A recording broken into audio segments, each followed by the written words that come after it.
Excuse me, sir, but it's time to goose. The Warney Uno just resubbed for 32 months. Thank you.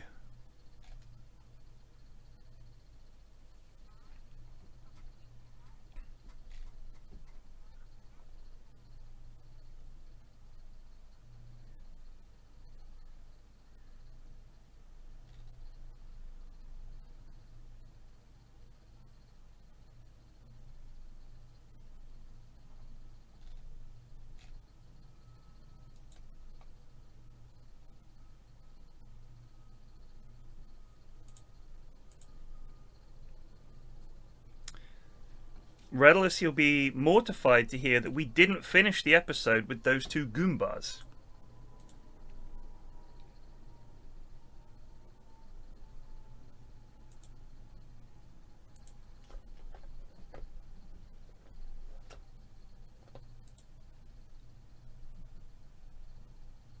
God damn.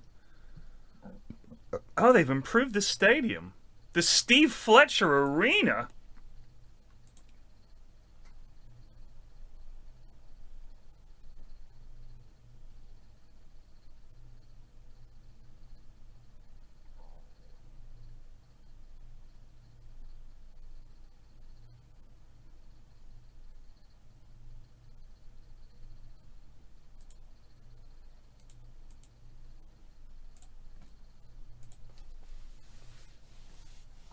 Oh, but we're near the end.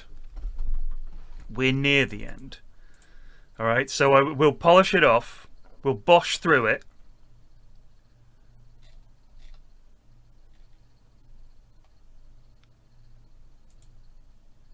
To make it work, you need to commit.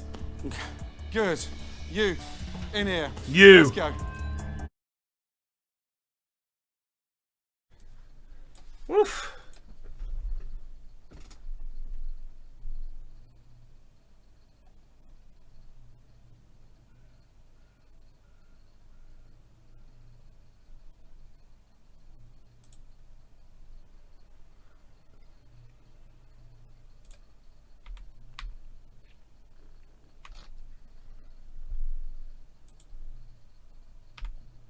Oh, shit. Oh, he's 30?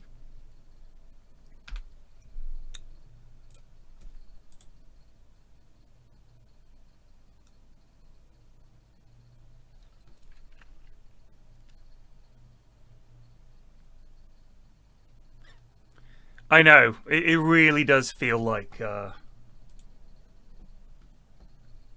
they do not know what they're doing. They're just these lost children.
This guy's no good, though.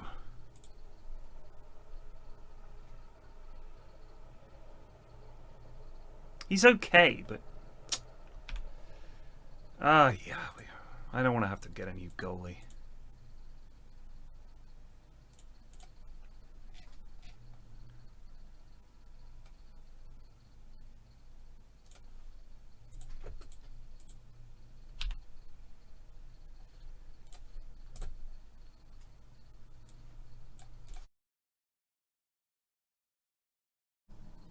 You see that?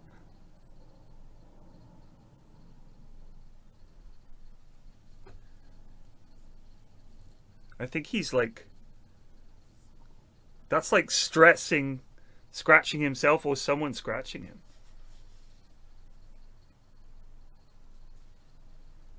Something. It's not burn marks. Looks like scratches. Like, you know what I mean? Too far apart to be a cat. Too far apart to be a cat. Yeah! Tonight. Okay, the Capri.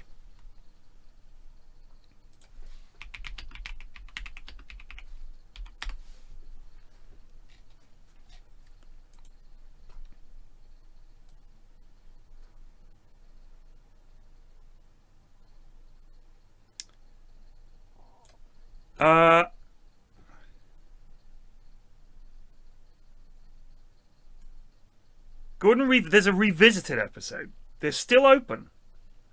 Jeff controls the front, Jim in the kitchen. Gordon has lunch with the twins. Feels under the tables for gum, doesn't find anything. Business is up 20%. Gordon says his pizza is delicious.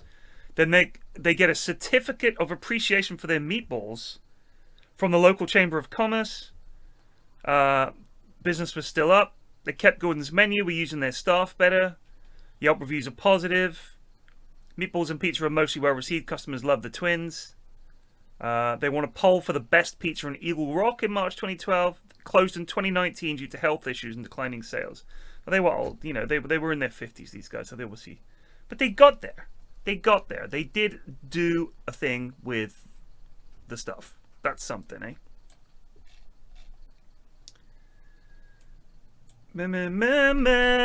Defying gravity.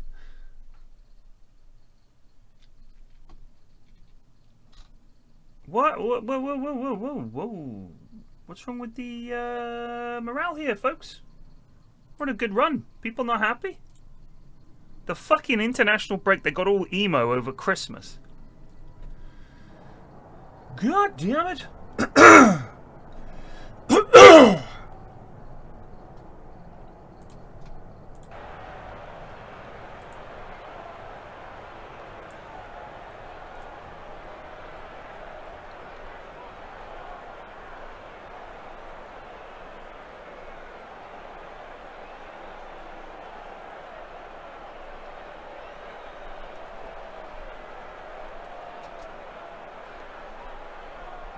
I guarantee you those two lads voted Trump.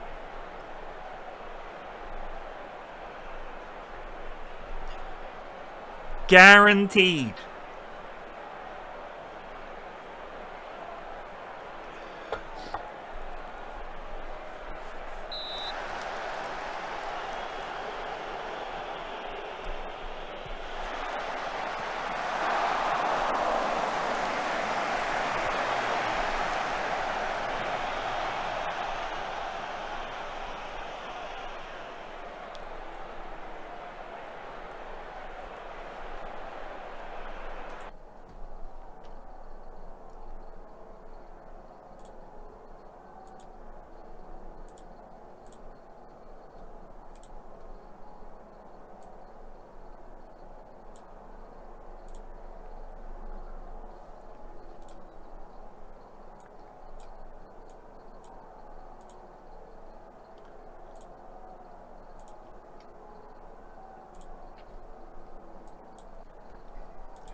The staff at El Blando don't know how to cook, don't know how to make toast.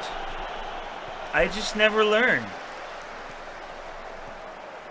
I don't think anybody knows how to make toast.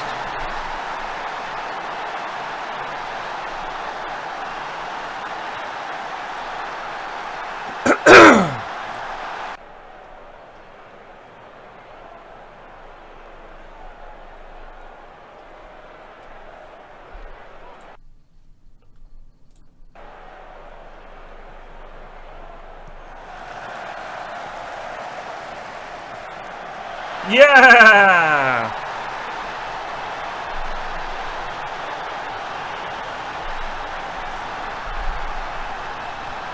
Will El Blando be One of Gordon Ramsay's, one of Chef Ramsay's toughest challenges yet. It's nothing seasoned. What is seasoned? Is that... You mean flavor? We don't do flavor here, chef. Our customers love our bland food. Aye!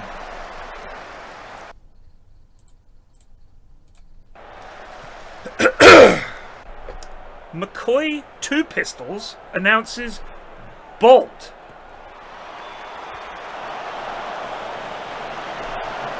Very, very observant.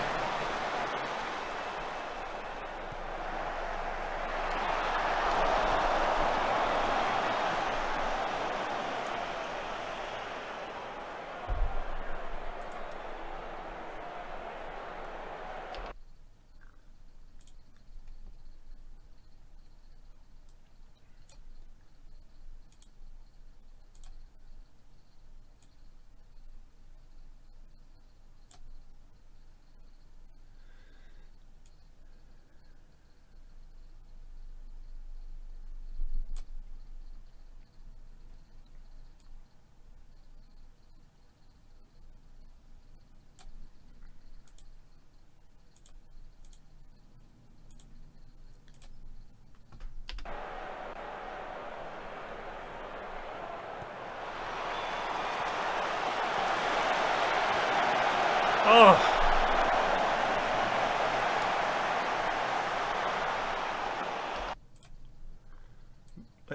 Come on, lads. We can do this.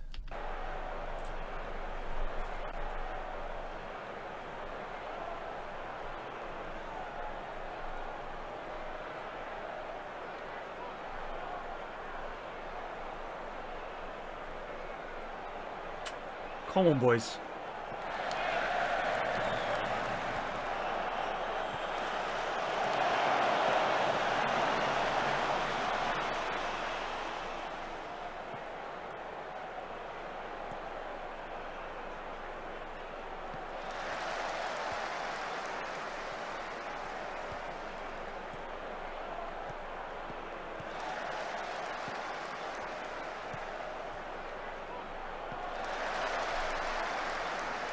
Whatever happens, it's happening in stoppage time.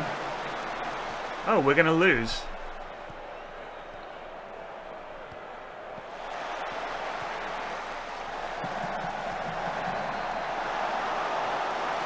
Good Lord, they hit the bar.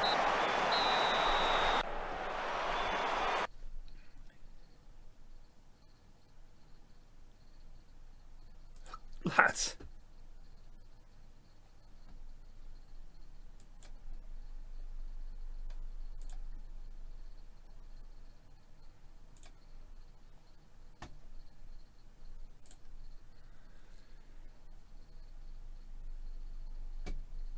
Oh, gosh. Thank you, McCoy.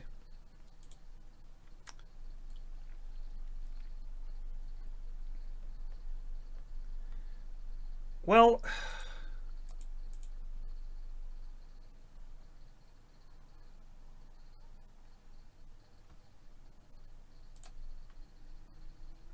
This guy's 32. He's our best defender. So he doesn't want to renew.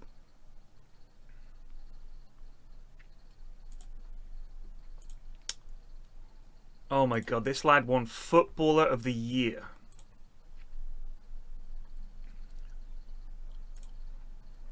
Oh god, I wish we could have got this guy. Look at that. He's 20. He's going to be absolutely insane. We were so close. I didn't realise that Man City were in for him. Ugh.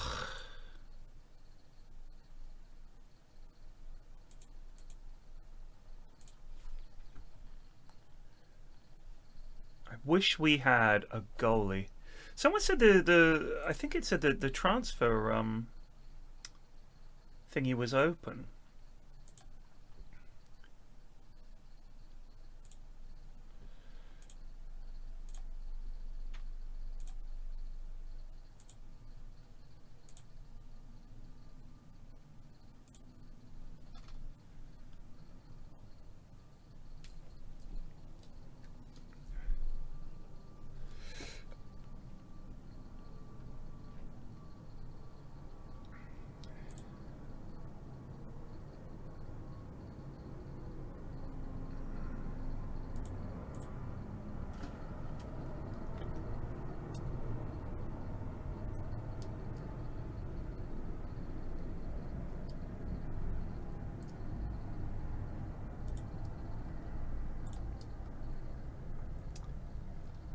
So, he's a flair player. He can dribble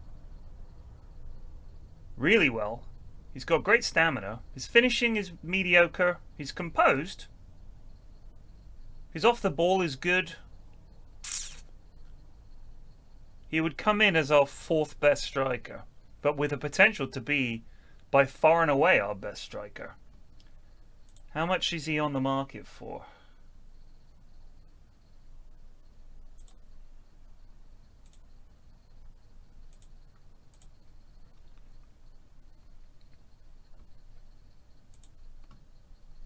We have...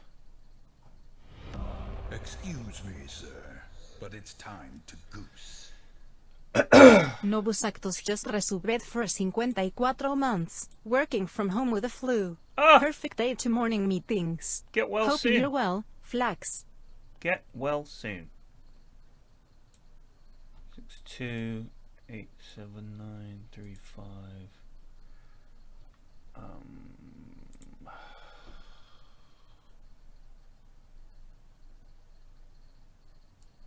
Transfer budget is 3.5.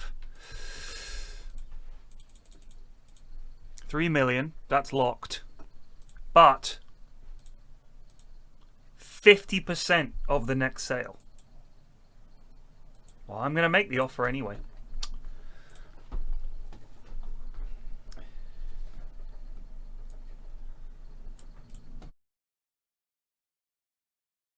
Not far from the Gulf of Mexico is the New Orleans The suburb of Metairie. Gulf of what? You fucking traitor. It's the Gulf of America. What's wrong with you, mate?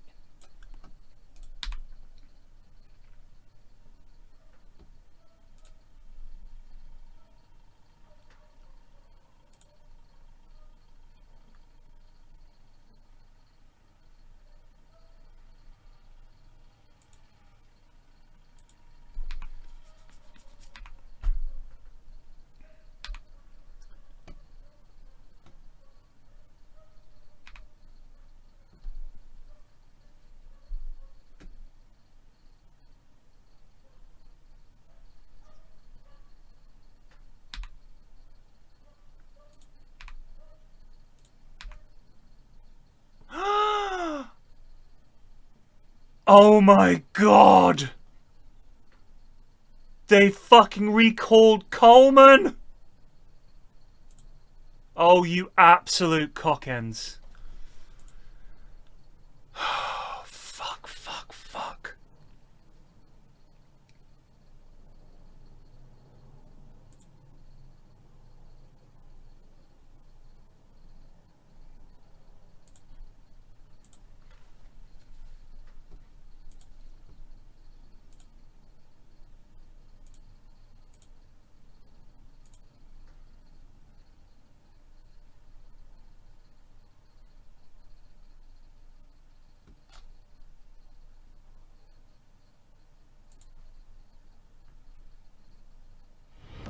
Excuse me, sir, but it's time to goose. Why is this guy a fringe player Mayaca with 51 just 103 resubbed million for 4 pounds? months. What you talking about, West Ham?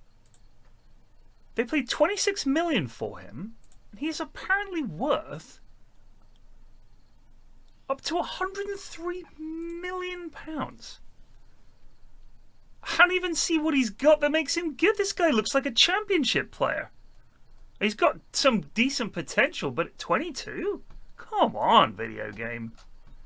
Kyle Horgan at Fulham. Ricardo Quiroz at Ipswich.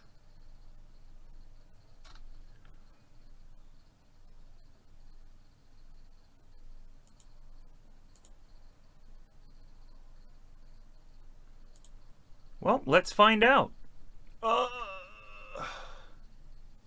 Oh, can we not just pay all his wages? Come on, you want him loaned out for, you know.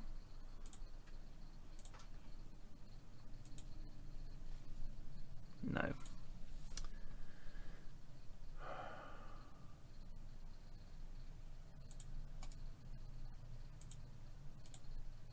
Oh, God, why do they want so much money? No. Come on, guys.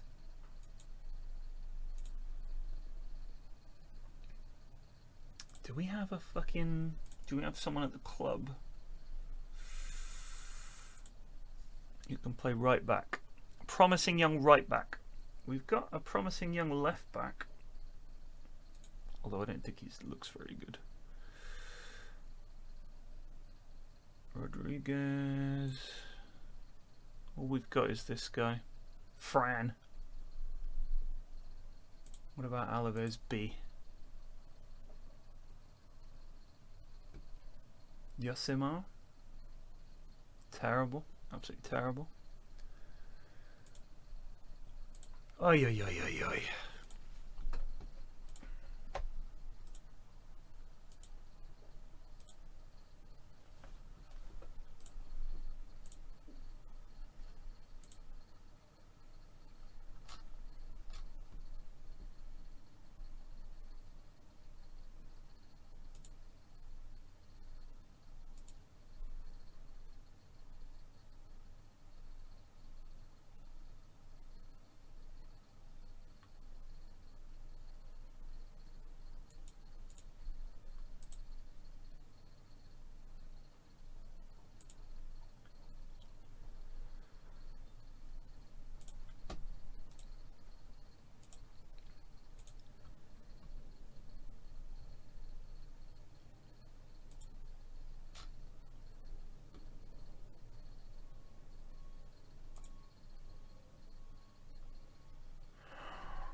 That's so fucking bad, man.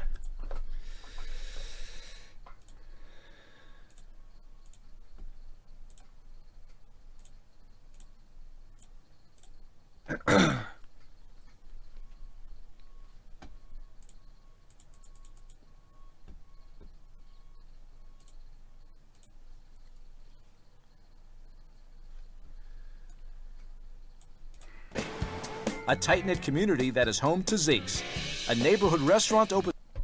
So they wanted him to play as a, I think probably a, you know, complete wingback. Was like they had a role in mind for him.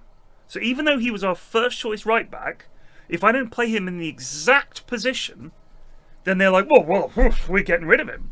Now here's my problem. How would the manager of West Ham watch our games? And they'll be like, he's playing him as a fullback, not a wingback. He's like, what, you could tell the difference? Just watching the highlights? You're going to watch the full game of a lad of yours on loan? Like, how do you fucking find out?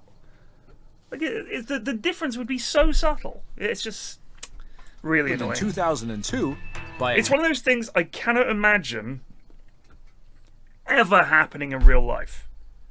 Yeah, we'll loan him to you, but you have to play him as a deep-lying striker with support duty. What the fuck are you talking about? Just loan us your fucking player. Like, it's absolute nonsense.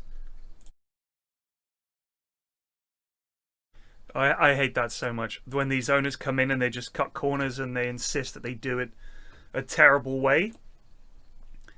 It just sucks. Because you think, these guys know how to cook and you're just not letting them. You know what I mean? Alright, so this guy's now our right back apparently. This guy's coming in as our defender. What about the this guy?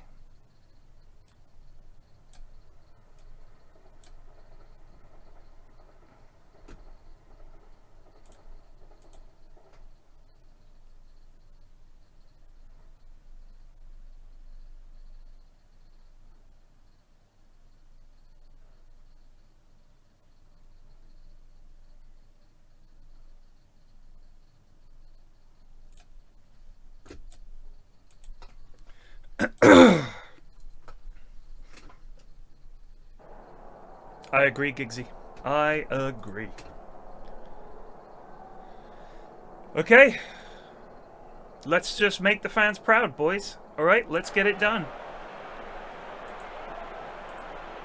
We're gonna get fucking spanked.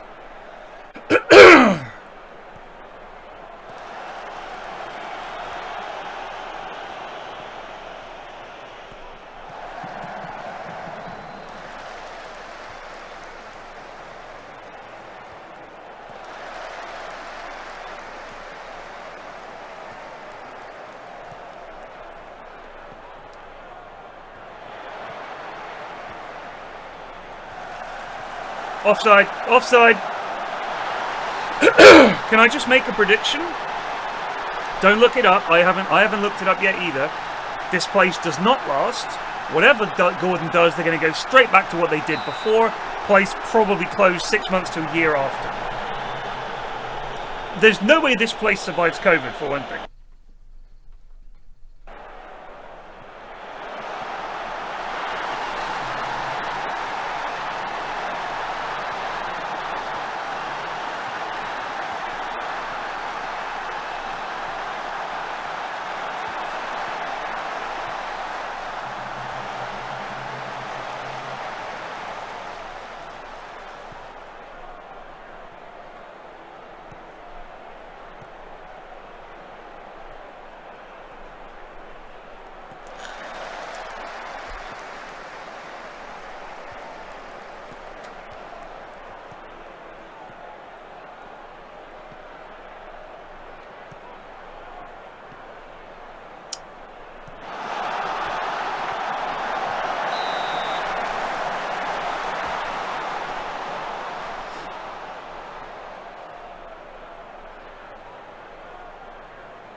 God, it's just relentless, isn't it? Yeah, we're up against Real Madrid.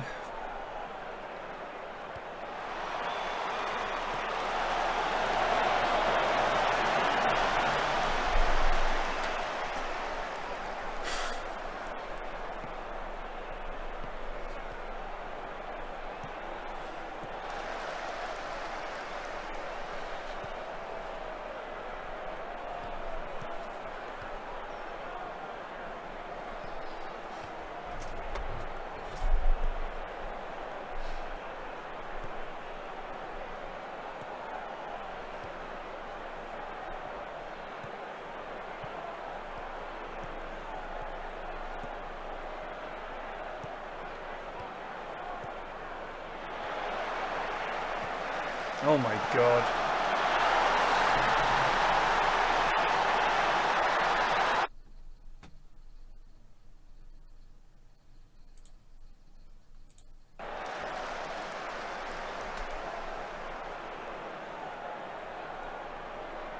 "97 passes completed."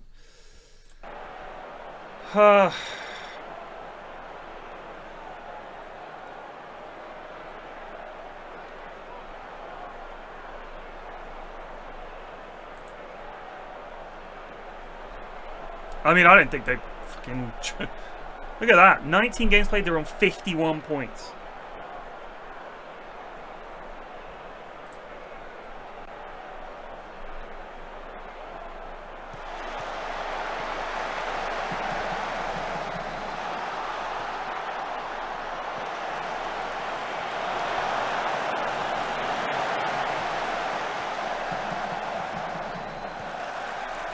Oi!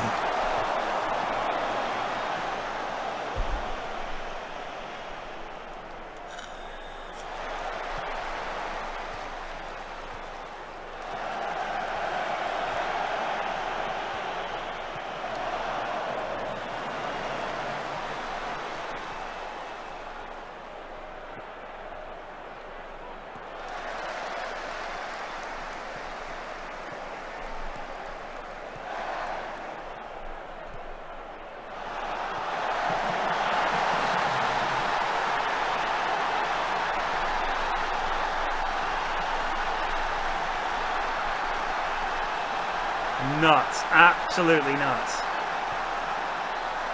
Look at this ball.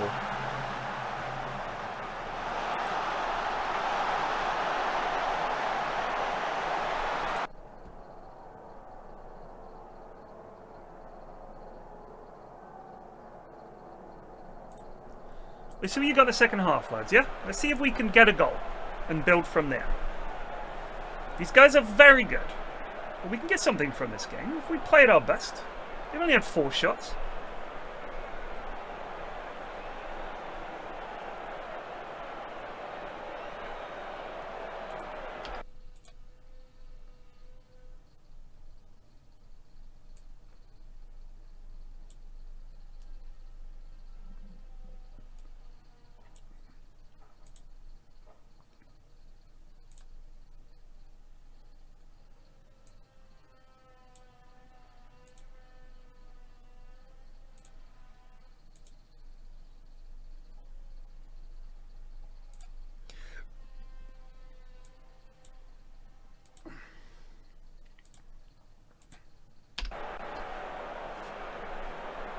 Let's fucking go for it, lads. We may as well, eh?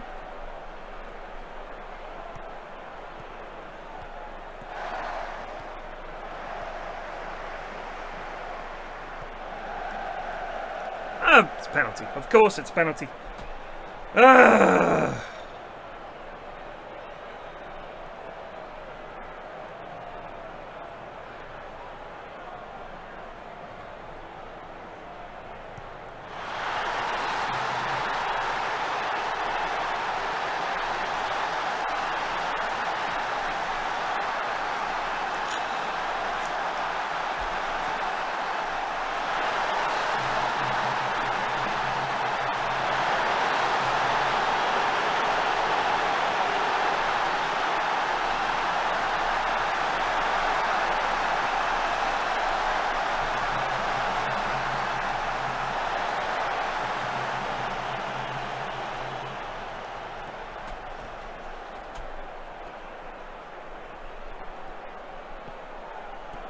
Whoa!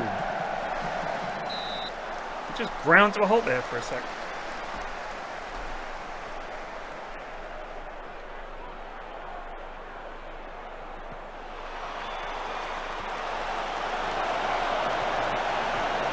Whoa!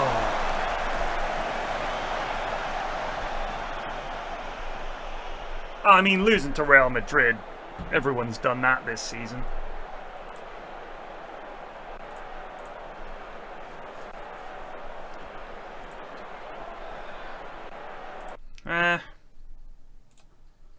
God damn. How I said to them, lads, we're the underdogs there, and you gave it a shot. And they're like, ugh. So what the fuck?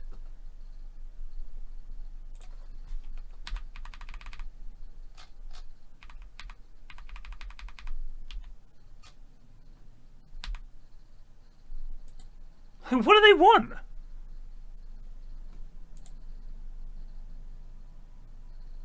No! Oh, you fucking cocks! They wanted him as a deep line playmaker. Now we've lost him too. The season's fucking falling apart. It's falling apart!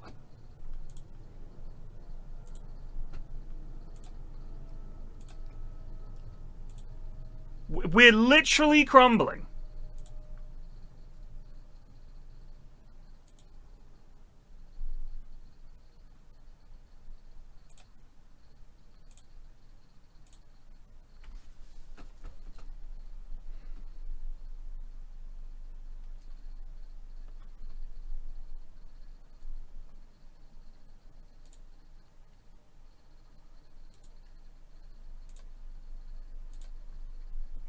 Nope.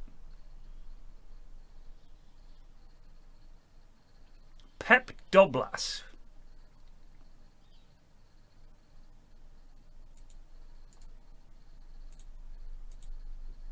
Not paying that kind of money.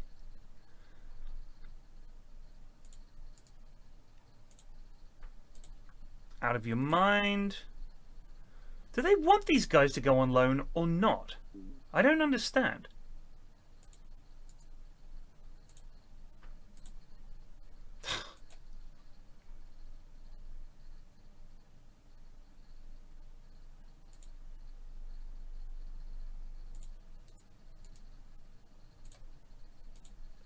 What is happening? Why list them for loan and then demand so much money?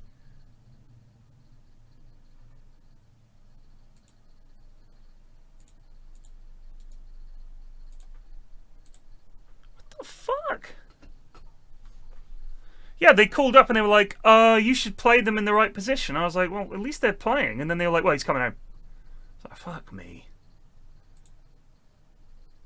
This guy's name is Chike. Chike Jennings.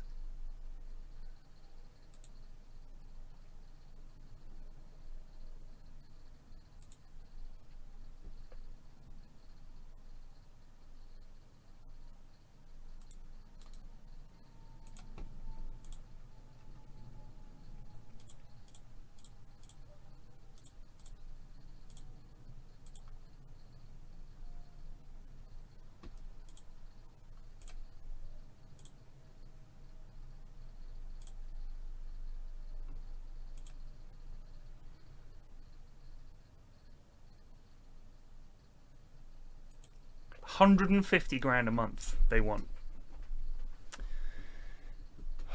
Why is this now the standard that I have to give you all this money? I don't understand.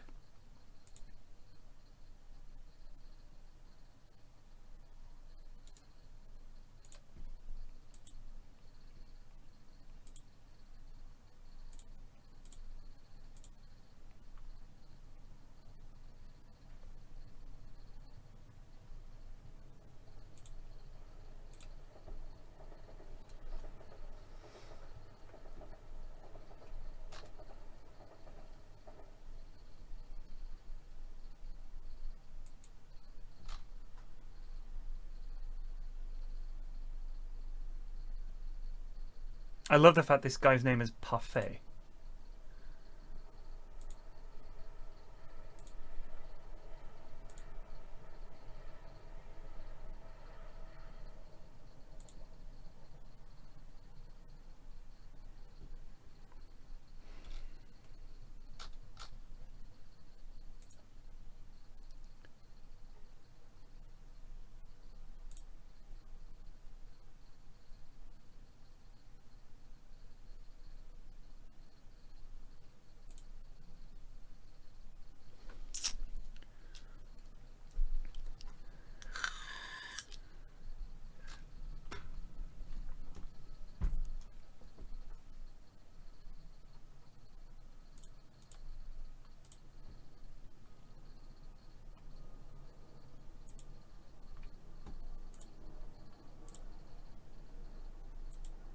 These lads are not worth that money.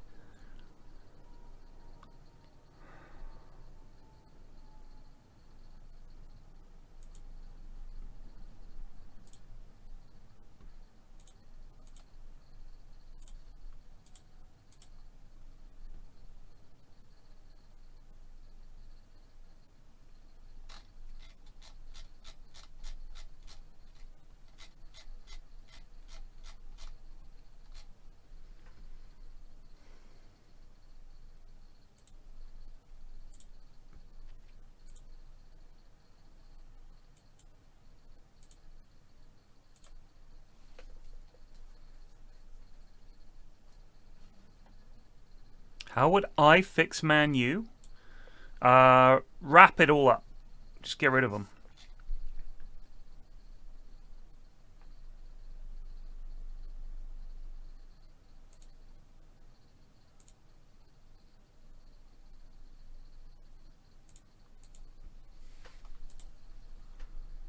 This guy is not a very good defender.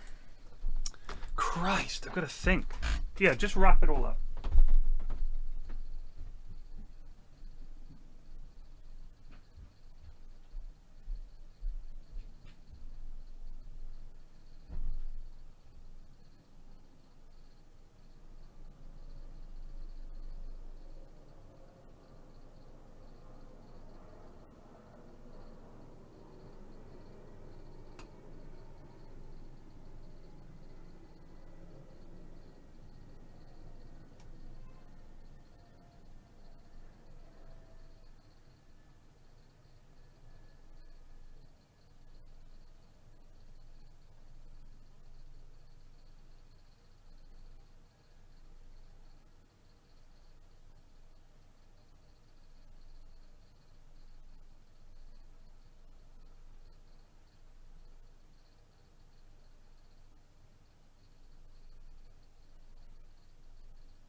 Oh, the tycoon takeover that never manifests is...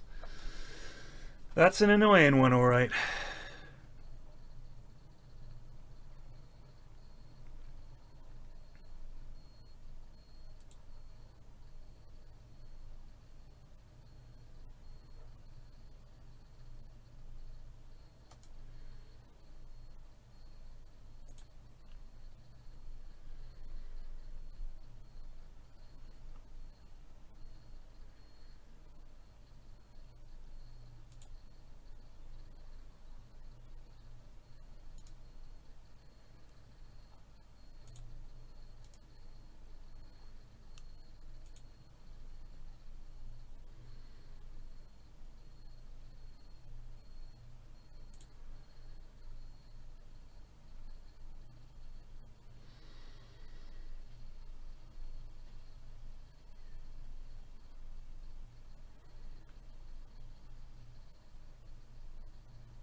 This guy really looks like he's no fun to work for.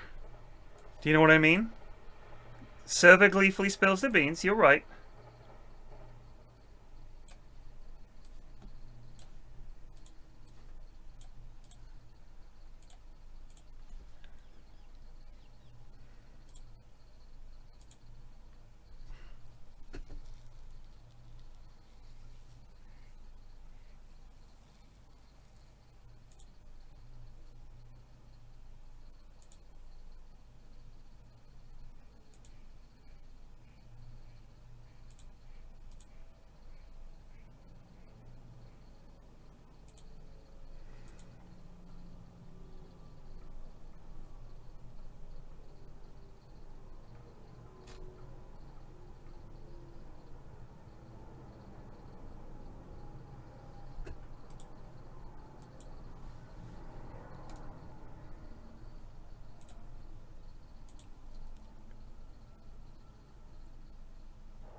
Yes, one of the things that the camera people do on Kitchen Nightmares is gratuitous shots of customers' cleavage, occasionally. So it's one of the bingo squares. I'll have a look, Katawi. I'll have a look.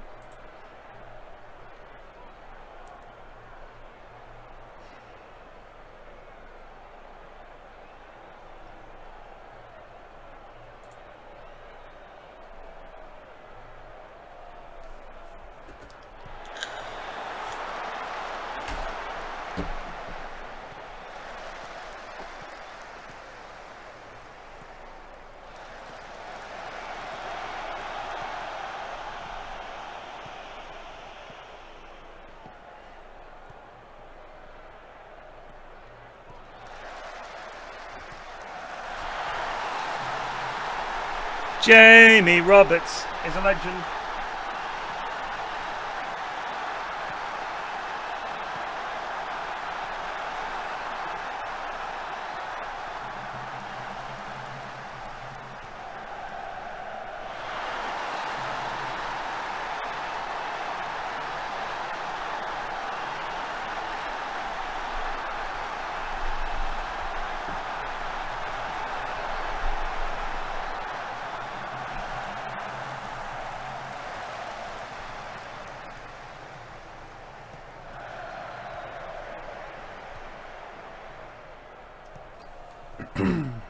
We annoyed the managers who'd loaned us the players. Because they were like, you're not playing them in the right position. I didn't realise that they can be recalled from loan. Because that's normally a thing that isn't available, but need to be more careful.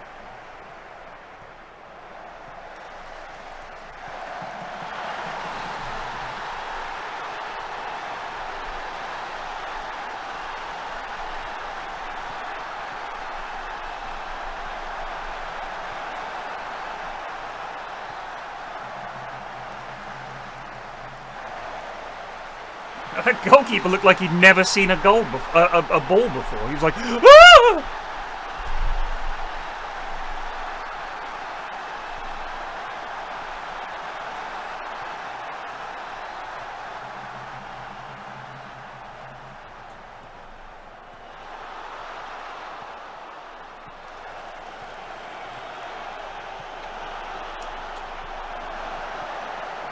Aye, ref. Let's get the fucking tickets out, yeah?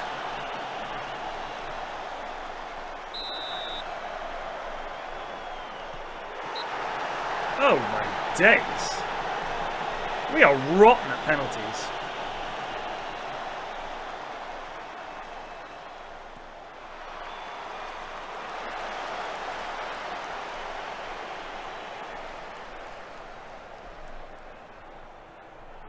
Jamie Roberts is a regen, dude.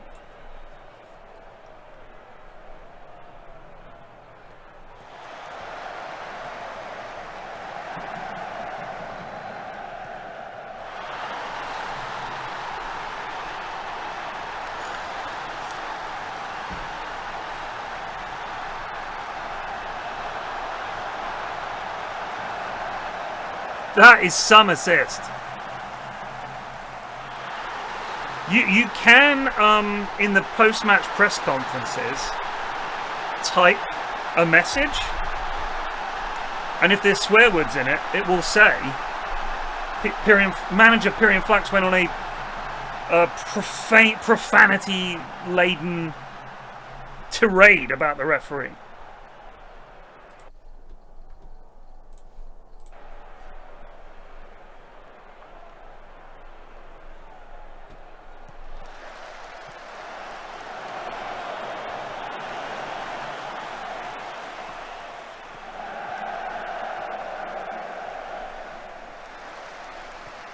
That's unlucky, Jamie.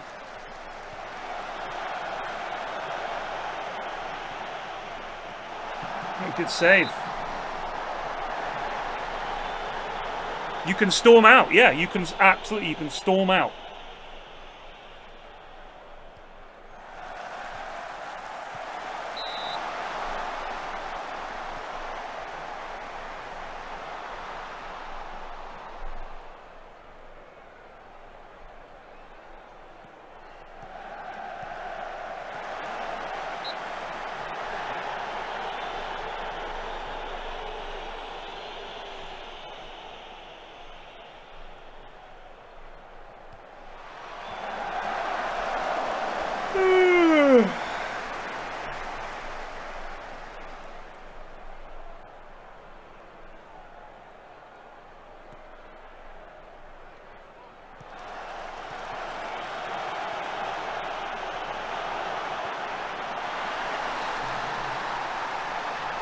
Finally ended his goal-scoring drought.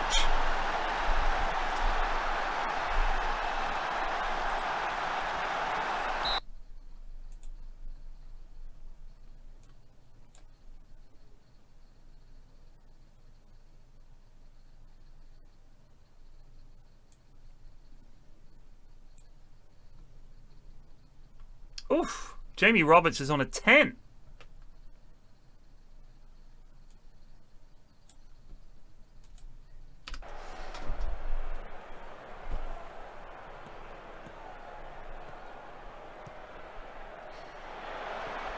I think the ref's a bit overweight.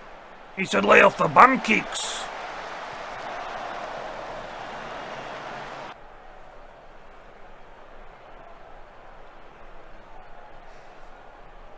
Big football.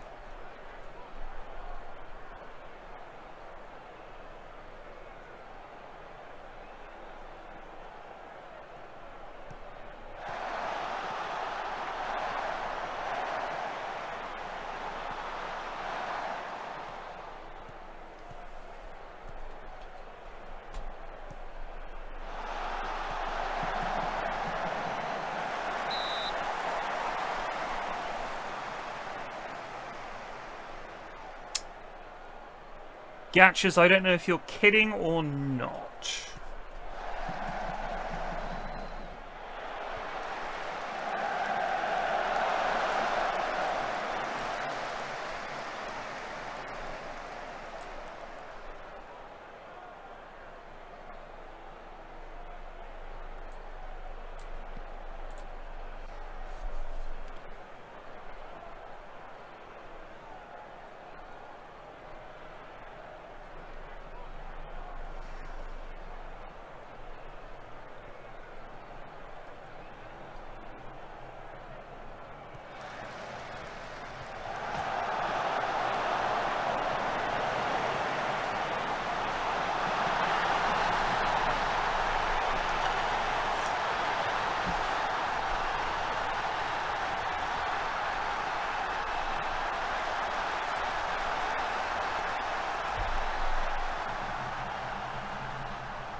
Ollie Watkins has scored 1 goal and it was in the cup.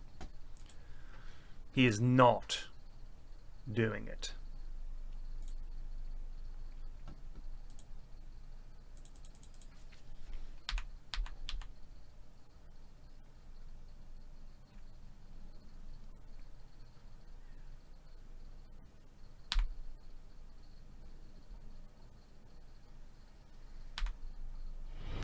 Excuse me, sir, but it's time to goose. Thank you. Sharkingrat just resubbed for 24 months.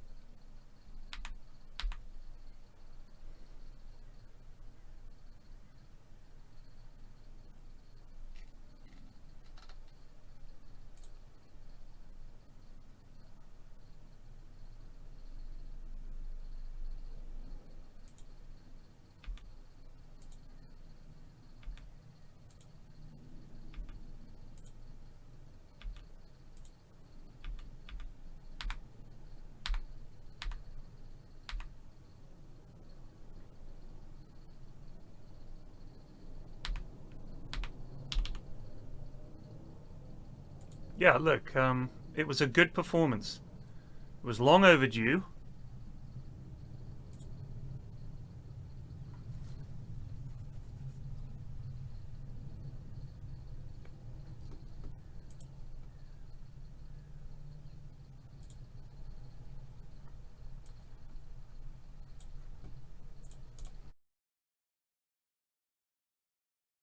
These guys seem like ex-military to me.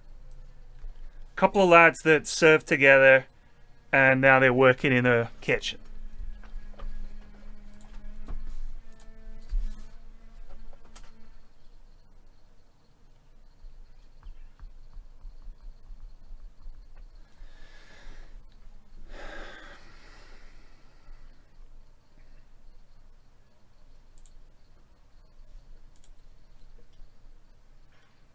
Yo.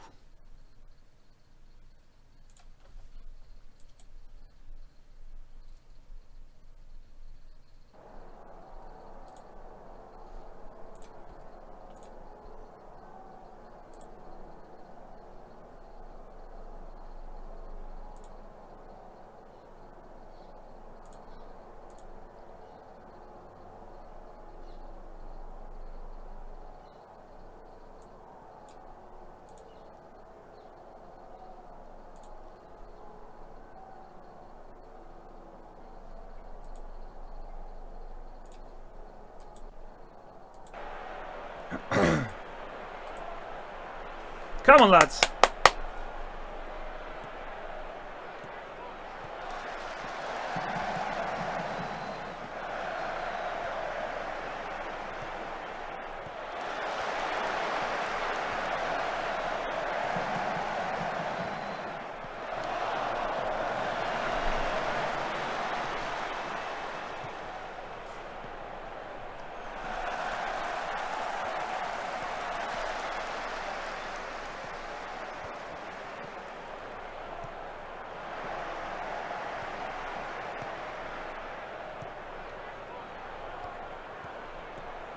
Oh shit!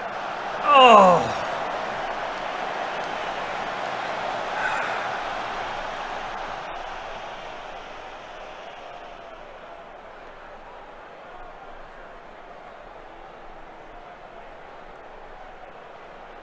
Yeah, that's the weirdest thing to me. You're like, let's get Gordon Ramsay and he'll save us. He comes in and says, this food is shit. He's like, he don't know what he's talking about. Oh. Penaltía. Es una falta. Sí.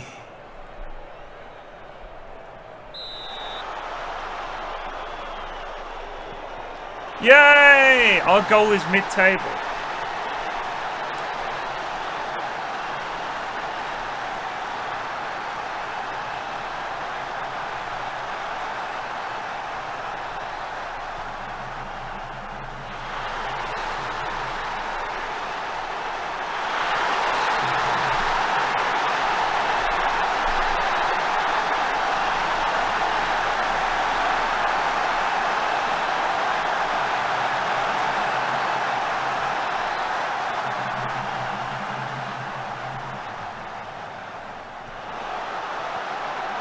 Shit. That's some finish from Fran Beltran.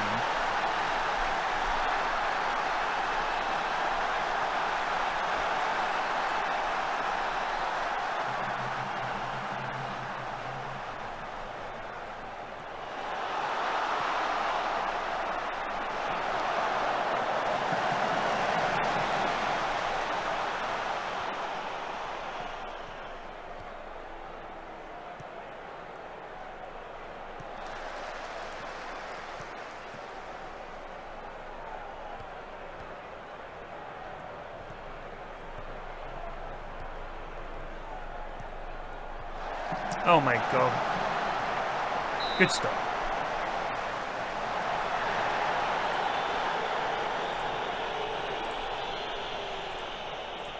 No, mark that lad.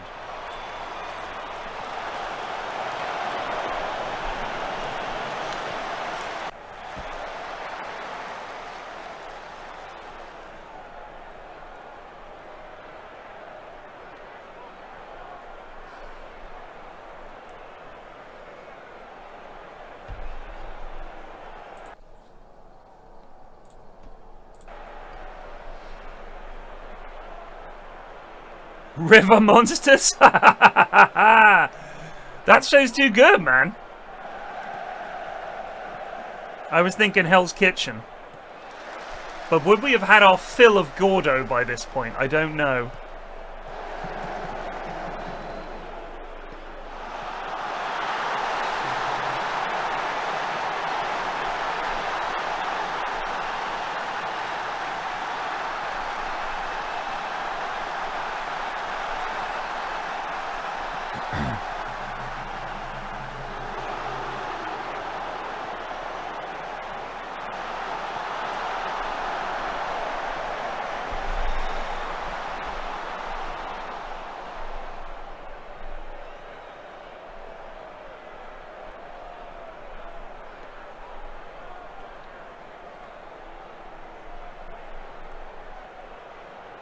A catfish that swims up a lat's pee-pee?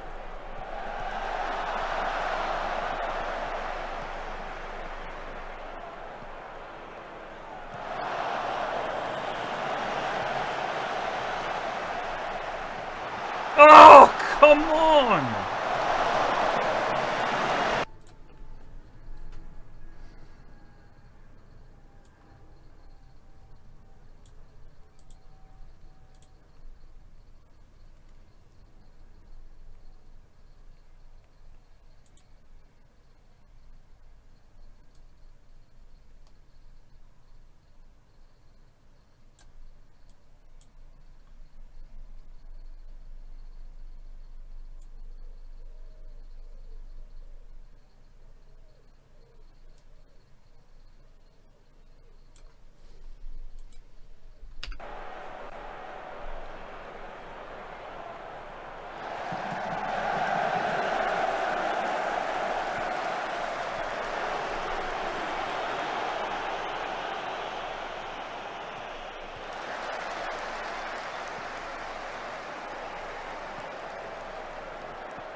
Oh, yes, Ollie Watkins!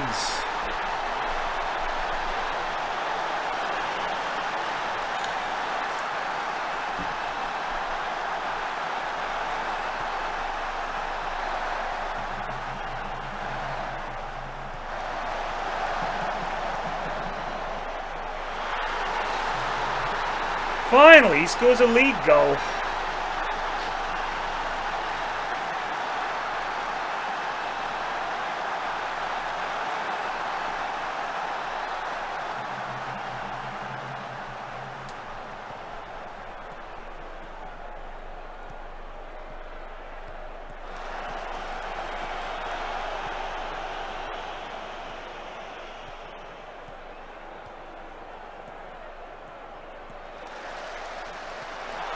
Oh!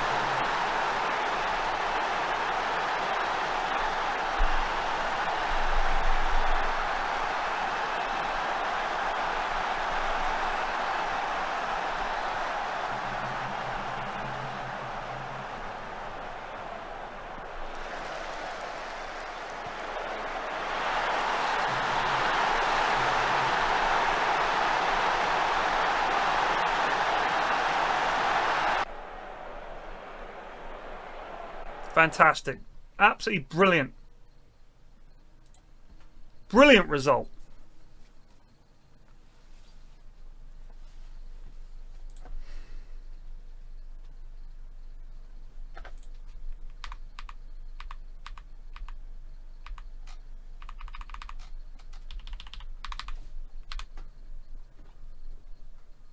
Look at this guy. God damn.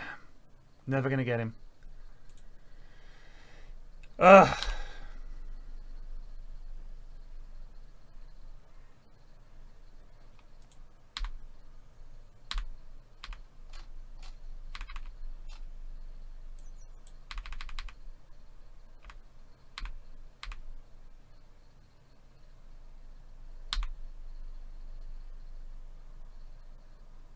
God.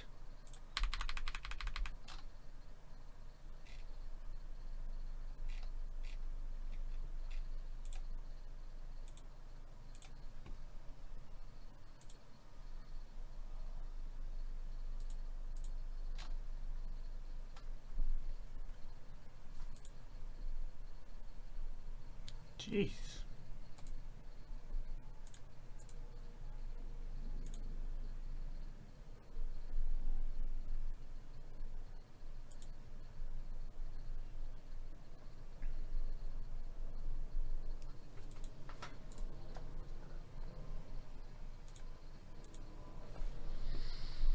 This guy can play on either wing. He's 26.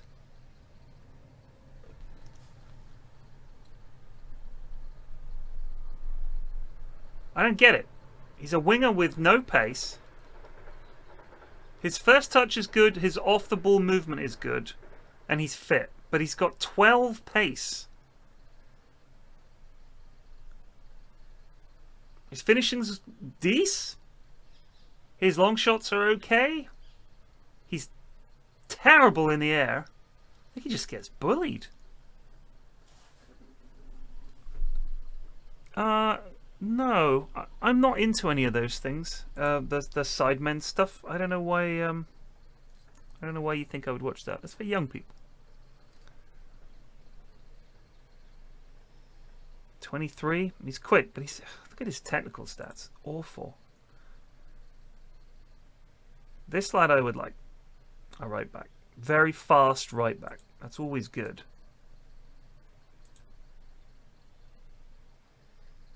Too expensive though.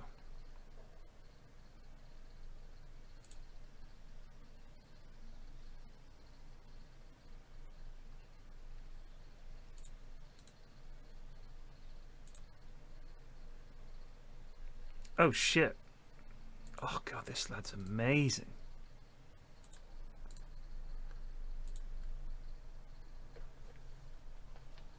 Oh, we can't get him.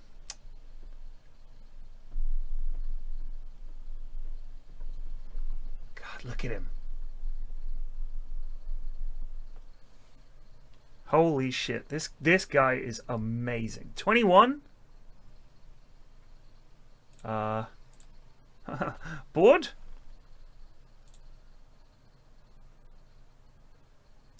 Fair enough. They're saying he wouldn't be one of our best players. Yeah, but he will be. This guy's ridiculous. Look at that Barnet. Sign this man immediately.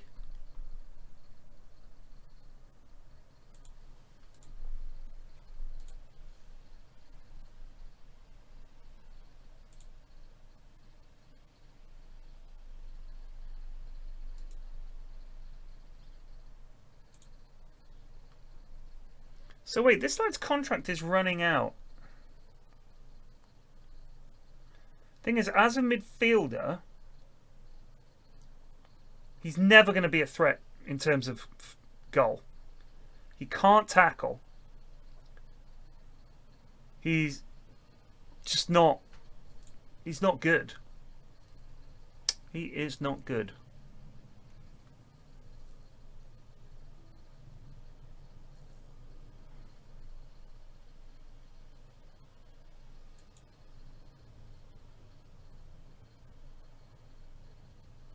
This guy's quick, but pace, agility, stamina's okay. Brave, determined, leadership off the ball. I reckon we could maybe make something out of this lad. He didn't want to sign. That's fair enough.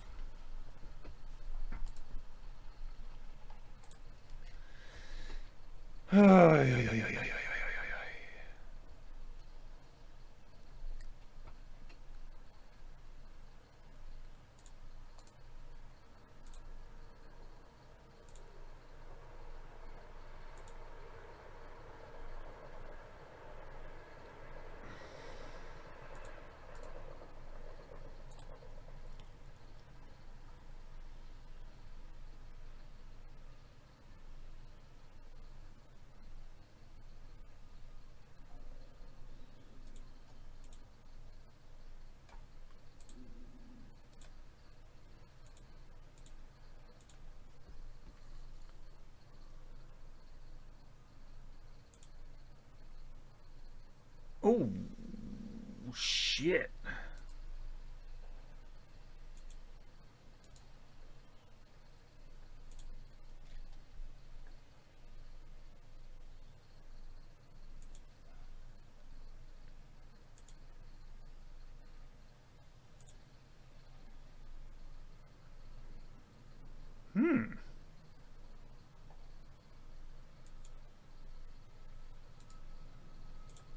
Bit old.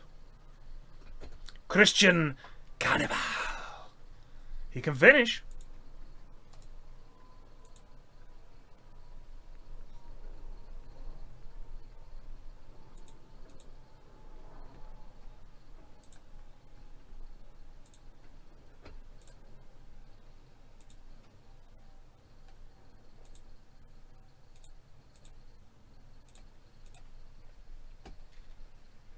I read that as Tobias Carvery. That's Toby Carvery in Spanish. Tobias Carvera? That's Toby Carvery. I would sign this lad if he was younger just for the name.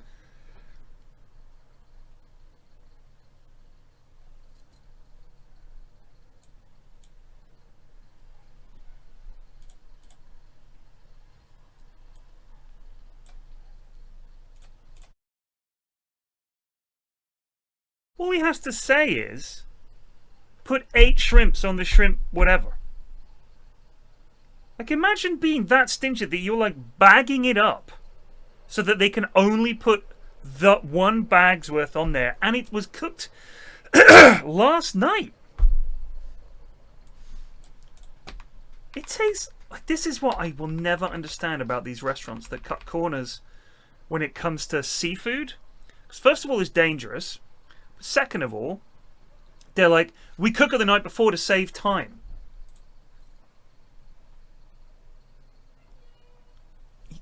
Save time? It's seafood. I cannot think of anything seafood related that takes a long time to cook, like as in the actual meat. Fish, it's easier to overcook it than undercook it. Things like any kind of shellfish, almost cooked immediately. Like, it takes no time. Lobster, no time at all. Prawns and shrimps and all that, no time at all. I just don't get it. I just don't get it.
Dr. Tobias Funke?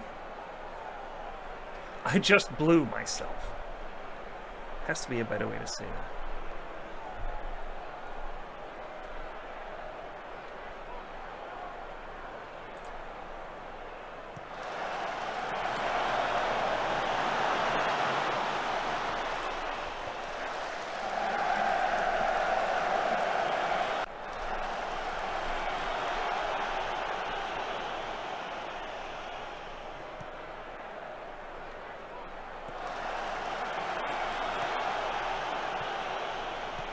It looks like he's dead. Yeah, he's got all this blue paint on him.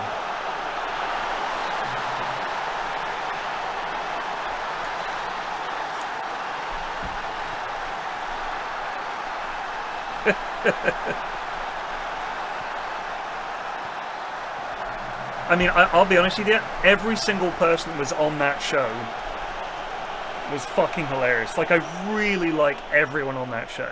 It's just amazing cast.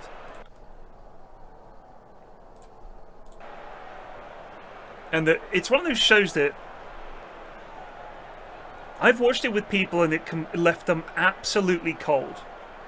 Like, they hated the voiceover. They were like, why is the voiceover there? It's like, I can follow this. But the voiceover is like, so much of the comedy comes from the timing of the voiceover. Oh, Ollie. Oh, Ollie.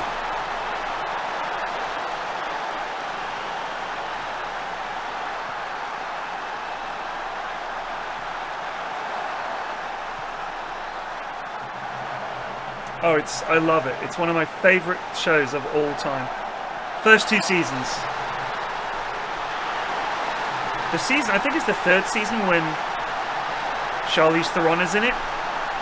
Didn't like that. And then the newer stuff, just, it's not the same. It doesn't hit the same.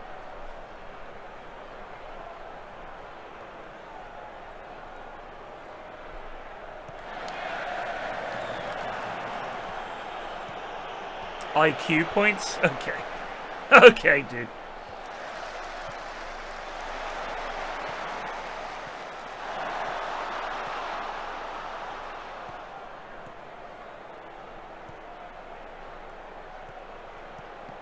Oh, lay! Offside, sadly, but great finish.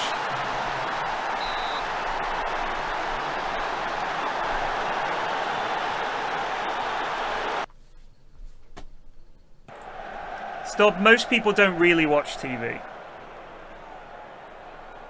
Like, they just stick it on and they're not really paying attention. So it needs to be loud and simple and have constant recaps. That's certainly in America. And also, this is the new thing, that you have to make shows with people using their phones in mind.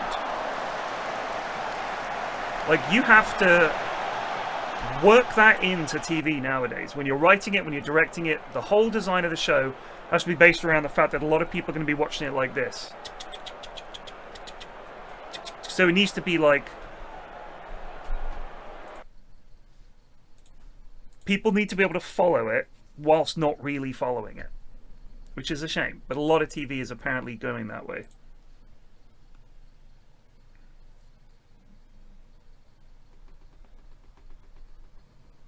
I don't know if it's that the adverts are long. I don't think the breaks are long.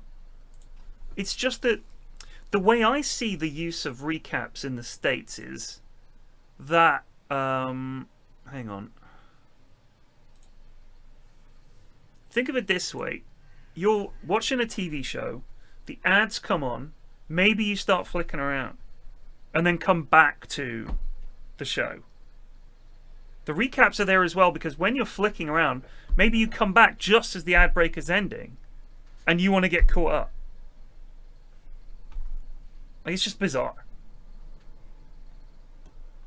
I mean, no, I'm not talking about a recap. No. We're not talking about a last week on so-and-so. I'm talking about post-advert break. This is what's happening in the show that you're watching. And sometimes they recap something that happened just before the break. Yeah, the secret's out. That's why it's humiliating.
I don't think we can get him, but we'll see.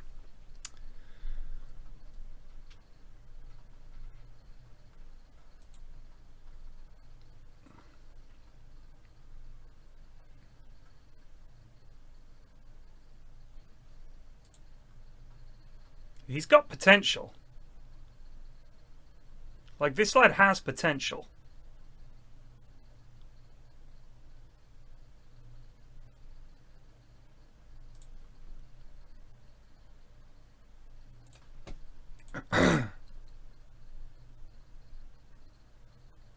Doesn't matter, he's just a poacher.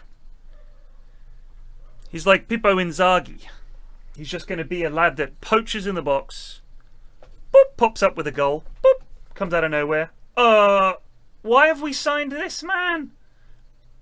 Look at this picture. God, this... I do not know how anyone could make this in a video game and be like, yeah, it looks great.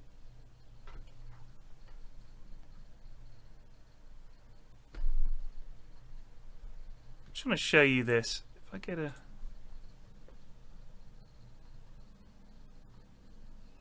What the fuck is that?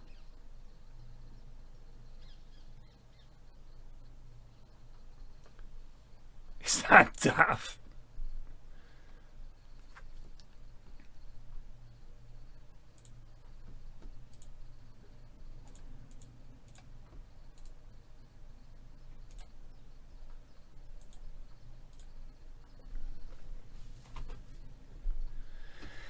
No. It's entirely randomly generated.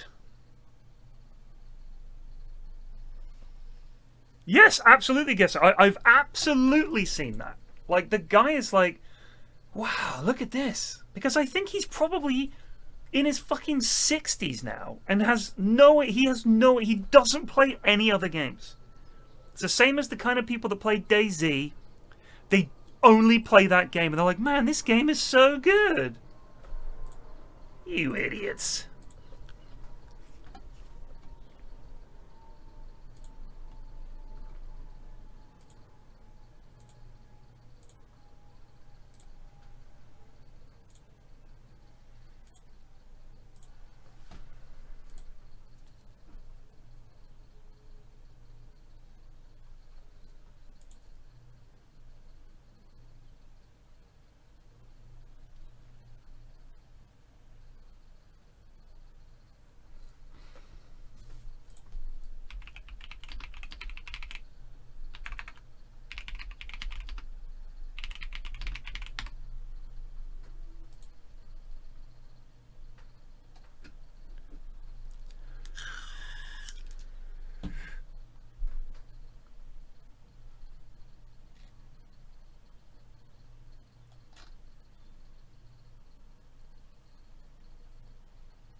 That's FM23, by the way.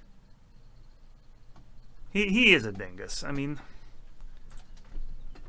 he is a dingus. After making a shocking discovery about today's special, When was the lasagna made? Last Thursday. Chef Ramsay made an announcement. Today's lasagna that's been... What's this post? It's weird PFlax remains the only talent to have an announcer pack. I have absolutely nothing to back this up, but I always got the feeling that whoever was leading the charge on announcer packs just kind of got bored and gave up, leaving it to be yet another abandoned feature. When was the last time we actually got a new one?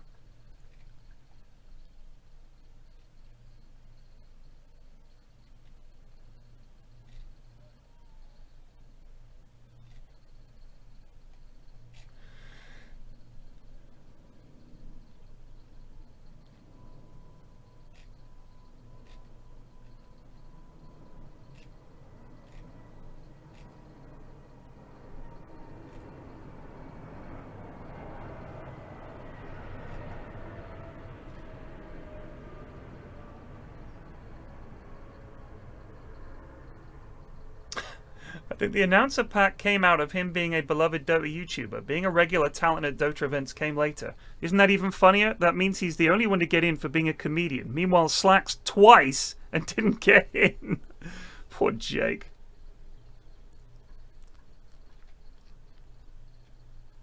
Oh, this is a negative comment. Rick and Morty is better. I partially wrote that one. I remember when Sing Sing submitted one. Someone made like a mod for it so you could use it in game. Yeah. Yeah, in 12 years you'd think there'd be others. It's true. It's true.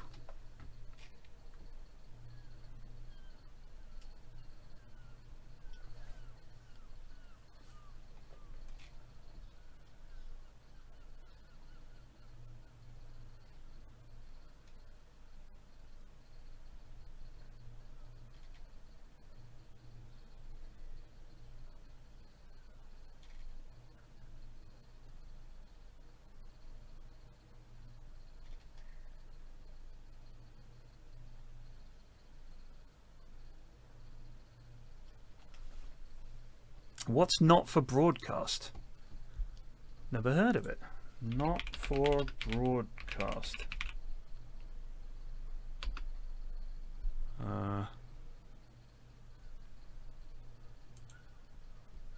No. Oh, the Cap and Avery thing. Yeah.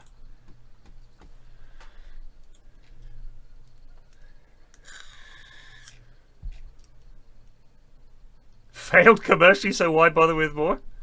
Good. I really don't like people dick riding those people even more. Yeah, baby.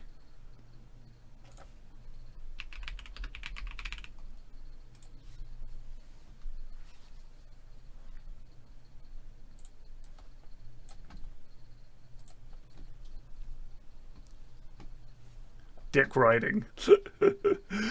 Oh. Real Sociedad. This is going to be a tough game.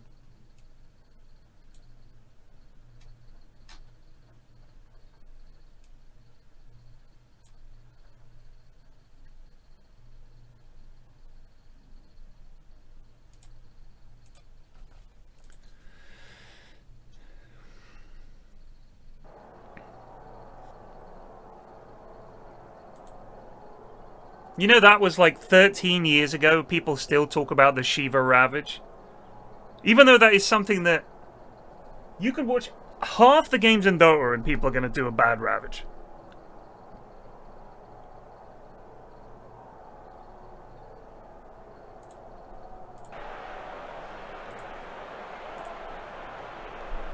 Sociedad are 7 games unbeaten in the league.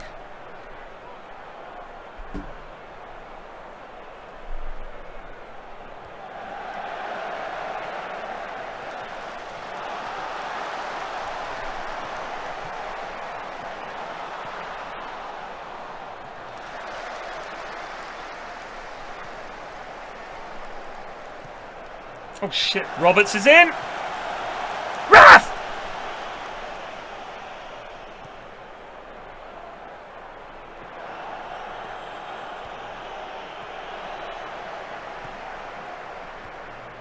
Oh, that's very unlucky. Oh, hello!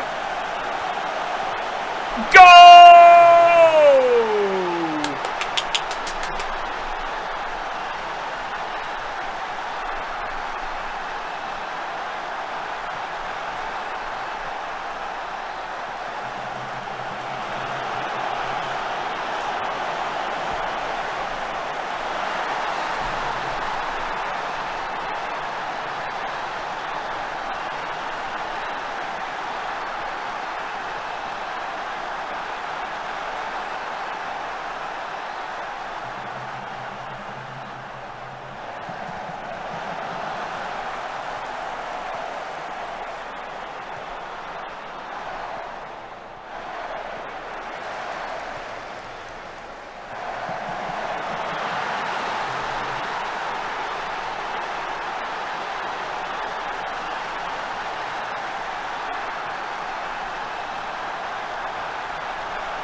Oh, unlucky.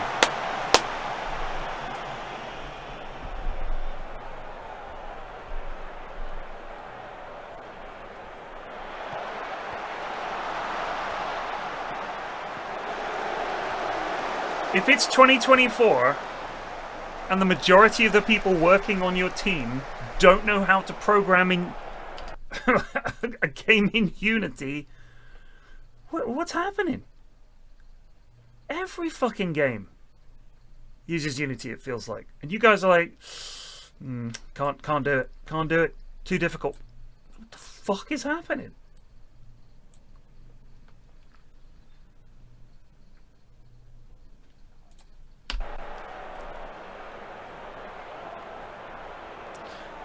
Do you think they know how to code?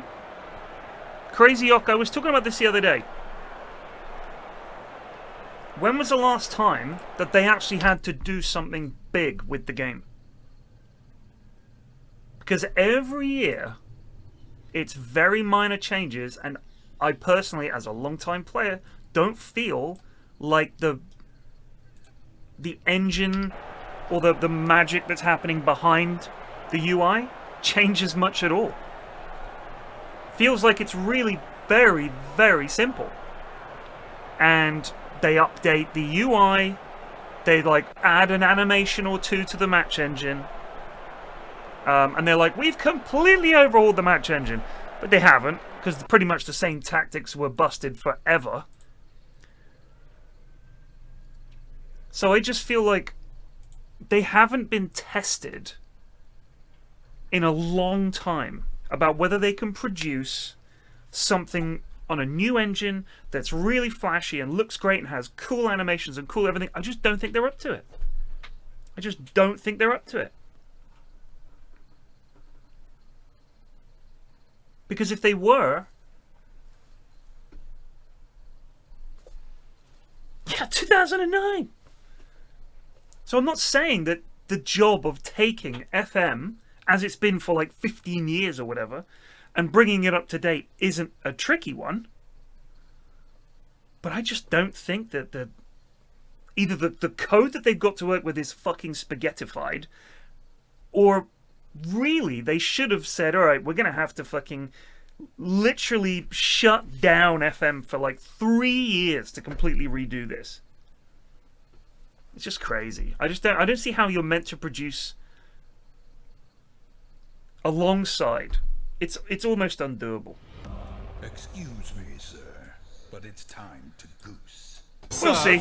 Was made a week ago. 1906 just resolved for months. Muchas gracias. It's not. You're right. Good fucking shout, folks. VAR.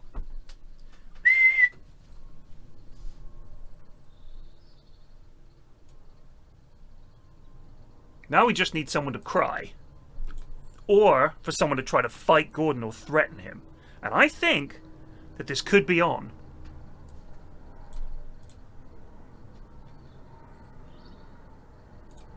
As they do it in the American football announcers. After review, the ruling on the field is overturned. Gordon Ramsay said, "Fuck me." That's an automatic bingo tick. First down. Whee!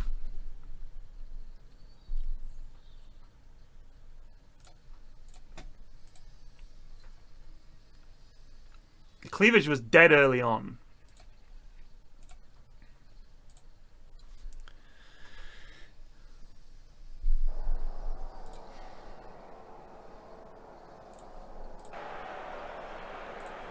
I think we serve great product. Do I think they should be mic'd up? Hang on, I think there's someone at the door.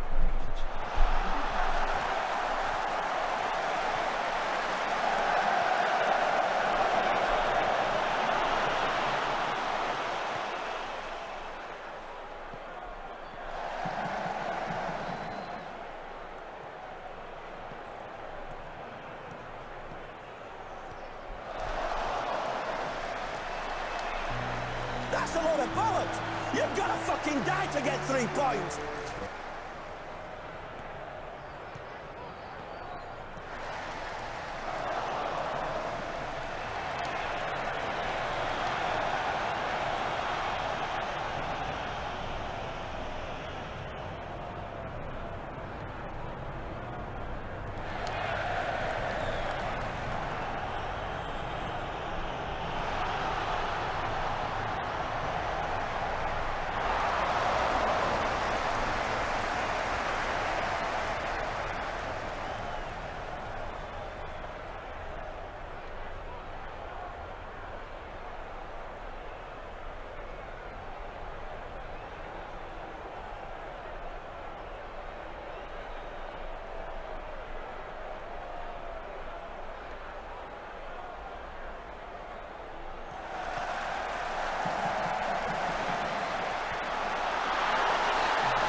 Sorry about that. Oh, we're wonderful. I had to make some something to eat. I'm hungry. And I went for a man in the house by himself mini mezze platter.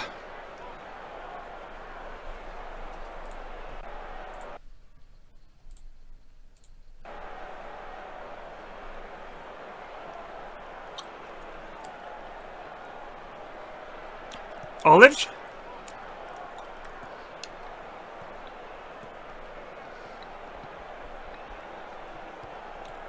Pickles.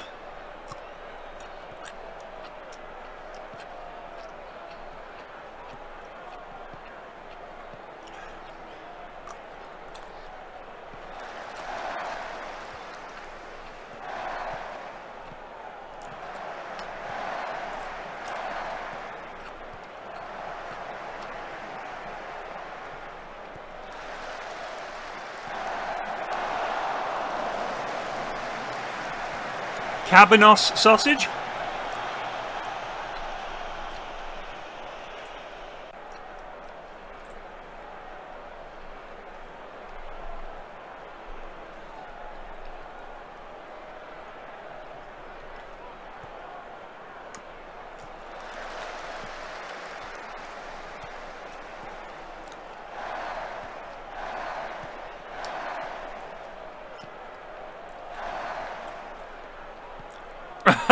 Yeah.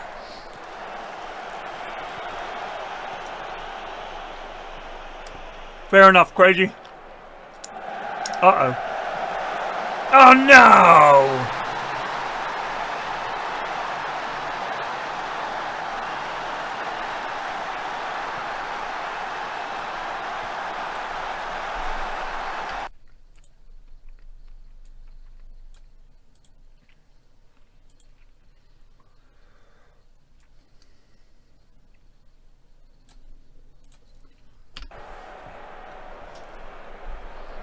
And the only thing that makes it in any way anything to do with what could be called a mezze, because this is just a joke name, it's clearly not mezze, is that the Mediterranean shop near us, I bought some flatbread and I put some Philadelphia cream cheese on it.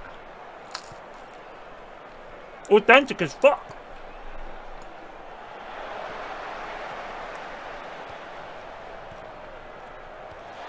Ugh.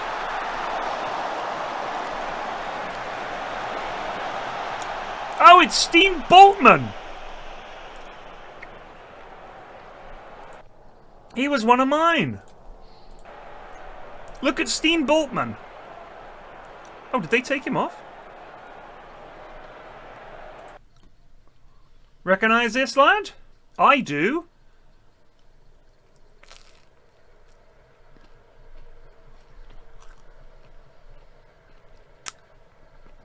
That's my bad. They lost a lot of money on him. Whoops. Love halloumi. I don't believe in a best cheese in the same way that I couldn't tell you that I prefer one of my children to the other.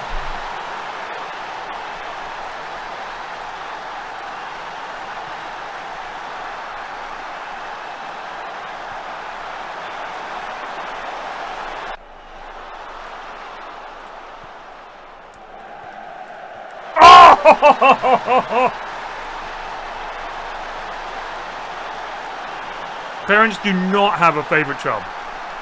Not good parents, anyway.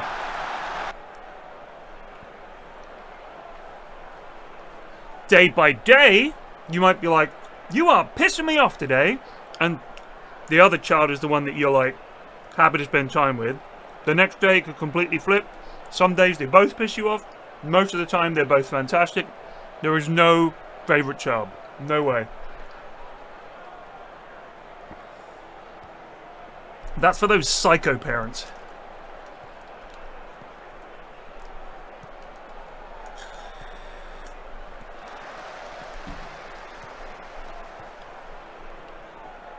Everybody's got their problems. I love my kids too much. I can never stay angry with them for more than a few minutes, really. I'm a big softie.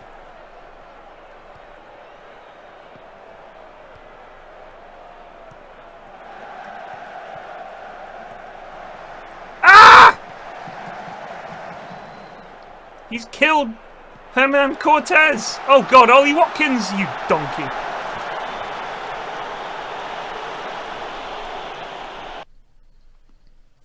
Oi, oi, oi.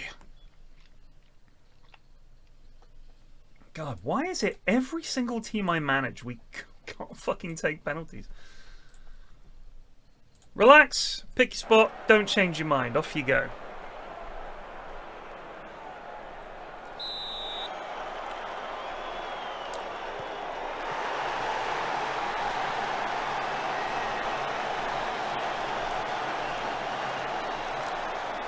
Aggie is a very good goal.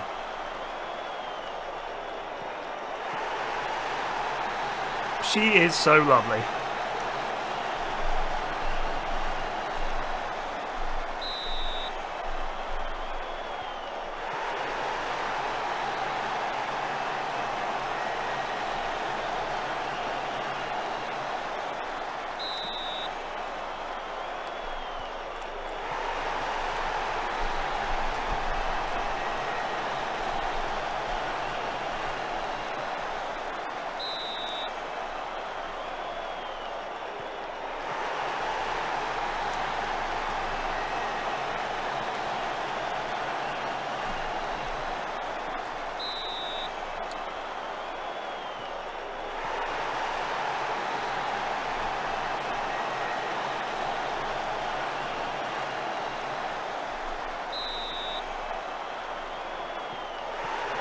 Oh shit.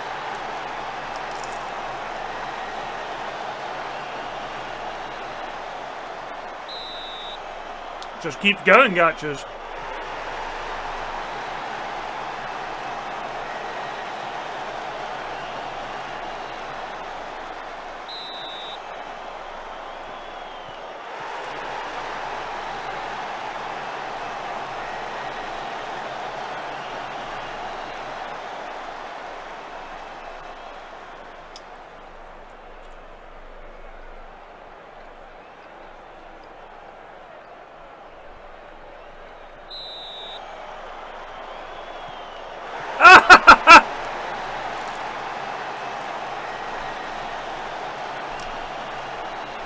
This gets an ESH.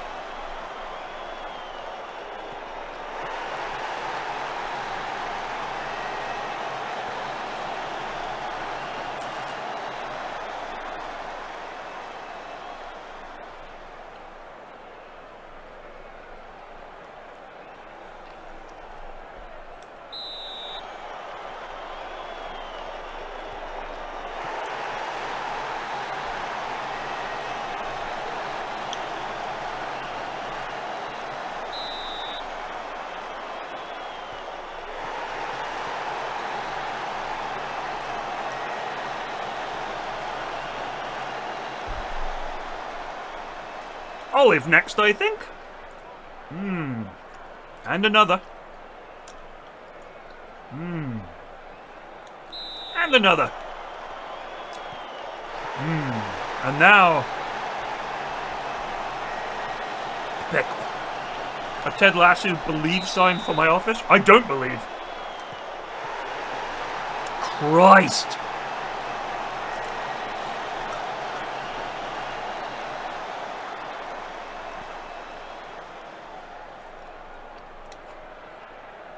I opened the jar this morning. Does that count as fresh?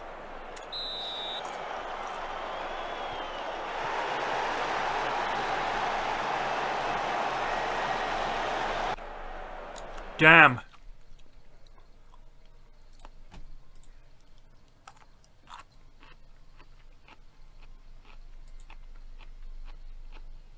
Oh shit. Oh, I really wish that hadn't happened.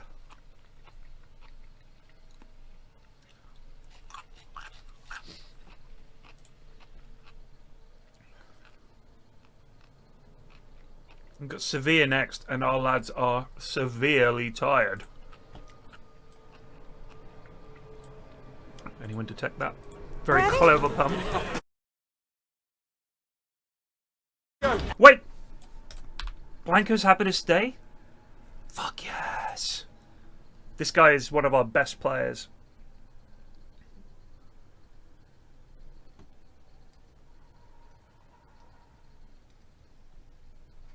We've got him for 1 year after this, so we get him next season, and then he'll be 32.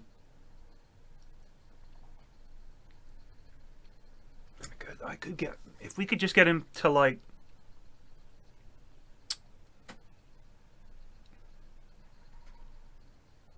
it's going to be 32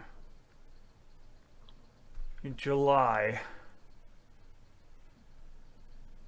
and then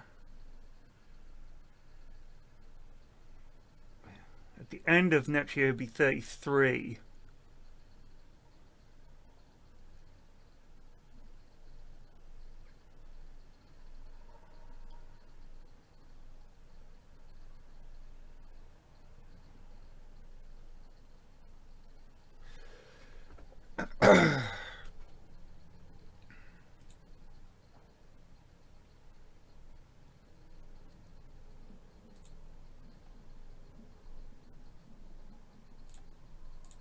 Alright, let's discuss a new contract.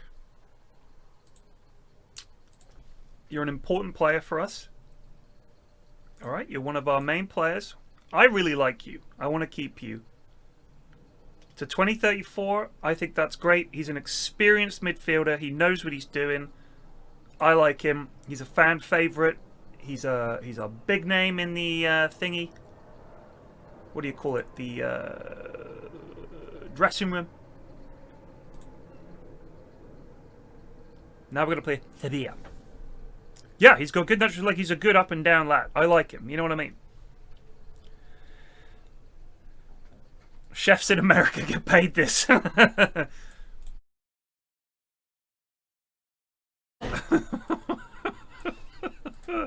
He can be so fucking cheesy sometimes. Okay, quick pick. Bosch. Bosch. Where's the new boy? Bruna.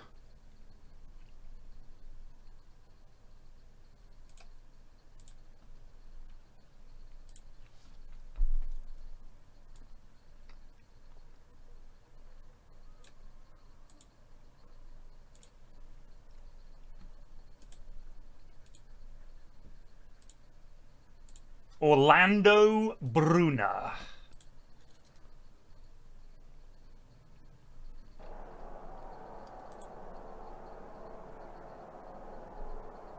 Got to win our home games, no excuses. Make it happen.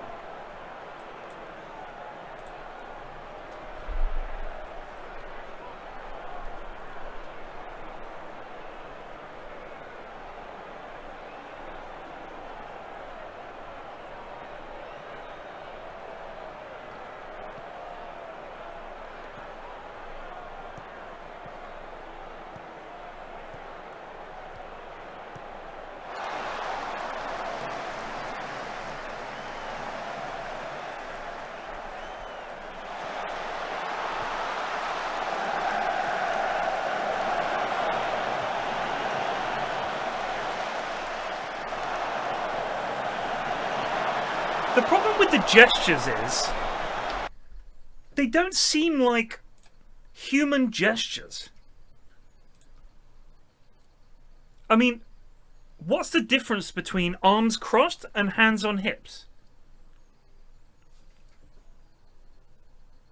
Like if someone comes up to you and goes, well, well, well. Or if someone comes up and goes, well, well, well. It's not like you're like, ooh, what the fuck?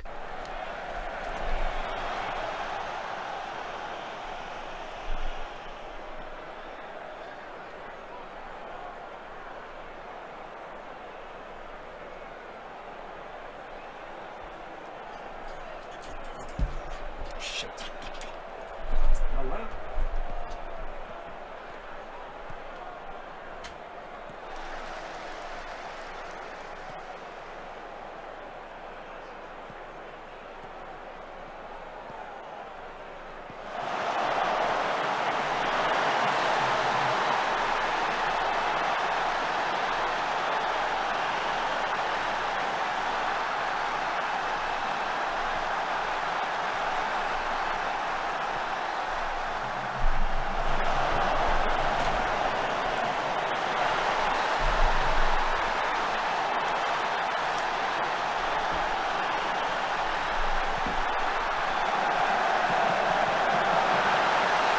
Did our new boy score?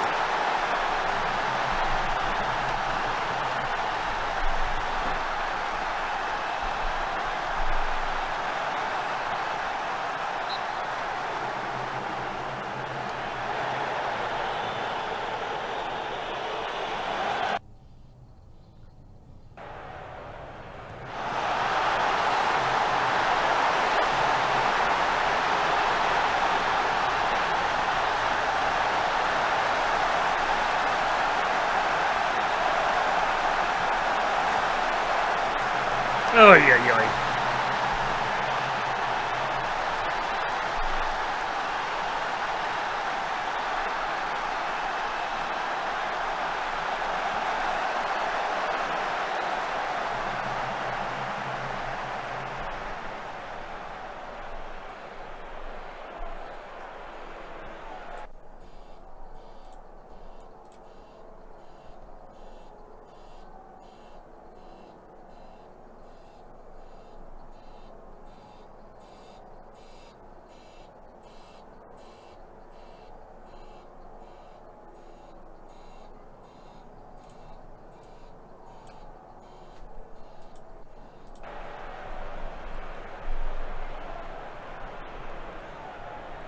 Facial hair is unbanned at the Yankees now.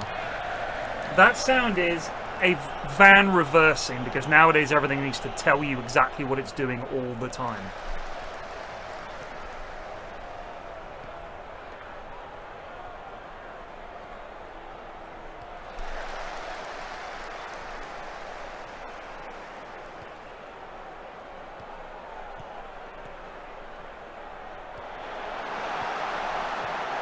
Whoa.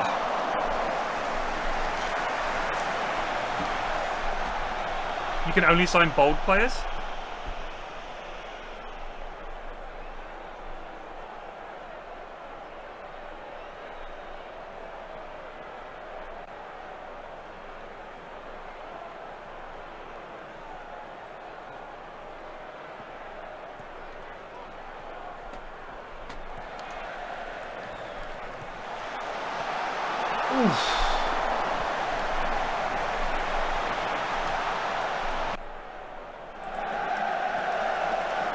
It's just a good game, this.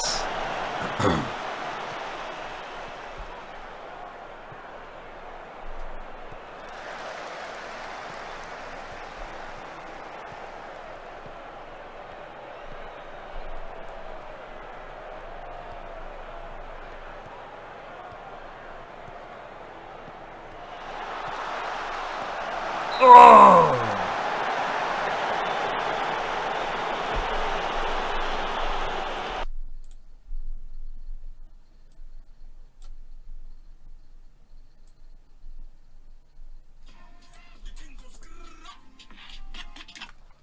Hello? Yes, she's on her way home. She's on her way home. Bye!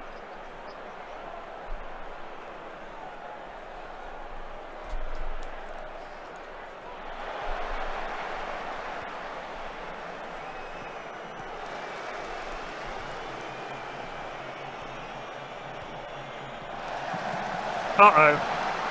Fuck off!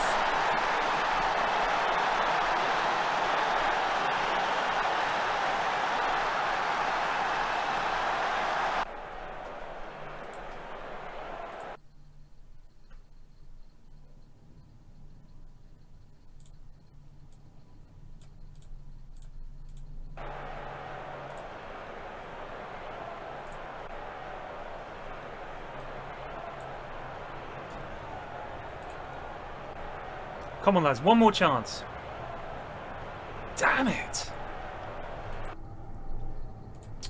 Good game, though. Good game.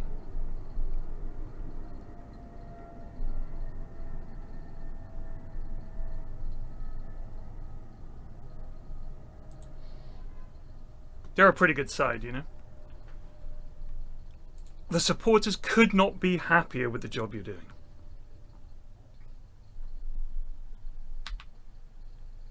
And the board? Delighted.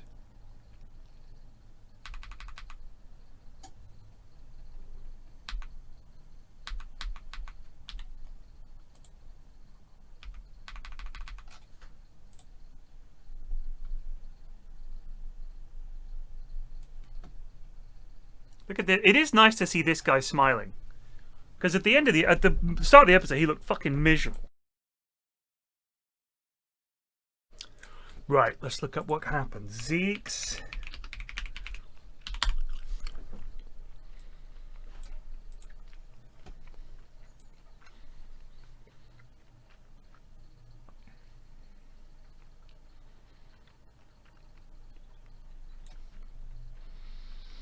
So, Yelp reviews were mostly positive, but some of the average comments were like the portion sizes are a bit stingy, service could be a bit hit and miss.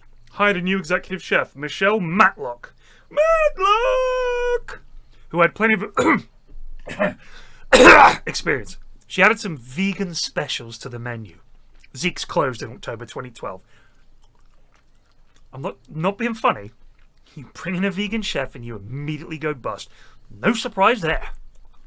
Oh no. Oh, they closed and they sold it.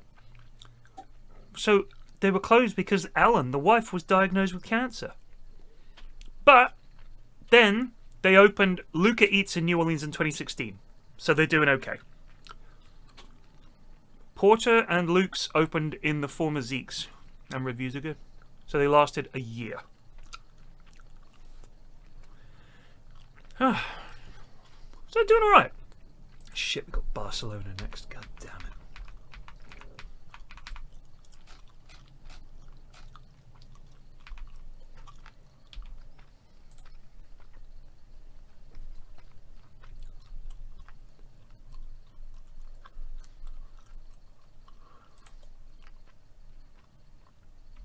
Okay. Bit of a wobble here, boys. We've got to do it better in the run-in.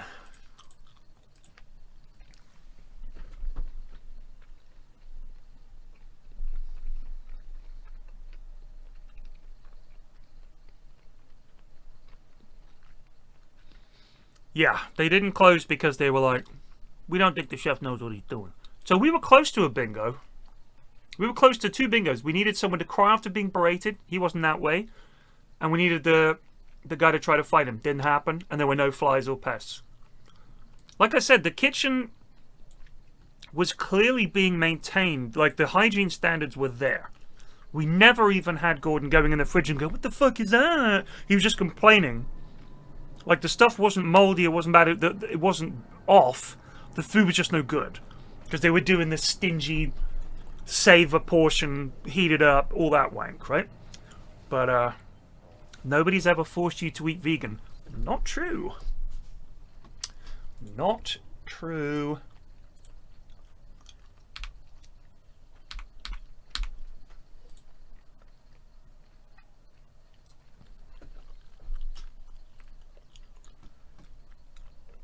You could kill someone?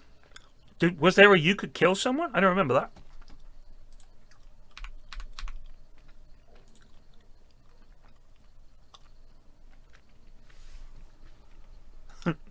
A miserly dragon.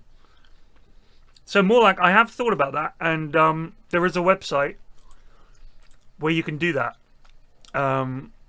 We could do that. I read that out. I read that out.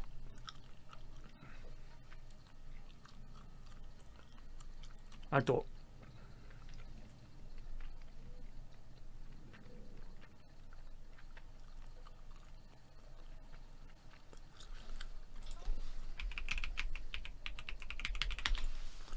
Doop doop be doop skeep scoop bop beep boop deep bop be dee doo doop ba da be dee doop ba da doop doop be dee doop beep boo da boo doop deep boo doo bop beep beep deep doo doo doo doo beep boo bop ba ba beep boop boop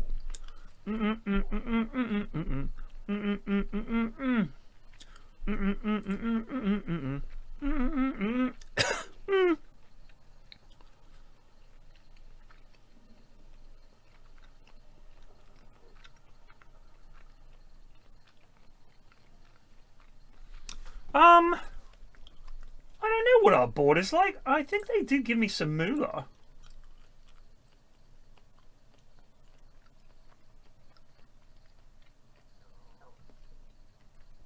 Who owns this club?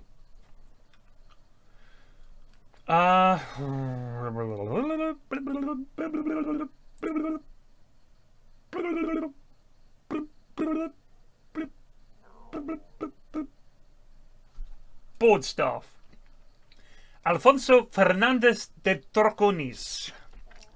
He is a chairperson.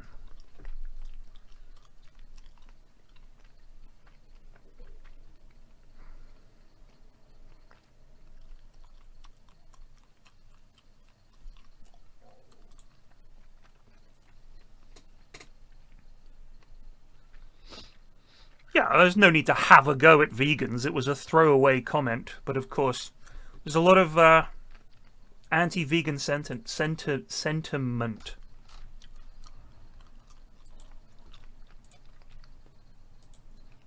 How can a chair own a club?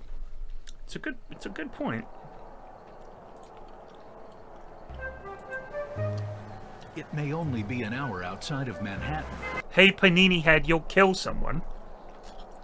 What do you mean, I think it's this one? What do you mean, I think it's this one? In relation to what?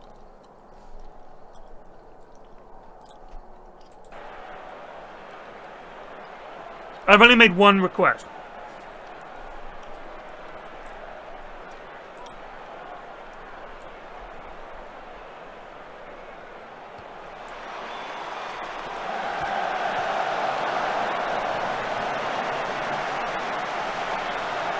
Oh my god, how is their goal protected? Why are all the big clubs' goals protected by this invisible force field?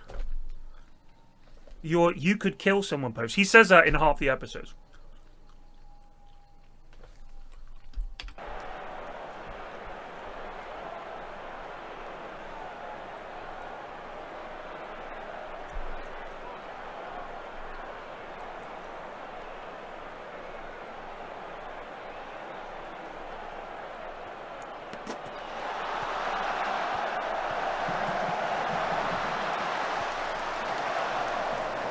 Get there, Bruna!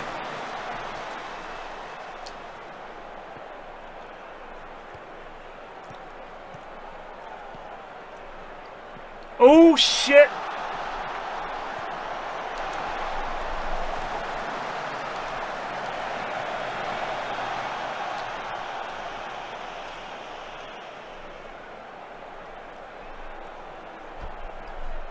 That's not a lot of people, though, is it, just Rusky?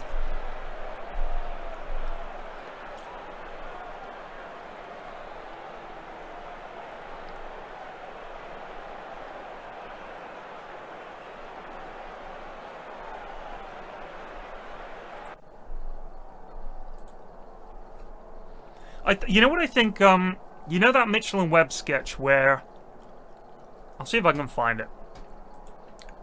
It's obviously very biased. I go to Bristol a lot, and Bristol is 80% vegans, right? And the other 20% are vegetarians.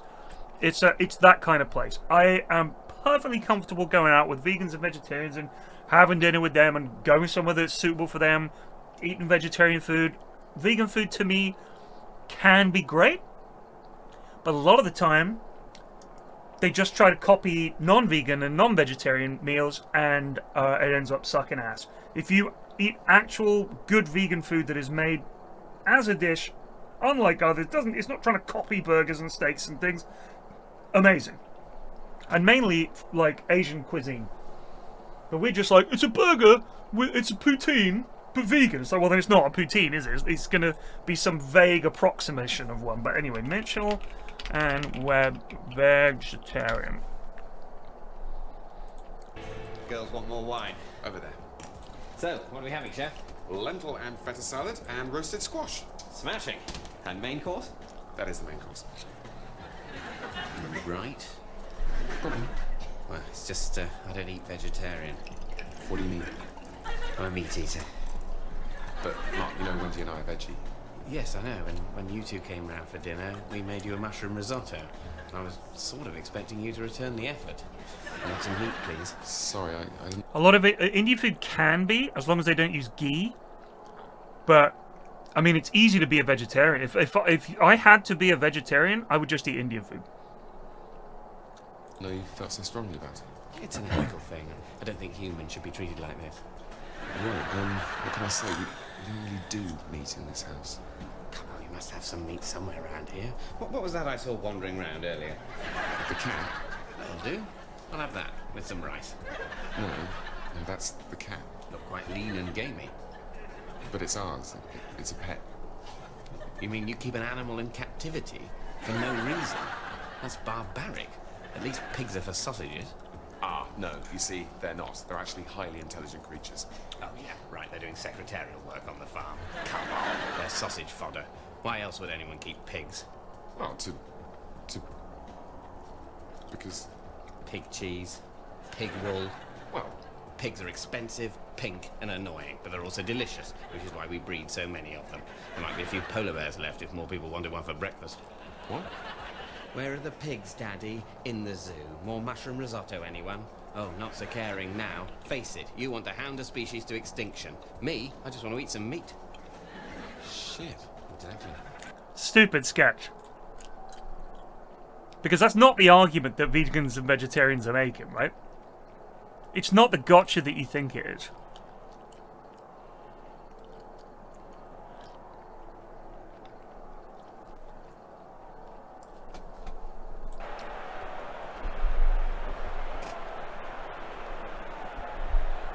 But I do agree with the point that, and this is something I think it as a social norm, there's this idea that people who have made a decision that they don't want to eat meat and animal products, when they are with people who do those things, they expect everyone else to bend to their way of doing things, even though they're the minority.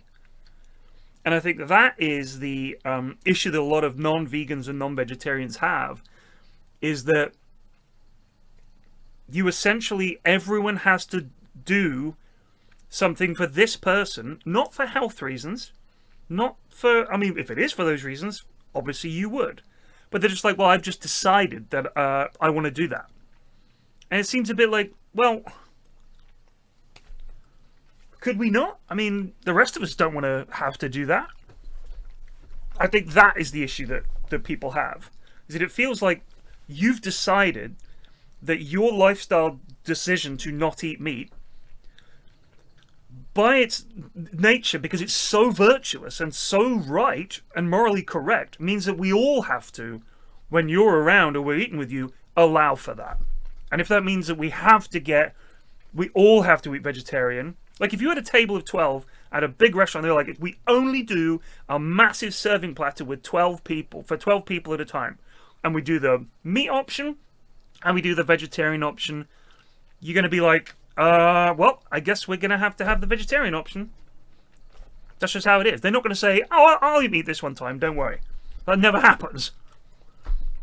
It's just a bit... It rubs people up the wrong way.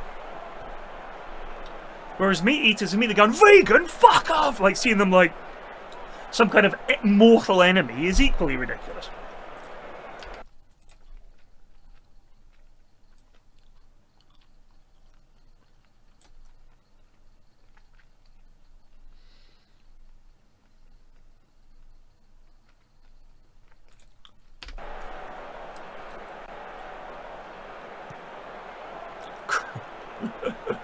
I don't even know what CrossFit is. I mean, I get angry. I get really cross whenever I have to do exercise. Is that the same thing? God fucking damn it.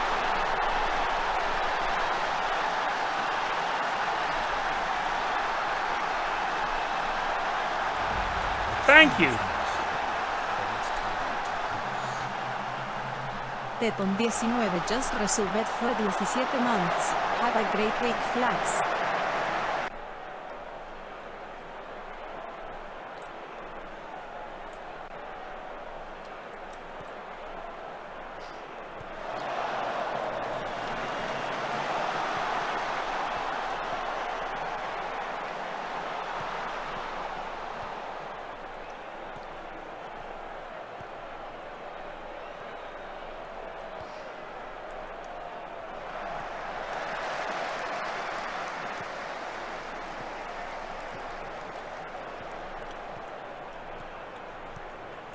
fuck me, boys. Can we just please stop tossing around at the back?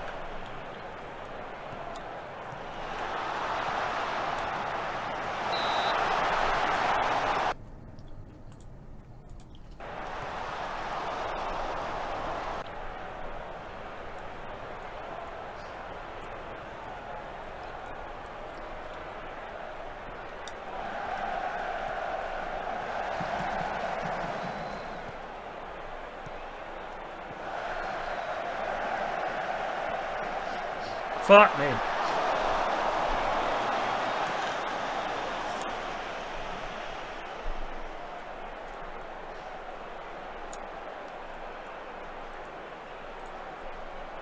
Yeah, I hardly ever ate meat when I was at university. Christ.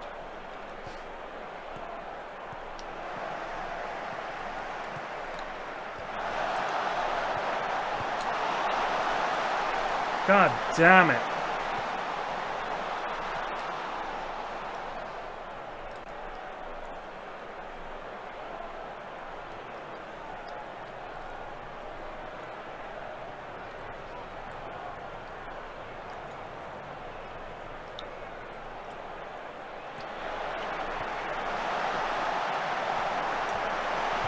Oof.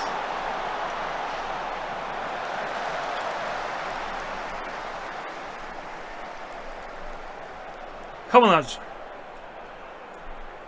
One last chance. Damn it. Lads, that was so unlucky.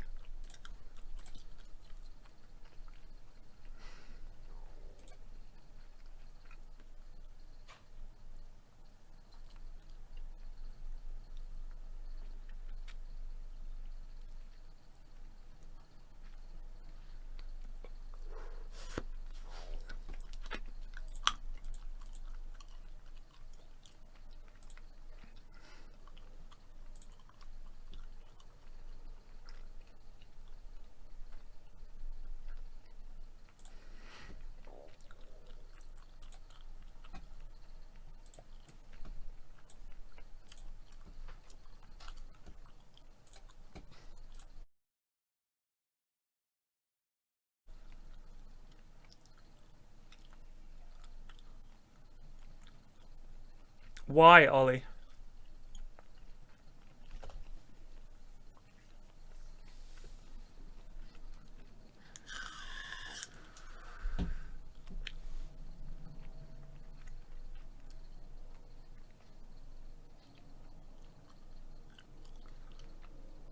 That dude in screen will make you sleep. So boring. I wanted to get one that was, it was one I'd had my eye on for a while. Not this one. I think I've seen this one, actually. It's pretty boring.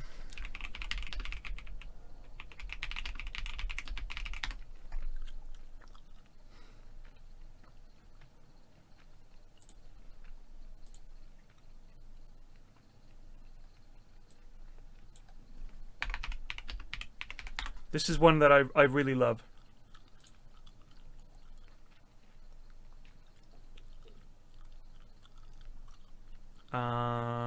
Ba-ba-da-boo.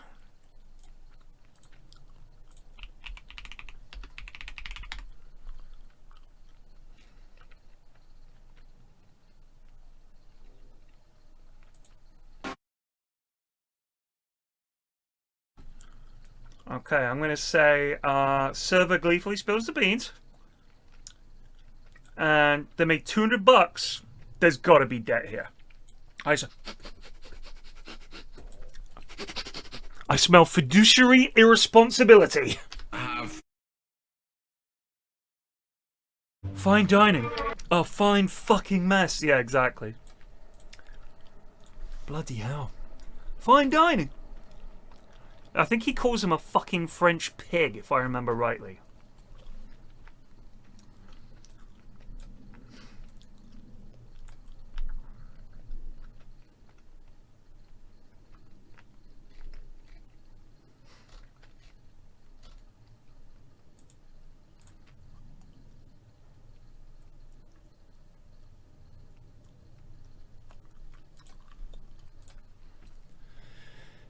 Nino's. Yeah, we did Nino's. I'm Nino! His brother makes fun of him. That was a good episode.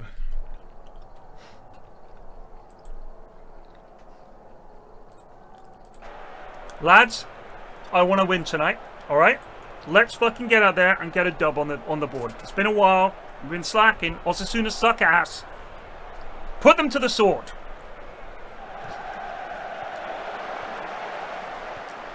Olay. Alright. Let's not do that.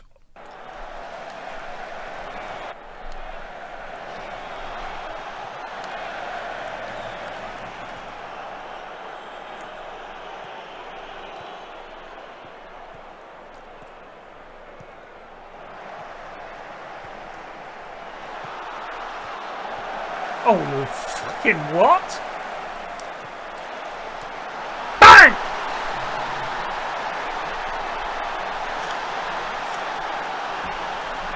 Oh yeah, Nino, where he would like, someone would say something and he'd freeze for 2 seconds and then go,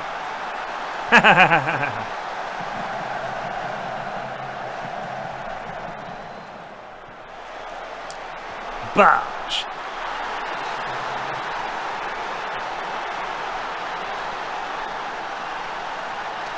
Oh, the ye old hitching post. Ye old. Anytime something's written as ye oldie, you know it's a tourist trap. Oh no! Oh, good save.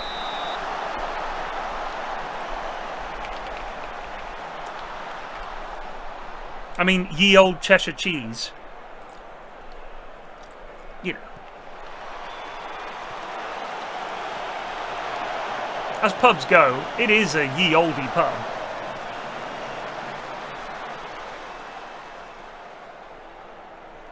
Did you have a look at Bruno's free kick yesterday against Arsenal? Had something to cheer as a Man U fan. I don't care.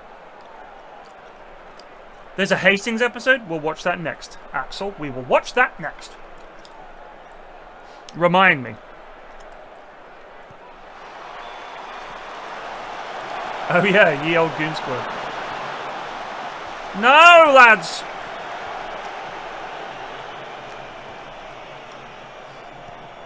The fucking Anthony turn that lad did.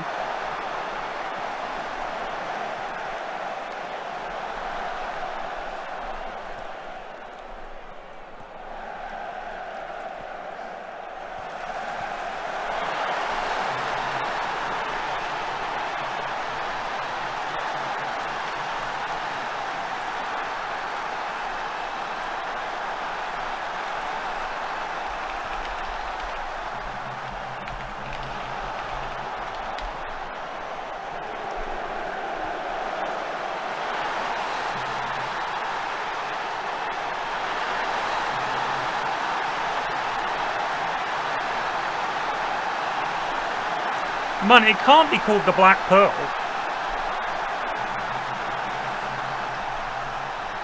That episode's New York. Or Jersey.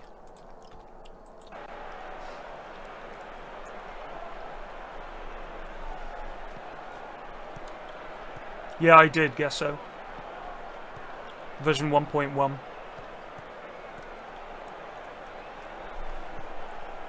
Yeah, but Mum wants the one in Hastings. Oh, fuck me, that's a ball. Oh!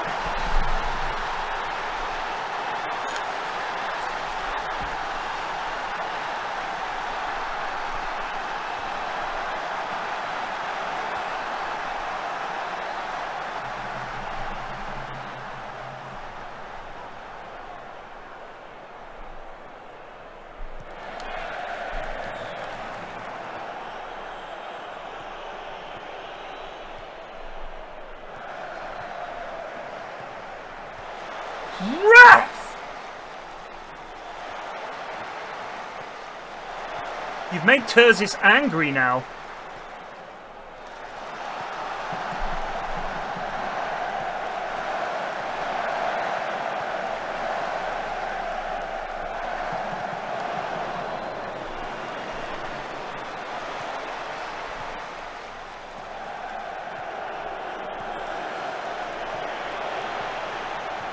Oh, you donkey.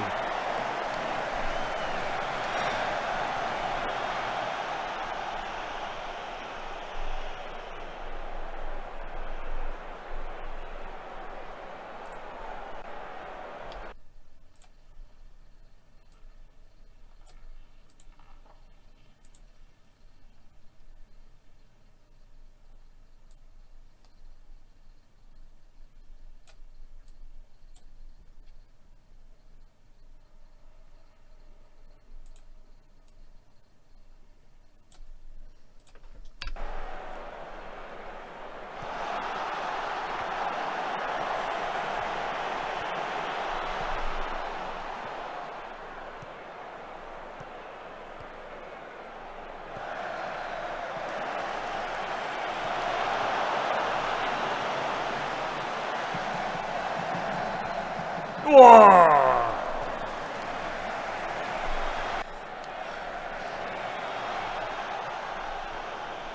Yeah, Isidre Miracle is pretty good. He's only 21. His anticipation is good. Like, if you look at him, his tackling is good, but anticipation, determination, positioning, teamwork, work rate, and 15 stamina. So he's literally a pure defensive midfielder. But he just fucking gets up and down, and when something is pumped forward, he's there. Like, that's what you need. Oh, that's right, we were going to check the World Cups.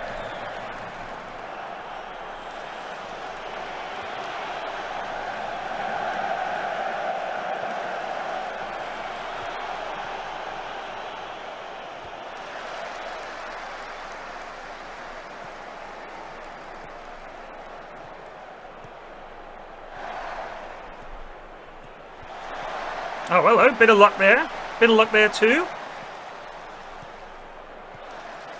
Oh, referee!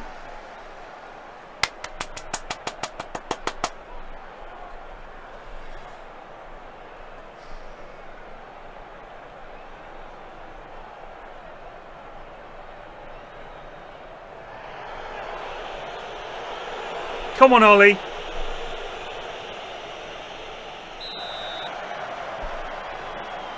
Blam!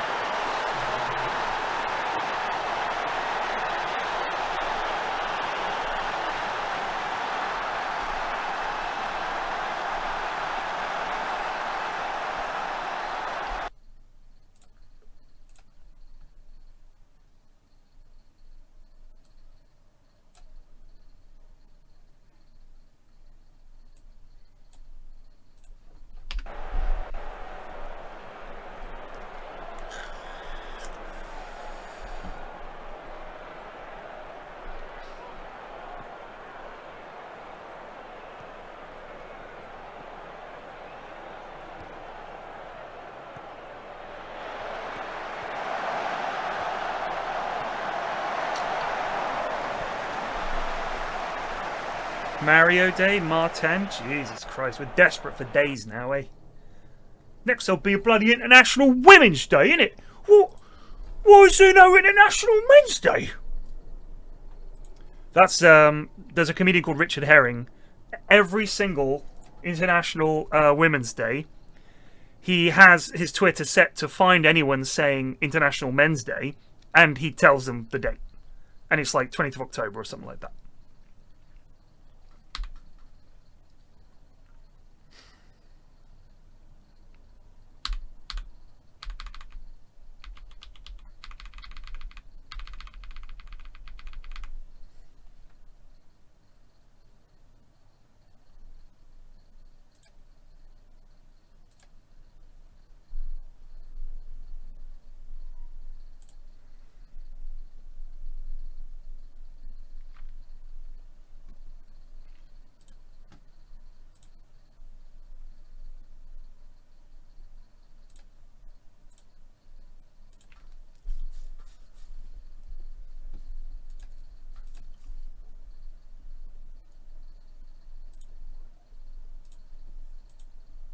I mean, that's just...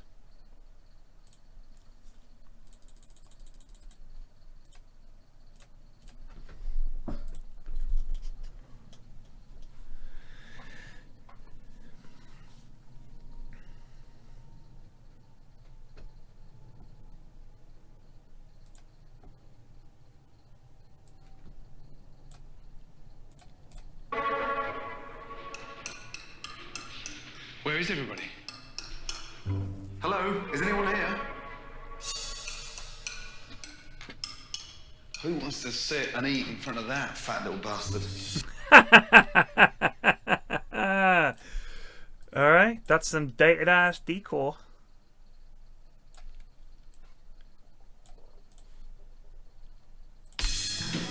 Morning. Hello. How are you? And you are? Jane. Jane, good to see you. Where's Chef? Chef's here. Okay. Well, Michelle. Good morning, welcome, how are you? Michelle, how are you? Yes, nice to meet you. Good to see you. Well, I finally got in. Couldn't find the front door. The front door is off the parking lot. Well, I mean, I couldn't find it. So it's the best kept secret in Moore Park. And you've been running the restaurant for 7 years? 7 years, yes. God, and how long has it been quiet for? 7 years. Okay, well, I'll go and sit in the restaurant. I feel like I'm at Buckingham Palace. Jesus, what is that? That's it's a doily. People love those. People love those? Mm-hmm. Really? You've got all that fancy crap on there, and yet the glass is dirty. Oh, God. Bread is almost ready, Jane. I feel like inviting my gran round for lunch. Could you not have got a bigger basket? I feel sorry for that poor, lonely bread roll in there. Let me just have a look at it before you serve it. Oh, Christ, I feel like saying a prayer. So, a lunch menu and a dinner menu. David mixed greens with sunflower seeds, dried cranberries, and Montrachet cheese. God, is there anything plain on here, Jane? I think it's all good. Thank you.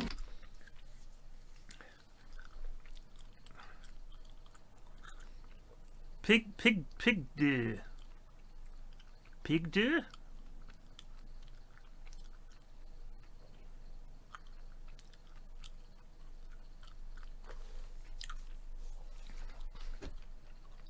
Look at that. Is the crab fresh? No, it's canned. It's canned? Mm-hmm. We'll can that one then. Baby spinach salad with strawberries, goat's cheese, asparagus, hard-boiled egg, and grilled garlic shrimp. Strawberries and shrimps. Mm-hmm. I'll start with that, please, as my appetizer. Absolutely. I've got to think about a chef's perception of food when he starts to put strawberries with fresh garlic shrimps. Yeah, that is absolutely bizarre.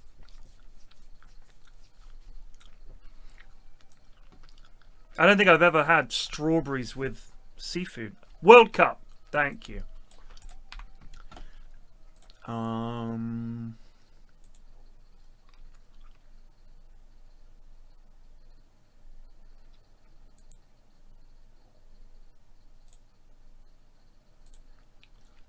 FIFA World Cup. Past winners. So, Austria won it in 2026, with Spain runner-up and the USA in third. And then 2 years ago, Italy won it, with Portugal runners-up and England in third. Austria.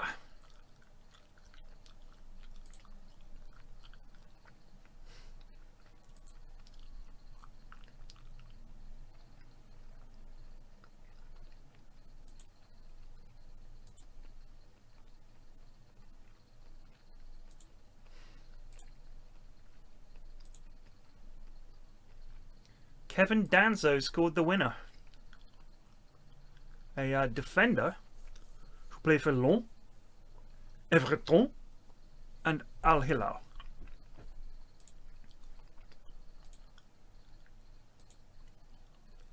Oh my God, they beat Ukraine. You bastards. Sabitzer scored there.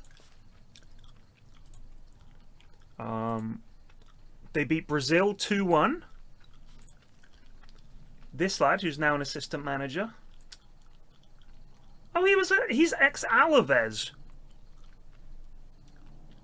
Exciting.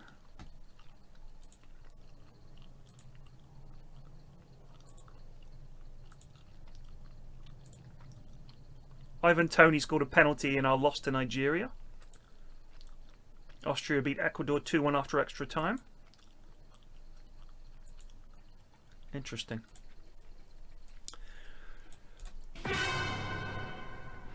We'll see how he likes it. He's a customer. Customer is almost always right. Bring it home? I would never coach America. I would never coach the USA national team or in the MLS. Whoa, Jesus. That's disgusting. I'll wait for the next course. Are you done? Yeah, yeah. Sadly, the prawns are stone cold and undercooked. Okay. Your prawns are undercooked and cold. When he sent the first dish back, I knew that we were gonna have a little problem. Here you go, for stuff filet of pea, stuff of pink. Thank you. Okay, bon appetit. Big, dirty, greasy chip plate and like a big, overgrown ball of pubic hair. Deep fat fried. I'm fucked if I'm eating that shit, that's for sure. As tough as old boots. God. Ooh. Damn. Raw carrot. Fine if you're a fucking rabbit. How's your steak? Carrots were raw, steak was tough, and that was just a big ball of grease. The plate was interesting, especially with the chip. Gordon gave us a scathing review. Thank you. It's lazy, it's dirty, and it's just bad. I mean, really crap. Your carrots were raw, your steak was tough, and your shoestring potatoes was a big ball of grease. Big ball of grease? Nightmare. That is my nickname. Thank God she's dead. Michelle definitely does not respond to criticism. He likes to be the man. You seem proud of that food. Yeah, we've already tipped this one. Have we had a fuck me? Did I miss it? I thought I heard one, but I could be wrong. Eyes and ears peeled. You seem quite... Yeah, I like it. You like it? Yeah, I think it's good. I mean, don't take this personally. Yes. Okay, get ready to take this personally. I thought your food was crap. Tasteless, bizarre. Your food was long-winded, boring, and just, you know, badly done. Honestly, I've never seen anyone talk to Michelle in the way Ramsey talked to him. As a waitress, I don't get complaints about the food. The only complaint I might get is a food's cold. Our customers love our food. Jane, I'm not asking you to blow smoke up his arsehole. I've just sat... We are fucking smashing through this. This is crazy. ...there for the last hour and had one of the worst meals I've ever eaten. That's a matter of opinion. Oh, God. You know, Are you that fucking arrogant? A matter of opinion? Not being that arrogant. If you're such a passionate chef, then you are a natural because you're French and yes. you know you love cooking. Yes. Why are you serving tin crab meat?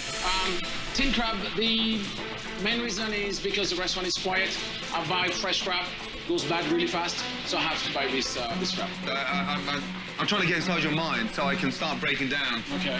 how stupid you are. I don't think he likes Michelle.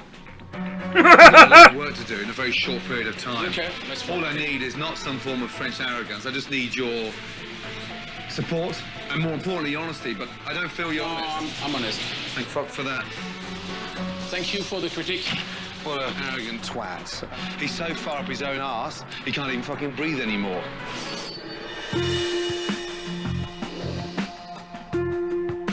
Day 2. After being disappointed with the food, Gordon now inspects the kitchen. Okay, Michelle's not here. Have a good look round and just find out what's in the fridges. Oh, bloody hell. Oh, when was the last time that was clean? Do you know, if they really wanted to get some good footage from inside the ruins of Chernobyl, Gordo would get down there, bare hands, in his chef's whites. What is that? What have you done with this reactor? Hey, this is melted. This is... I can taste the radioactivity pouring off this. What have you guys done? He literally will shove his hands into anything. Oh my god. Oh,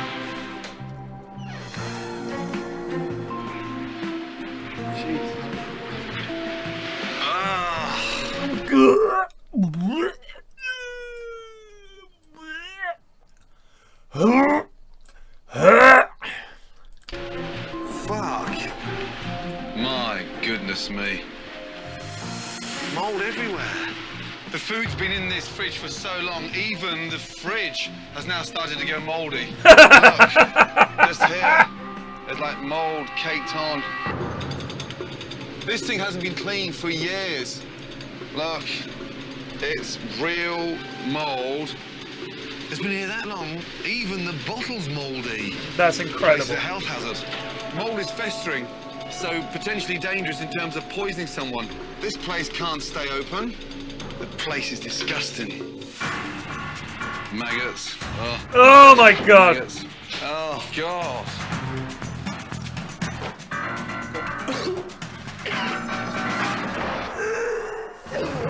Fucking hell. Okay. Okay. Maggots counts as pests. For sure. Because they're evidence of flies. I'm also thinking shut it down before someone dies is about to come out. But just listen to the fact they've foleyed in some humming for this guy arriving. They've added that in. Because he's walking into a fucking ambush.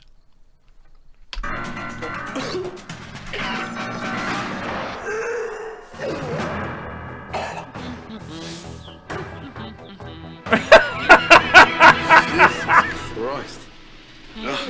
Hi, Gordon. Michelle. How you doing? Who organises this place? The cooks and myself. When was the last time we had a really good sort out? Yesterday. Yesterday? Yes. Look, underneath here, the amount of mould that's growing. Look. It's really important that you're honest with me. Every time I say something to you, all you do is smile at me. When are you going to get serious, Michelle? I am serious. Well, show me some fucking seriousness then, will you? Because if you were serious, you wouldn't be having this up there. What the fuck is that? That's the dark chocolate terrine and That's white how chocolate you work? monkeys. There's finger marks in there where someone's gone in with their hands. That's how you work? Sometimes, yeah. Sometimes. You don't care anymore, do you? Is everything perfect? Even in your kitchen? I don't think so. It's fucking clean. What do you mean? This guy with the attitude that has no idea what's going on insults me, tells me that he doesn't have to, you know, his restaurant bullshit. I don't want you to come and tell me if everything is awful. You hate the truth. No, I don't hate the truth. You hate the truth. Tell me that everything is awful. You know what? I can get the fuck working. I work for Thomas Keller. I know how the kitchen goes. How long ago? I work for Guy Clausen. Hey, let me get Thomas Keller doesn't run a kitchen like this. No, he doesn't. Thomas Keller's one of the most amazing chefs in America. He'd be fucking embarrassed if he saw this shit. Maybe not. This is extraordinary. It was good for him to be humbled. Michelle was of the opinion that, hey, if I want to serve dog shit on a plate and the customer doesn't like it, too bad. The restaurant is not doing that bad, okay? I make decent money. How much money have you made in 7 years? How much money have I made where? In the restaurant in 7 years. What do you mean? Yeah, it's a tricky question. That's a tricky one. I make lots of money. How much money? What do you mean? How much money do you make? In what context? In relation to the restaurant? What do you mean? It's just incredible.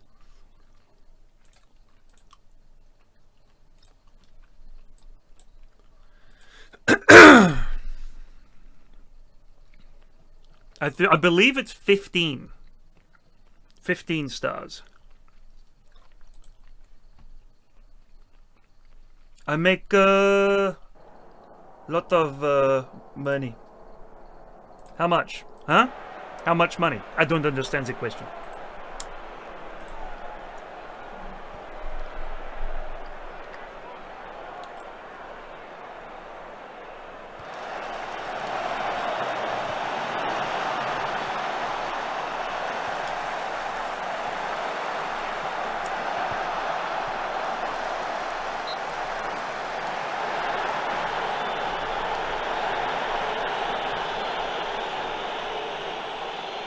That's not the Rodri, is it? Like, no, just one of the many Rodris.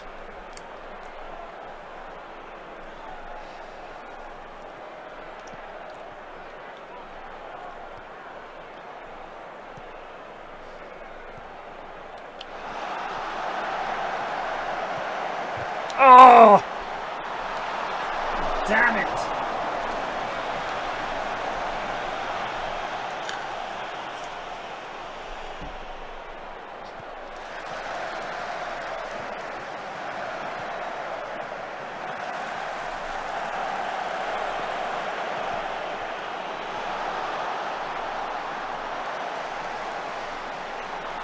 He has 8 now. He's had 17 in total. Interesting.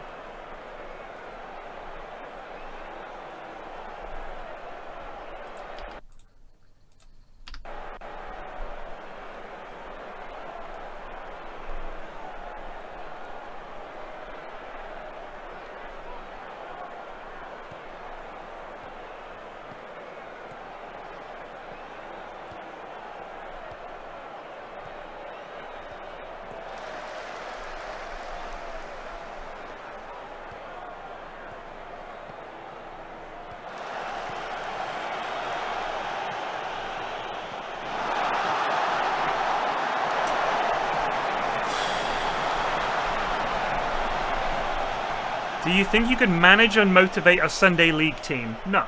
I don't think they'd listen to me at all.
Jesus.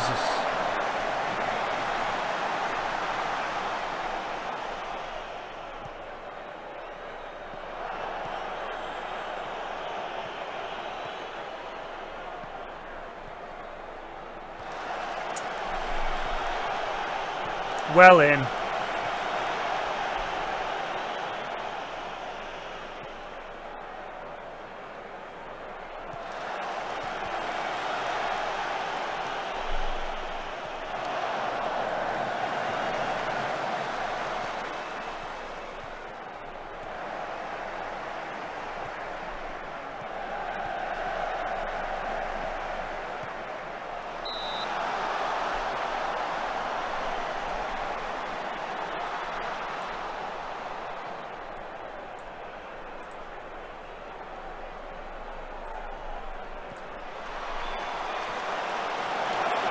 Boot!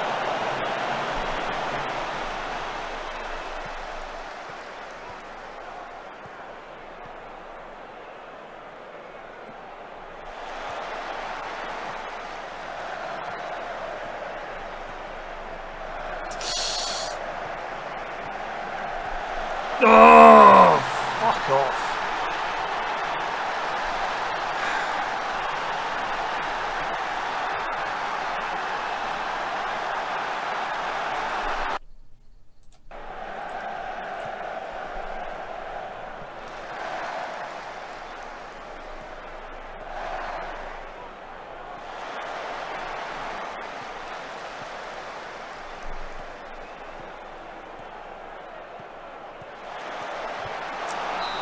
Jesus Christ. My mate coached his son, In fact, a few of my mates did. And he said it was absolutely brilliant. Like, the working with the kids was so much fun. It was his son and a lot of his son's mates from school. You know, they all played football together and stuff. And some other kids in the neighborhood and everything. He said it was absolutely brilliant. And that when they won, it felt like so good. And he was so proud of them. He saw them improving and stuff. And I was like, man, that would be absolutely phenomenal. But, oh, Ollie! Oh! But, neither of my two are into any kind of sport at all, really. Unfortunately. But they did say that as fun as it is, he said the worst part of it all is the parents. Like that the parents are insufferable. Calling you up. Why isn't my son playing? He really wants to play. We bought him new boots for Christmas. You know, why aren't you playing my son? And he wants to say, because he's shit. Because your son is shit. And this is like the title deciding game. This run-in has been super good. All these lads have been playing all season. He's only been here a month, and you want us to play him. Who do I drop? Oh, we've hit the woodwork like 17 times. This is ridiculous. So people demanding that you play their son. Why aren't you playing my son? And then trying to... Who do I complain to? I want to speak to your manager and all this kind of shit. Like, what the fuck are you talking about? This is voluntary. So there's that side of it.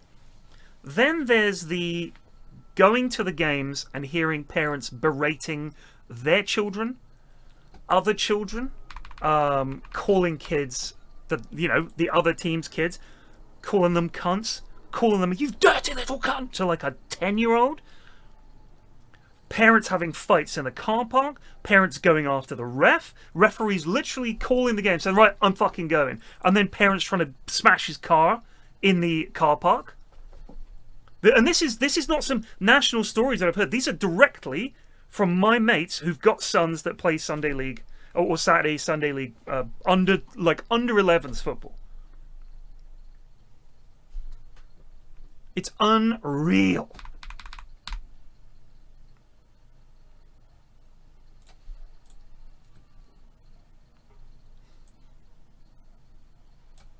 So that side of things, I would not want to be involved in. How much money have you made in 7 years? Sorry, it's a big question. You need to make it smaller. How much profit have you made in 1 year? You're hiding from me. No, not really, but... You don't want my help? I want your help. I want your help, but, I want good help. Don't fucking dare start lecturing me what you want me to tell you. I'm here to help. The quicker you understand that, the better for all of us. Right now, every time I tell you something, it's the man that's just fucking ignoring everything I say. I bet some stubborn fuckers in my time, but you take the piss. Did he say stump fuckers? For the rest of the day, the secret garden was busier than usual. Not cooking, but cleaning. Clean kitchen, clean food, yeah? I want it spotless. Wait, so Miss A. Braden, I don't know if I'm saying that right. You don't umpire adult matches anymore. You were traumatized umpiring a men's game in Surbiton. What were they doing? Were they like shouting at you?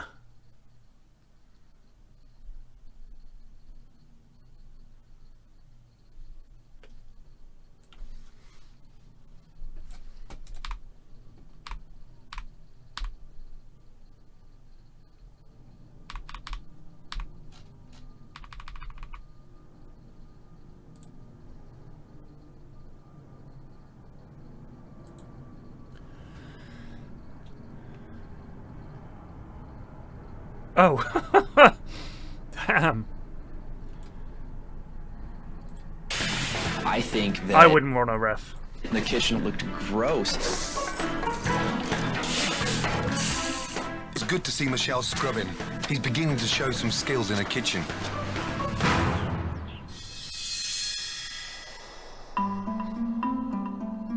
Now that the cleanliness of the kitchen is up to Gordon's standards, it's time for him to check out a full dinner service. Well, maybe not a full dinner service. The feeling when you walk in and there's nothing, it's kind of like a slap in the face. Good. Customers. A little on the stale side, but customers nonetheless. What the hell kind of puny appetizer is that? That was a couple of strawberries with a goat cheese and some fucking cucumber. What is that, Michelle? This is series 1. This is a canapé. Canapé? Yes. Strawberries aren't even ripe there. We've been doing it for a while. People love it. Fuck me. Did you like to decide? I will take the sweet potato bisque. Okay, I'll get those for you. Thank you. Can I have a potato bisque, please? Yeah, it'll take a couple of minutes. We need to cook it. The food all takes too long to cook. So when I take my order, it'll be at least 25 minutes before it's on the table. My belief is, you know, it's nice to sit down and enjoy yourself, spend 2-3 hours in a restaurant. Yeah, this is... In France, you can do that. But I will say as well, when you do that in France, the food is good. I don't think your food is good. Your food is shit. You're going to step in for Miracle because he's tired.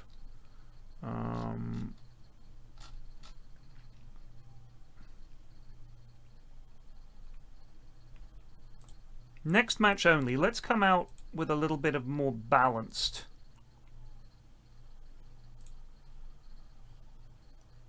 And let's go for working the ball into the box here, please.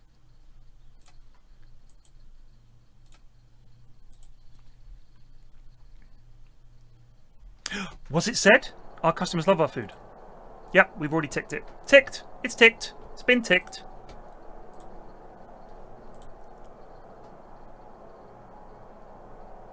We need to step things up, lads. I want a better result today. Go do it! Ooh.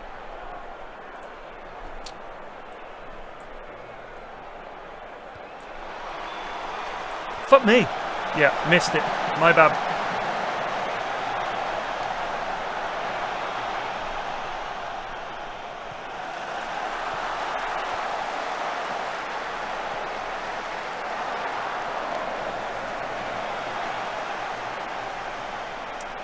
I think if I go to a restaurant for dinner, I expect to wait a few minutes before I have a menu in my hand and I've been offered drinks. Like, within 5 minutes. Then I expect to be given 5 minutes to decide before they come over and say, are you ready?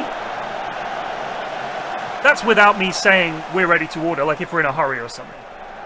So 10 minutes has been spent getting my drinks, reading the menu and ordering, and then once I've placed my order, generally speaking, 15 to 20 minutes. And I want all the food out.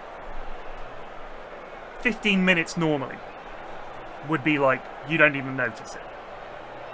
And you're having a drink and a chat, and you've got the bread or whatever, little, you know, mousse-bouche or something they put out. But in a good restaurant, you don't even really notice waiting 20 minutes. You know what I mean?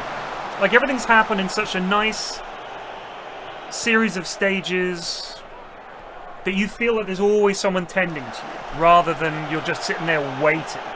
Oh, no!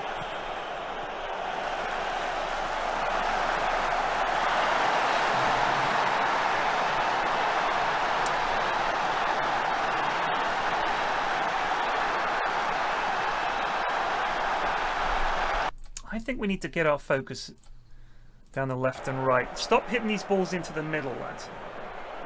We've got good wide players, let's use them.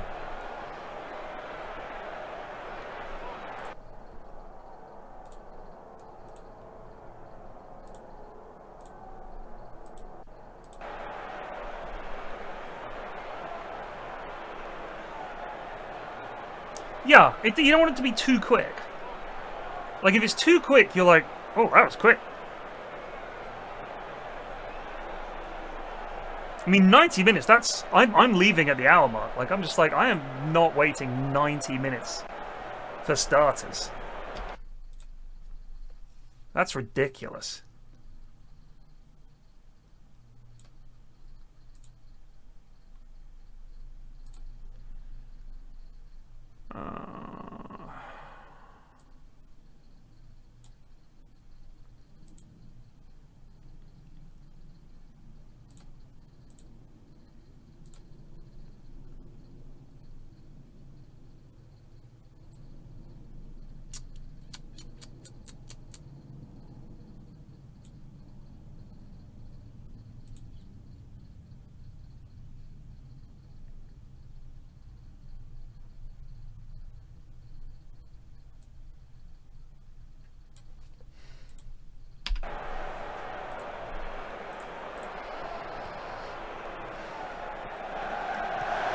Oh.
Lads!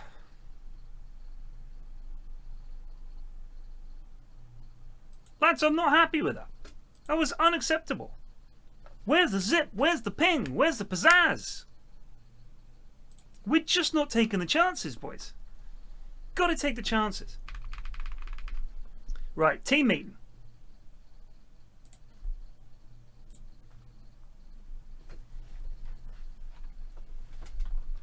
Don't let your heads drop, alright?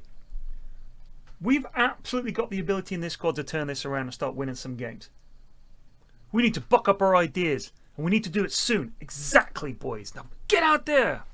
Look at that morale boost. Let's fucking get out there and win some games. Yeah!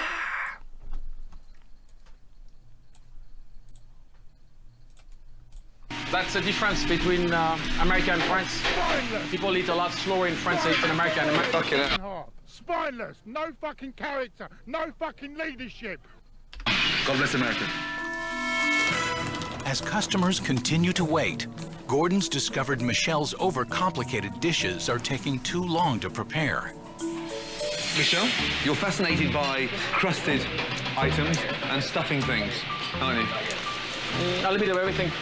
Look at the menu. Macadamia nut, mahi-mahi. Crusted. The scallops. Crusted. I have the chili garlic crusted salmon. Crusted. Stuffed chicken. Crusted. The pork chop. Crusted. And then the filet, that's stuffed. I like good food. I like rich food. I think it's great. It's a little spicy, but not too spicy. It's a matter of opinion. Nobody likes everything everybody does. Go for it. Oh dear, it's gonna be a long night. God, this guy is fucking unbelievable. You know, there's one thing about being bad, that's solvable, but being in complete denial throughout, it's extraordinary. I've never met such a fucking hard-ass, stubborn bullshitter in all my life. I did make the paella.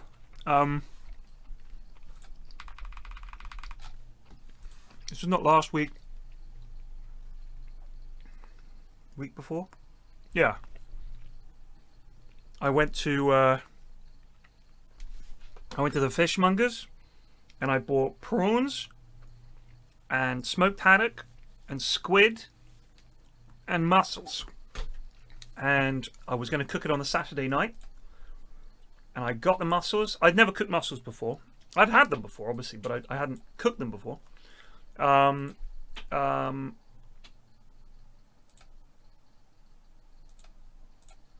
the lad that sold them to me, poked a hole in the bag. He was like, that's so they can breathe. They've got to be able to breathe. I was like, oh, right, yeah, okay.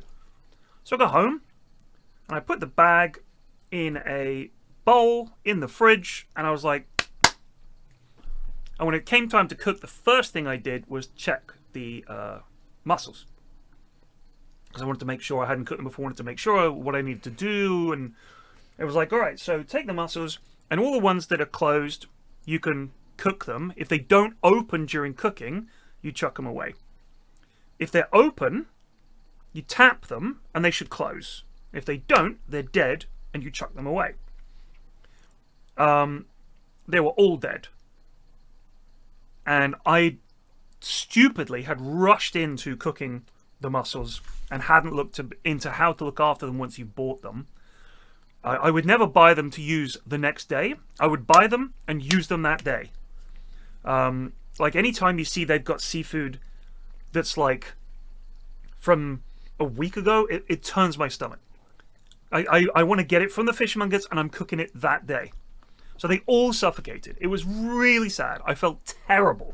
I threw them away. I was really fucking angry with myself. All those little lives lost for nothing. So then I went back on Sunday. I bought another bag of mussels. I took them back, and what I did was I spread them out on a baking sheet in the bottom of the fridge, covered with damp pieces of kitchen paper just over the top, so they were damp and they could breathe. Came time to cook them, and me and my eldest had a lot of fun taking the mussels out and tapping them, and they literally, if they're open like that, you tap them and they go pew and close. And it was great. It was really great, and I felt like, yes, we rescued the mussels from death. And then a couple of hours later, I boiled them alive and ate them. So it was merely a stay of execution.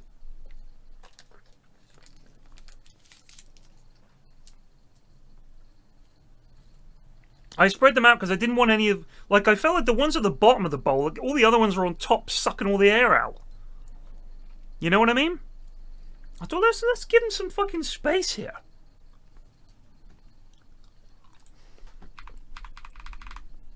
But, I mean, when you cook them, I don't know if you guys have eaten mussels. If you look at them,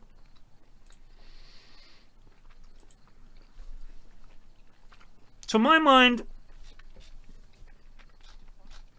it's barely even a living thing. Do you know what I mean? It's literally like a quite big chemical reaction.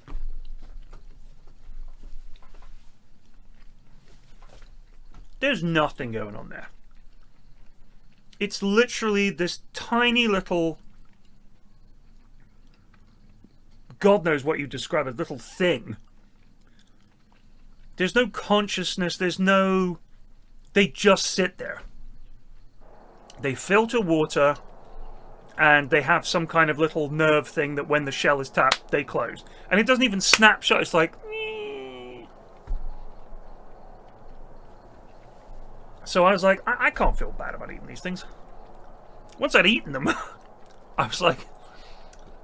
I felt bad. I hate wasting food. But at the same time, I don't mind fucking... They're so simple. They may as well be plants. There's nothing there.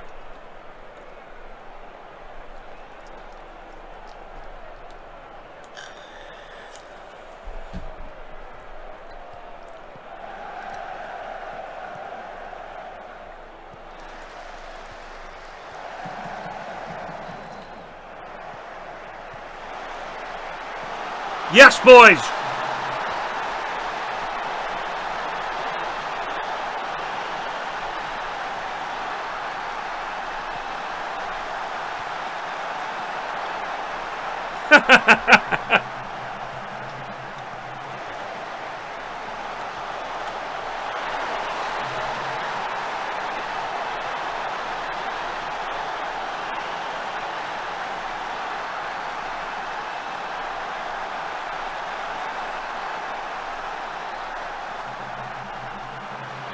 Good luck with your job interview.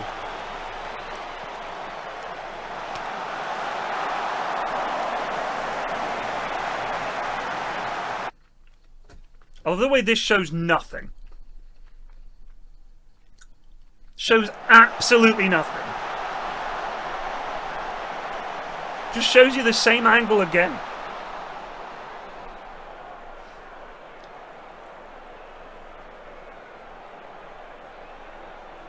No, I don't think I'd eat octopus alive, ever. I mean, they're very smart, aren't they? I feel terrible about that. But I'll eat a fucking lobster. Not live. But I'll say, that one please. And then have it cooked and I will eat it. Because they're delicious.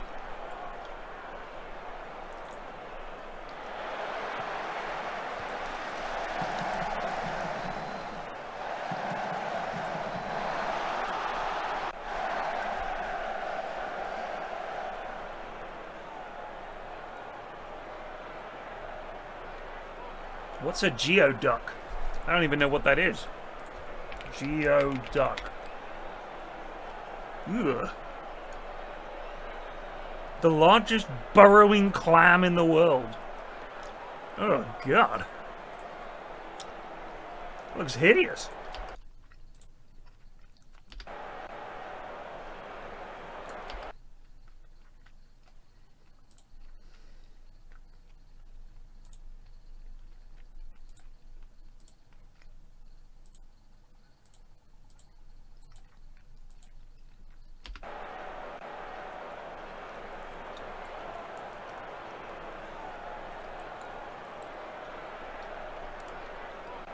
Well done, lads.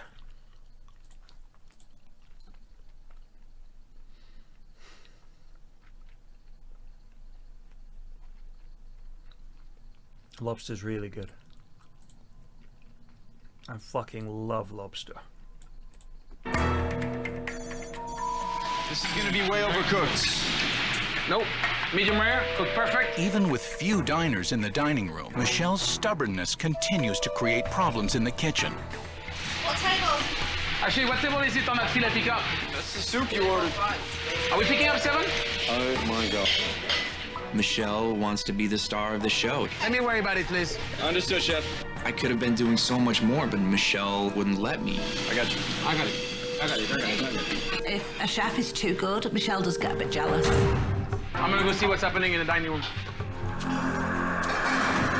With Michelle headed towards the dining room, sous chef Devin takes over. I know what I'm doing. I'm a machine, and I'm all over the place.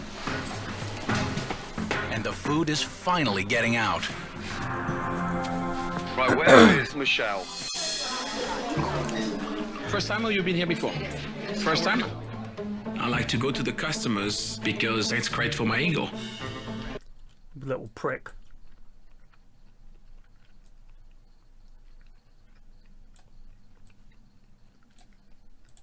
What are we drinking? Oh, Pinot Noir, yeah, I forgot. I think I know the guy that sells that wine. Michelle does tend to talk an awful lot. I have a glass of wine waiting for me. I hope it's good. Nothing's consistent, no one's taken anything, no one's got any passion, and if one thing the French have got is passion, here, zero. After observing dinner service, Gordon has come to a conclusion. Okay, so let me tell you what I have seen and witnessed all day. I've seen a man that I think is far more in love with himself than he is with his restaurant, okay?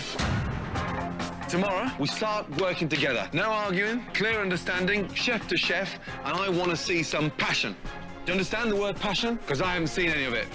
Tells me that I don't give a shit about people, like only about myself. This is all bullshit. You can do much better. This is all bullshit. Day 3. Gordon is determined to get through to this stubborn chef with help from a little shock therapy. Wait, so slugs and snails throughout their sort of evolutionary past, sometimes snails won't have shells and sometimes slugs will and vice versa. That's interesting. Do the English have passion? Yeah, come out with me on a Saturday night, mate. You'll see tons of it. I'll take you to all the places that are teeming with passion. Passion for getting absolutely fucking twatted.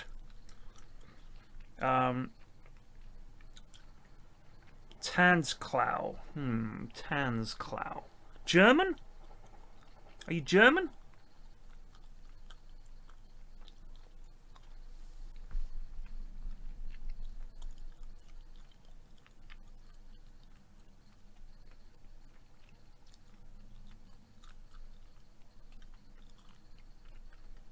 Are you going to admit to where you're wrong? You are. Fascinating. The German telling the Englishman, yes, you do not enjoy putting the flavors into your food, of course. Yes, in Germany we have the most spicy and beautifully flavored food in the world. Incredible. You're as bad as us. And I fucking love German food. But calm down. We have this thing called horseradish and mustard. Have you heard of them? Yeah, we have those. And sausages, and we like potatoes. Yeah, we like those things too. And beer. Yeah, we like beer. You didn't conquer the world. Do you know why? Because you sucked at naval shit. We were good at it. We were an island. You have a tiny little bit of coastline that no one even wants to go to. And you had to get past the Danes and the Swedes and us. You're never going to have a fucking... global empire. You got to be an island. Yeah, currywurst. Where they just put a little bit of fucking curry powder or something. Hey, sauerkraut ain't spiced. We can fucking put some shit in a fucking jar with some brine and wait a couple of months. I do love sauerkraut. Like I said, I love German cooking. But I don't want a German telling me that our food is bad. Ever.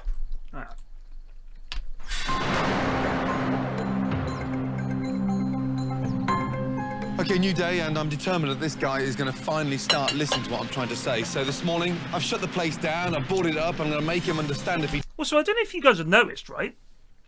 Okay? I don't know if you guys have noticed. Gordon Ramsay is English. And we're going to a whole bunch of restaurants in America here. Run by a wide range of people from all over the world. And they all fucking suck ass. And Gordon Ramsay, an Englishman, is teaching them how to cook. Nope, he said he was English. He literally said on one of the episodes, I'm English. That's what he said. He doesn't start changing and listening to what I'm trying to say, that's what the end result. He called himself English. And I was like, no restaurant wants to see. How you turn up to work so late?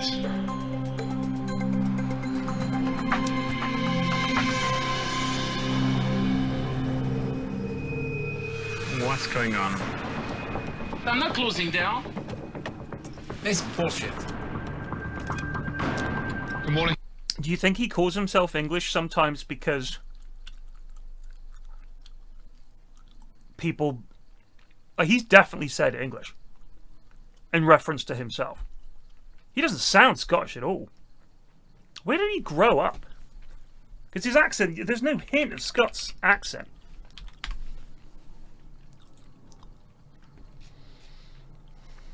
Born in Johnston. When he was 9, they moved to Stratford.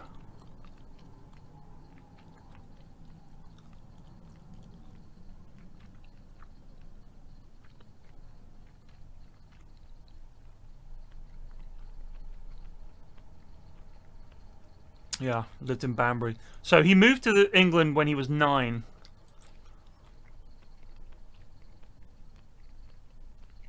Rangers. He's Welsh, says Claws of Doom. I believe he's German. That is why he can cook so well. Because he is German.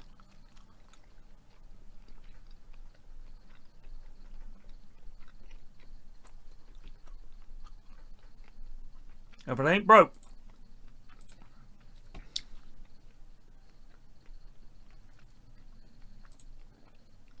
He says things like anything. I mean, he's not from a posh background, do you know what I mean? I mean, apparently his dad was a real piece of shit.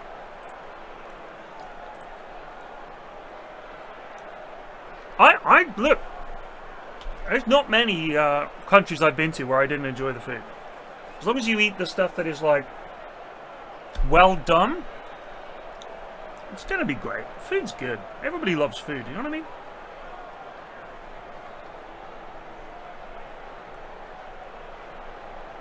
I think actually that food's quite important. We love food as a species. I think you need it.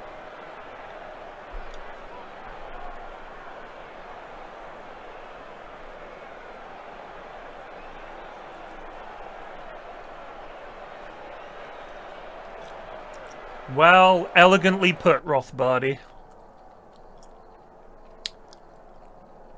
Gatchers, I did not get food poisoning from the clam chowder.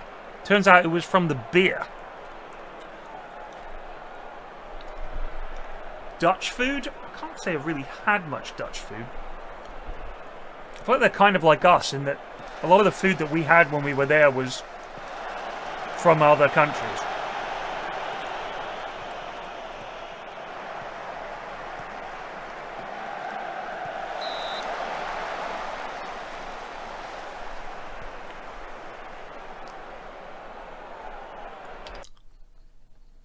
What did I say, Axel?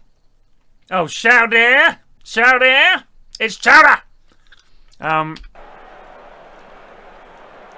There was something in the tap. Or the pipe. So the guy, I asked the guy what local like beers were good. He said, oh, this is like a beer. This is really good. It's like local whatever. And I drank a couple of pints of that. I was with Blitz. And he had the chowder too. He was fine. I was on the toilet all fucking night, and the next day I was being sick. It was awful.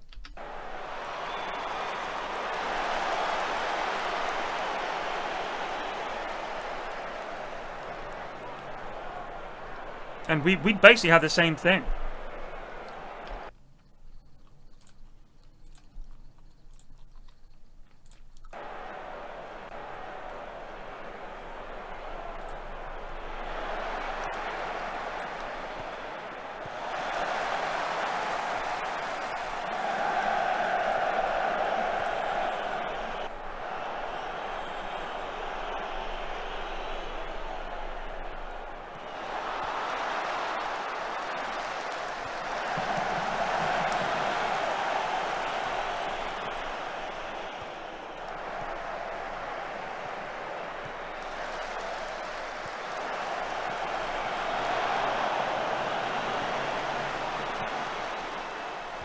Ref!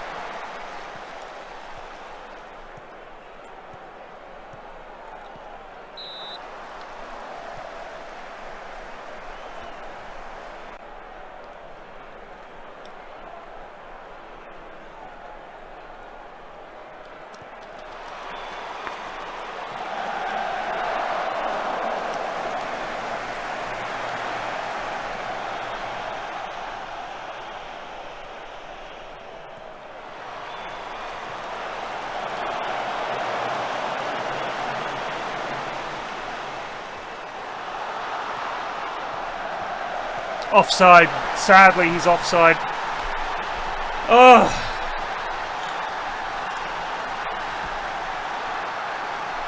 I just wish don't show the replay. Don't get my hopes up.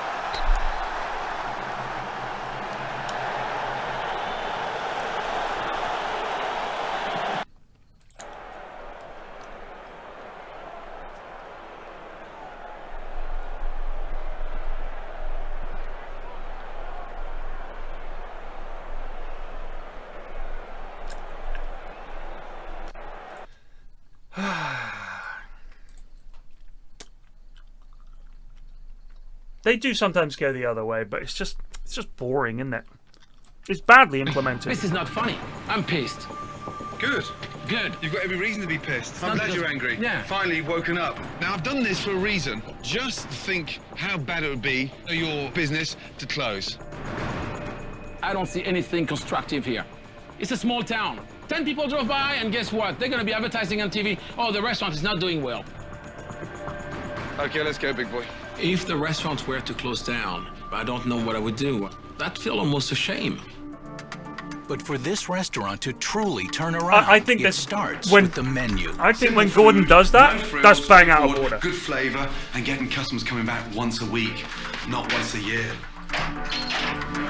In the UK edition, he would always be topless and then put his chef's jacket on. That would have been on the bingo. Gordon gets his tits out. Hey everybody, every time we touch something tonight, we're going to be tasting. Yes, chef. Everything. Now, Gordon is going to teach Michelle some simple money-making specials to put on the menu. Okay, the first dish is going to be roast chicken. Roasted, simple, and bang, out, yeah? Nothing fancy. Nice and easy. There's a lot of things, just because we've been doing them forever does not mean we've been doing them the right way. Nothing too expensive. That's not difficult, is it, guys? Trying to simplify how we work faster, cleaner, and better. They're the 4 specials. Onion gratin, tuna niçoise, roasted chicken, and a fresh, local asparagus warm tart. Yes? Any questions? Is he the great cook? No, I was voted best chef in Conejo Valley.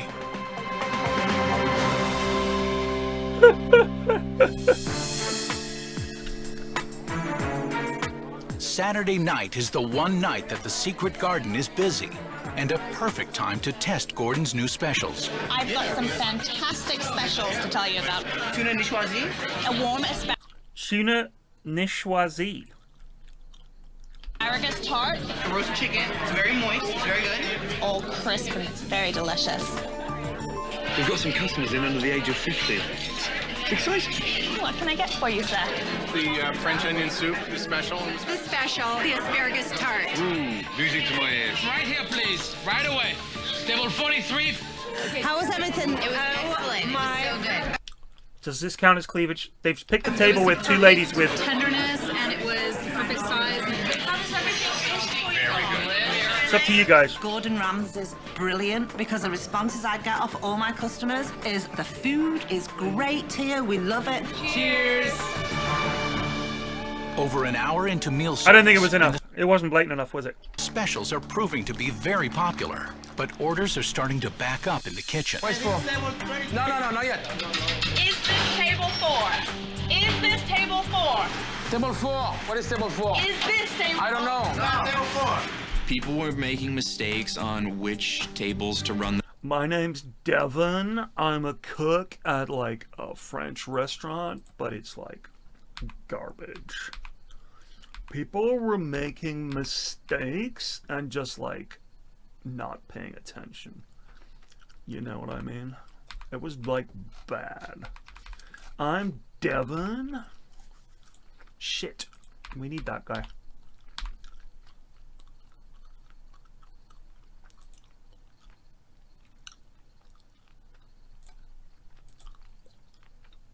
More vocal fry. My name's Devon. Set pieces, yeah. Okay. Attacking. Corners. Routine we're going to do is we're going to aim for the center. Going to get it in the middle there. Yeah.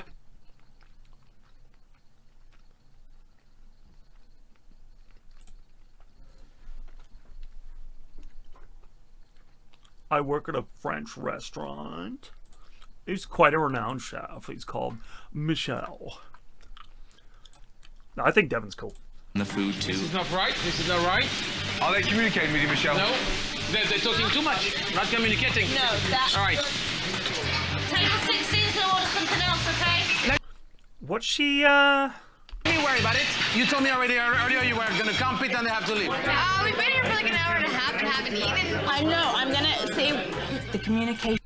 I'm thinking the cleavage one doesn't come up often enough, unfortunately. So I want to think of something else we could put in there in place of cleavage. wasn't quite there from the kitchen. There's not enough potatoes for the special. There's not enough eggs for the special. And no one's communicating. We're telling you have nothing left. You're still ordering them. Yeah. Here's one thing. Okay? Here's one thing. Oh, there's always no communication. One of the things that comes up is that there's like a really good local source of something that they're just not using. That's like everyone.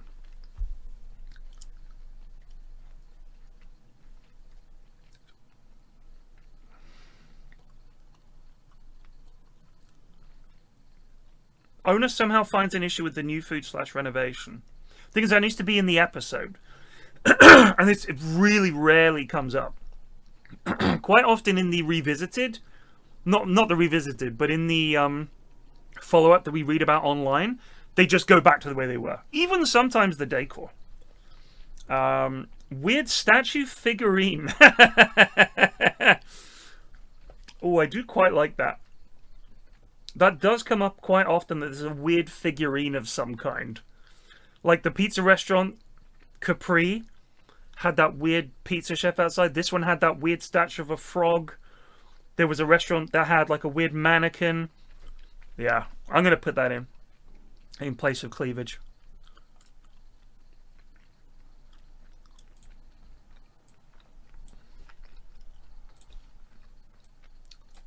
We had a run of episodes with cleavage, so we thought we'd better put it in.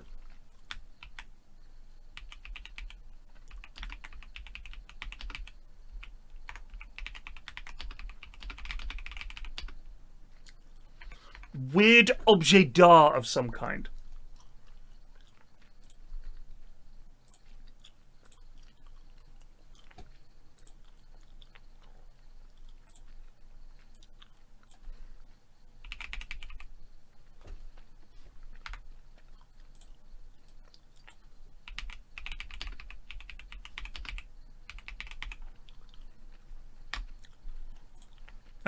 Coincidentally, of course, that does get ticked off here because he had two weird statues in the dining room.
Put these lads in the bin, boys. Immediately. Immediately.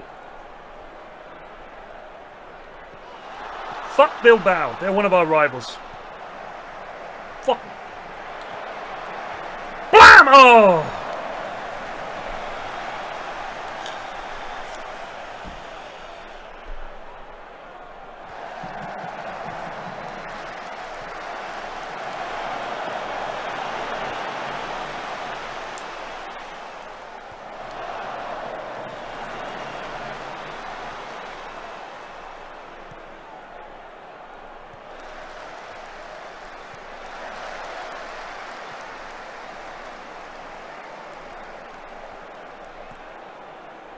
Jesus.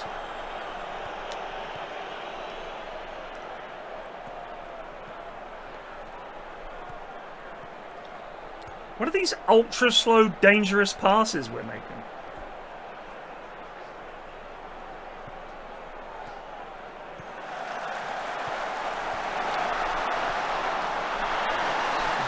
Lads.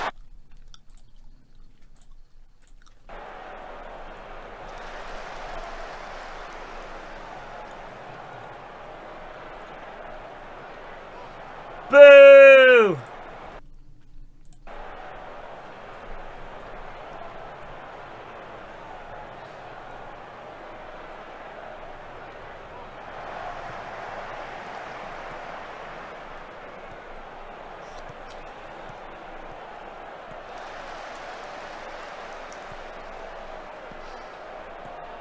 Fuck me!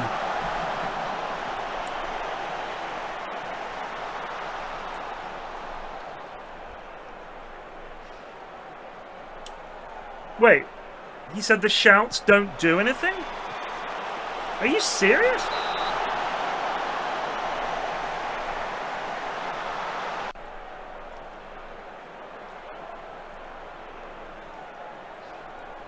When? Find me a source.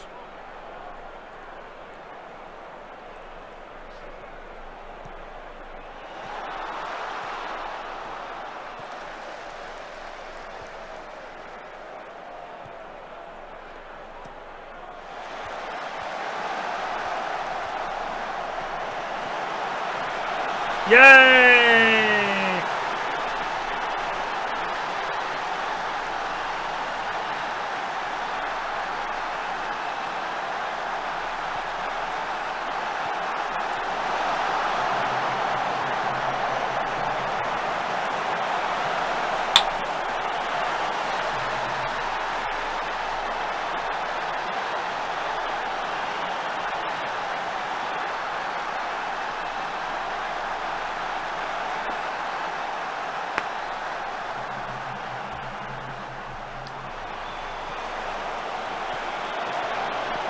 Yes!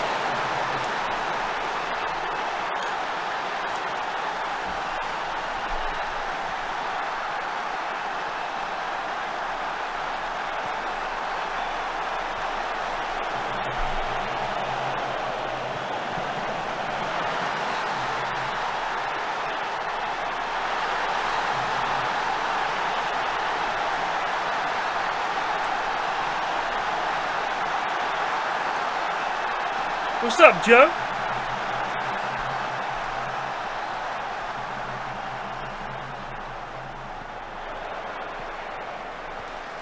Last time I saw you was at Twickenham Stadium. There was some event on there to do with Sea of Thieves, if I remember rightly.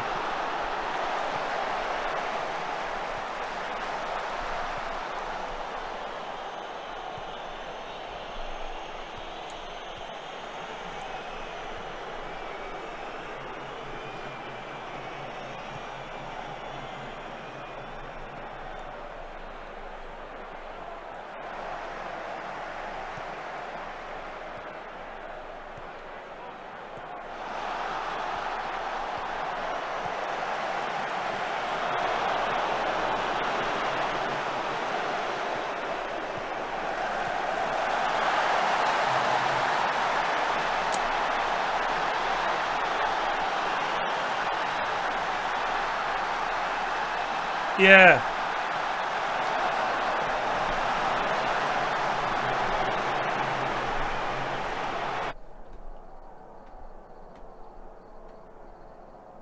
Right, let's try hands in pockets. It's just nonsense, isn't it?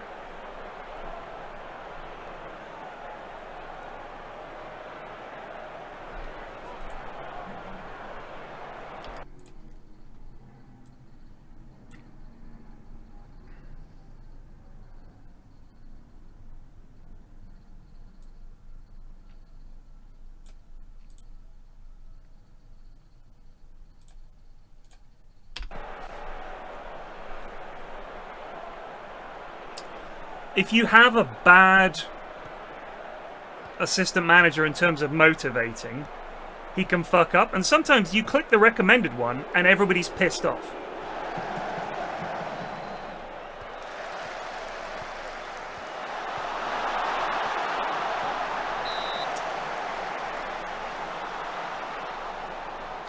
Pull a gun.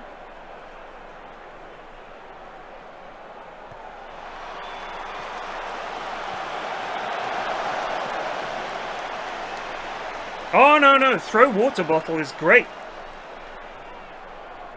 I whip that one out all the time.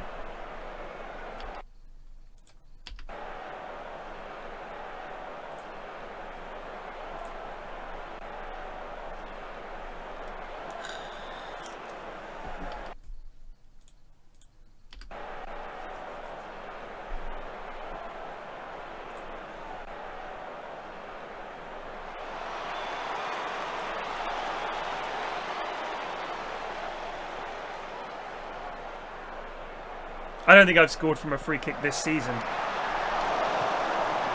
Maybe once.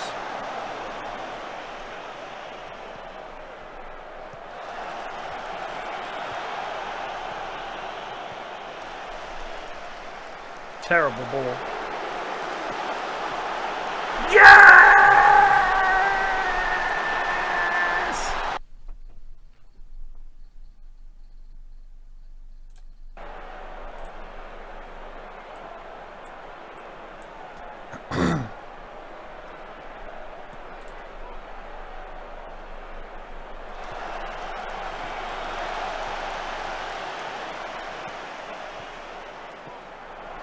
Oh, Edu Sanchez is on a bit of a fucking tear up here.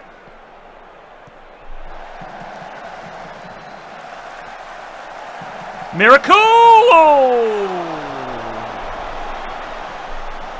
Wait, Jetnox, do you want to go to those tourist traps or do you want to avoid those tourist traps?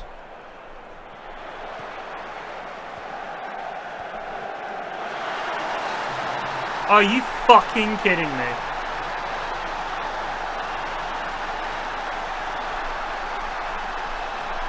It's not offside. Unbelievable. Trying to avoid them.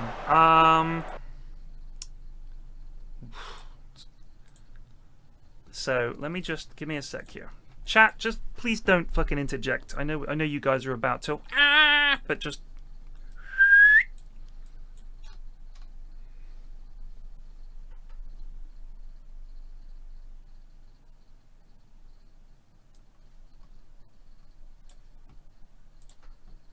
So,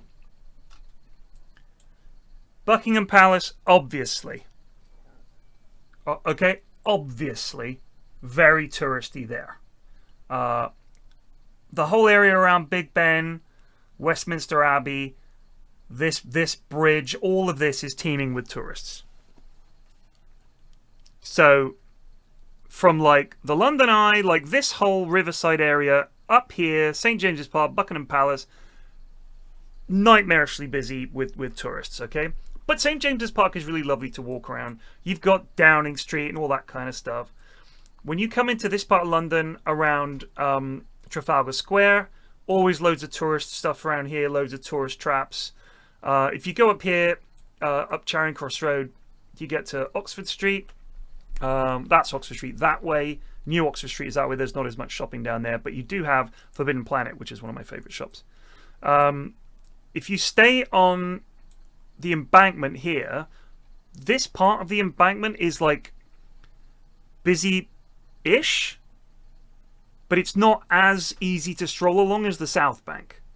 So if you stroll along what's called the South Bank, you can walk along this area, and it's quite a nice sort of riverside walk, but it's very touristy. But there's stuff to do, and you can go down here as far as Tate Modern. Walk over the Millennium Bridge, which is always a bit of a laugh because you get a nice view of London. And from there, St. Paul's Cathedral, very, very busy. Like, I would say the busiest parts, you've also then got Tower of London, which is down here somewhere. There it is. Tower of London, you got Tower Bridge. I mean, it's the whole fucking... That whole bit from the Tower of London to Buckingham Palace is busy. It's busy. You're not going to find like a quiet spot.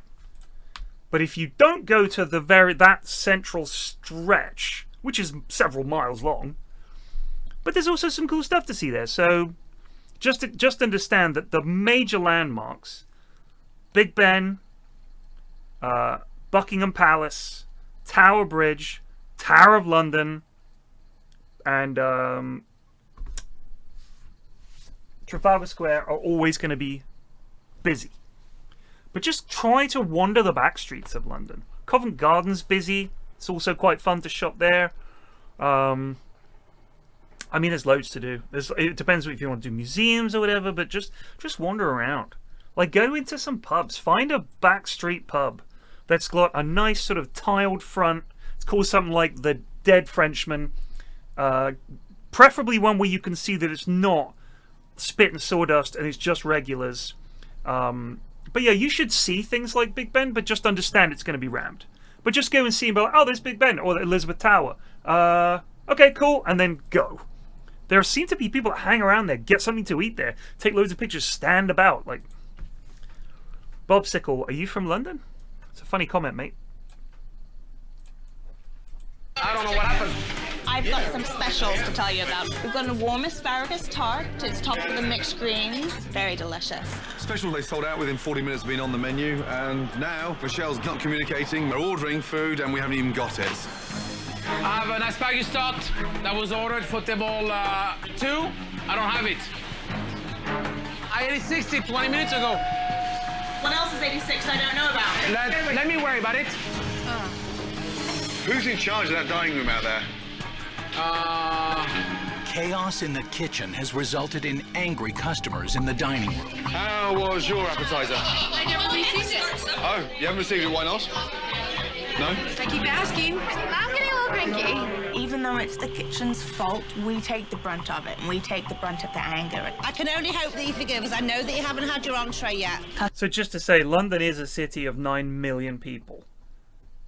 And this reputation for stabbings, there is nowhere like London, for me, for something like that getting blown out of all proportion. Like, it's insane that London has that reputation and loads of other cities don't.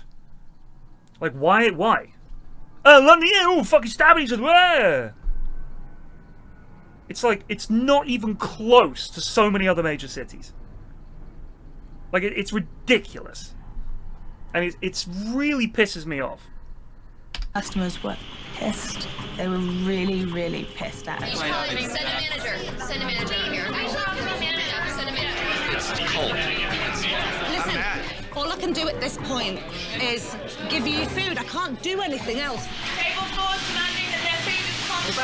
And now, I'm going to put that down as owners berate customers unfairly, because she was like, listen! Do you know what I mean? Do you reckon she's shagging Michelle? I get the impression they're an item. instead of turning a profit with their new specials, they're giving food away. Yeah, you know what? You're gonna have to hold back 5 minutes. It was just chaos. I mean, I'll be honest with you. Right, I'll be honest with you. People think that London is like a stabbing and oh yeah, it's not like America, they all shoot each other. The fucking stabbings in America are still worse than they are in London. It's fucking unbelievable. Everybody panicked. I'm getting frustrated.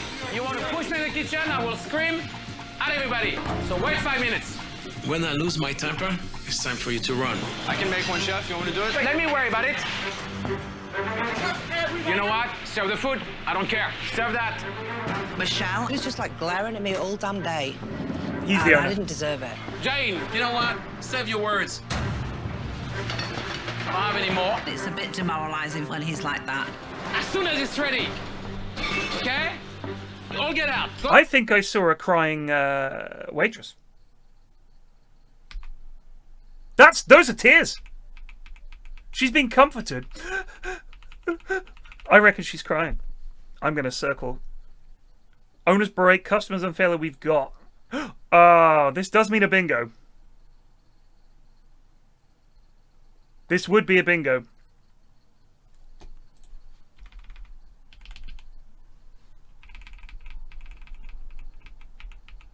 She's tearing up.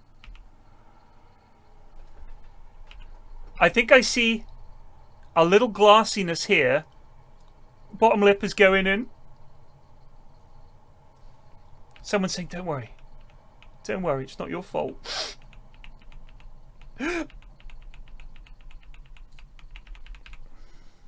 No, bingo doesn't make me stop watching the episode.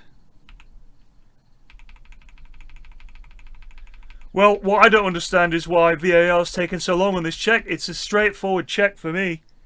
Yeah, well, you know, Alan, I've been saying all season, we don't mind if they get the result wrong sometimes, but when they do go to VAR, it shouldn't take this long. The referee's having a really good look at this. He's giving it! He's giving it! Waitress cries after being berated by owner. That's a bingo! Bosh, there is a chance of a double bingo. It's quite a good chance. I'm giving that as a crying waitress. That. As soon as it's ready. Okay? All get out. Go in the dining room, take care of the customers. It is, quite frankly, the most disorganized restaurant in America tonight. Pick up. The most disorganized restaurant in America tonight. Remarkable.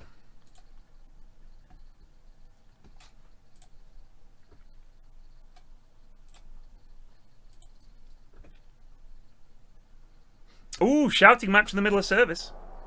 You are correct. God. This one has just been so full on, I've missed a bunch. Whoops. If he has a glass of wine, we've got our first double bingo.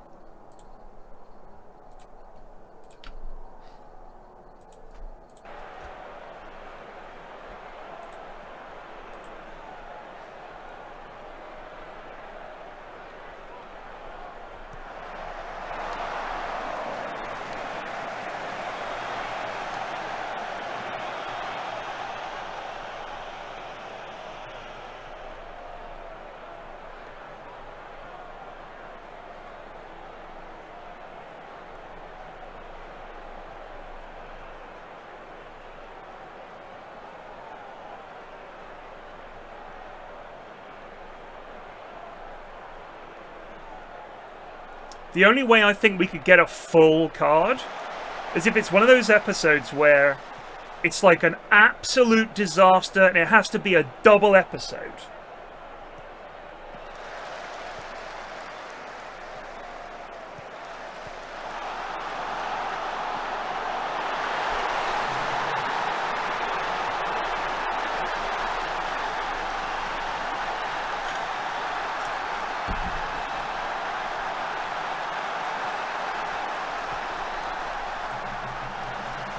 Oh, is that actually his son? Oh, wow. How did Zidane end up with a goalie for a son? That's terrible. I'm so disappointed in you. How is Aston Villa perceived in the UK? What do you mean? What do you mean, how are they perceived as a Premier League football club?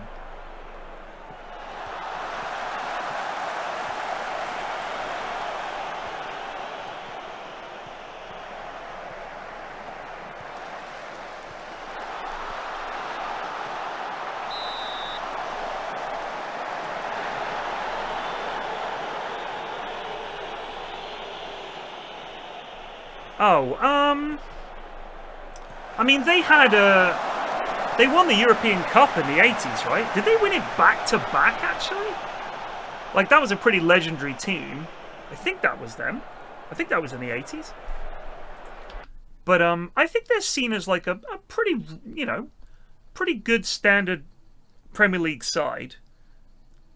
They had a bad spell when they were like, they got relegated, didn't they?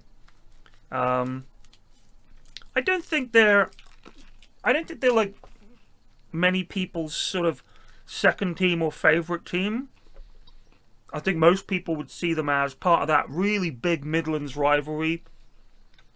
Villa, Birmingham, Wolves, West Brom, you know, all fucking hate each other. Yeah,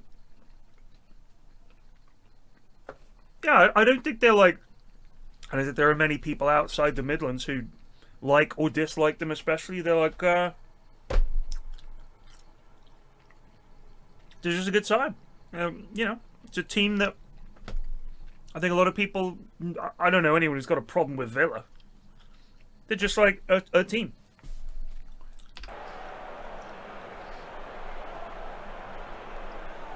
Great name as well. Aston Villa. That's a great name.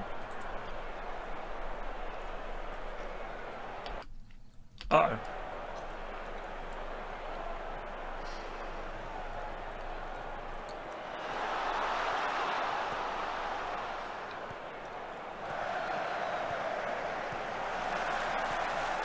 Oh!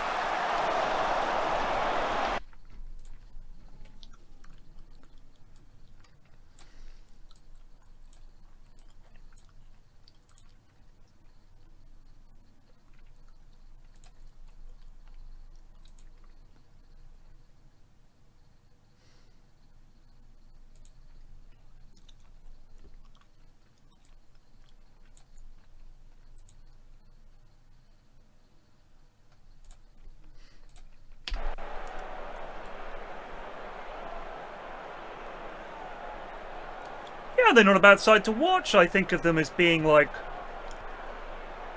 just a good, solid side. I've got a couple of mates who are Villa fans. I'm fond of them. You know, they're fine. Everton or Derby? Every time I hear something about those clubs, it's horrid. Derby? Everton? Everton are like just a side that was really big and then has been struggling for a long time. I think the ownership has always been kind of wank. They're like the smaller club in Liverpool compared to Liverpool.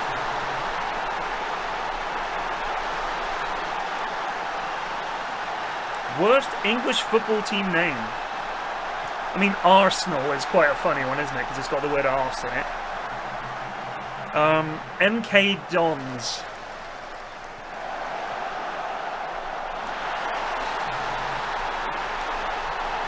Yeah, MK Dons, exactly.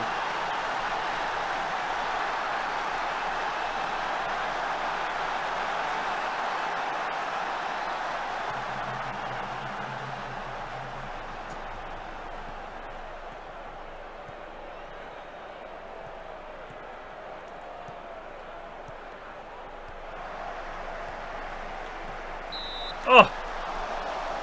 Yeah, Sheffield Wednesday is a great name.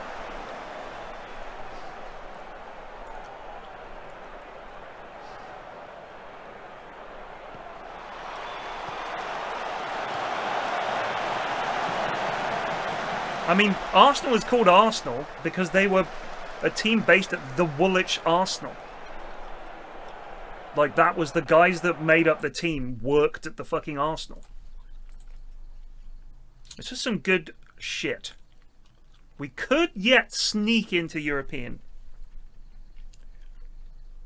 I mean, Total Network Solutions is probably the worst team name in Britain.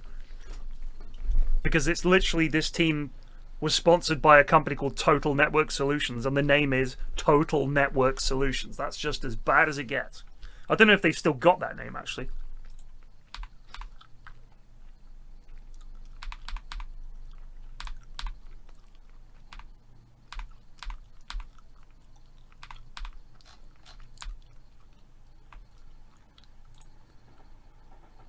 Good God, they've only dropped 6 points.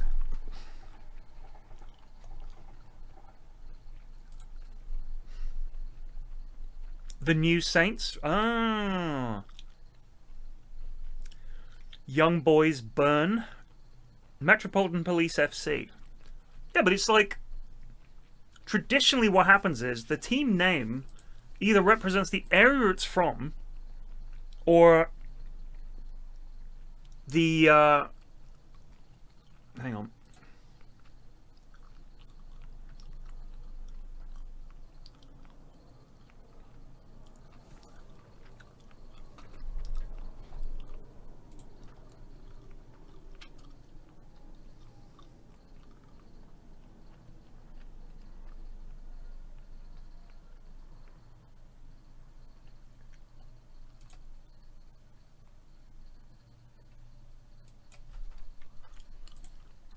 You can go.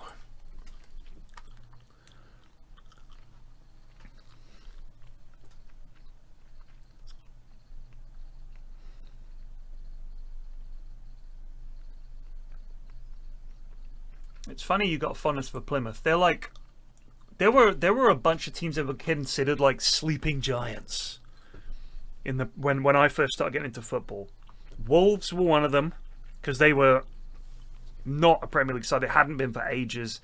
Had this big fan base. Had, you know, good history. Steve Bull was banging in the goals, and everyone was like, "Oh, Wolves are a sleeping giant." And there were a few others. Plymouth was one where people were like, "Oh my God, Brentford."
What's their run-in? Leicester, Spurs, Brighton, Bournemouth, Ipswich, Wolves, Fulham. Leicester, Spurs, Brighton, Bournemouth, Ipswich, Wolves, Fulham. Leicester, Spurs, Brighton, Bournemouth, Ipswich, Wolves, Fulham. It's possible. God damn.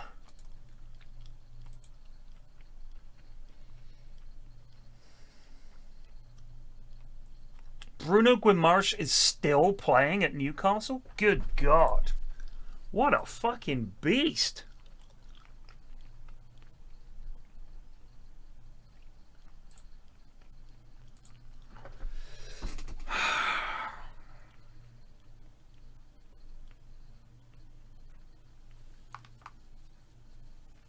I don't know. I normally manage Bournemouth, but I wanted to do a journeyman save.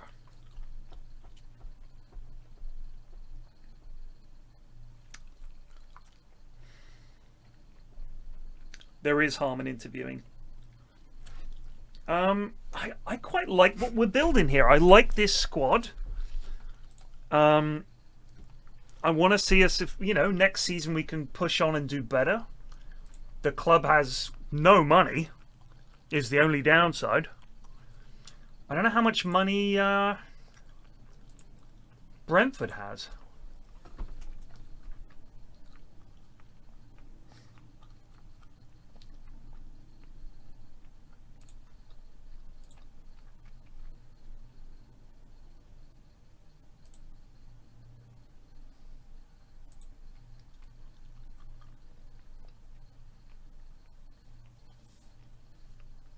Finance is okay.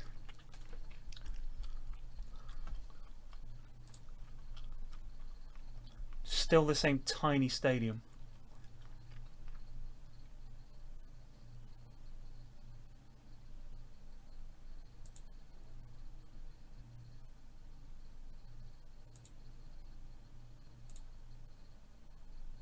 Max Saylor.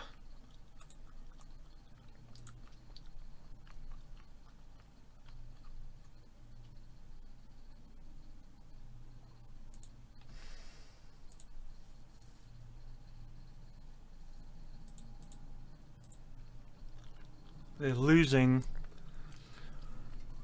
these guys.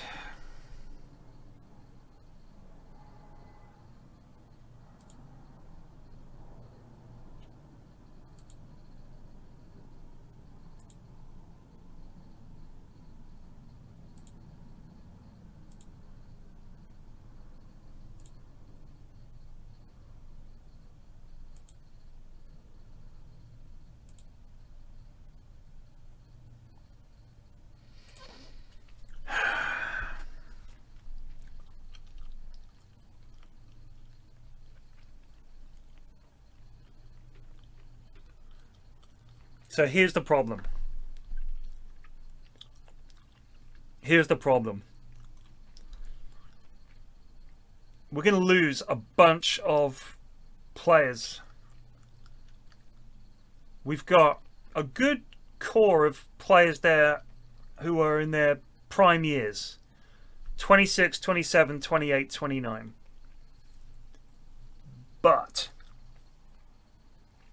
if I don't keep them up, like if their morale is just too far gone and we just cannot keep them up,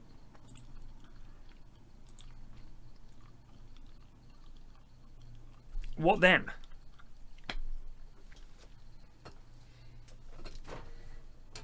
Like if we don't stay up, I lose my job, and now I've lost the Alaves job, and I've lost the Brentford job? No way. No way. Sorry, Brentford. If you were mid-table, Why did you decline Brentford's invitation of an interview? I will respond.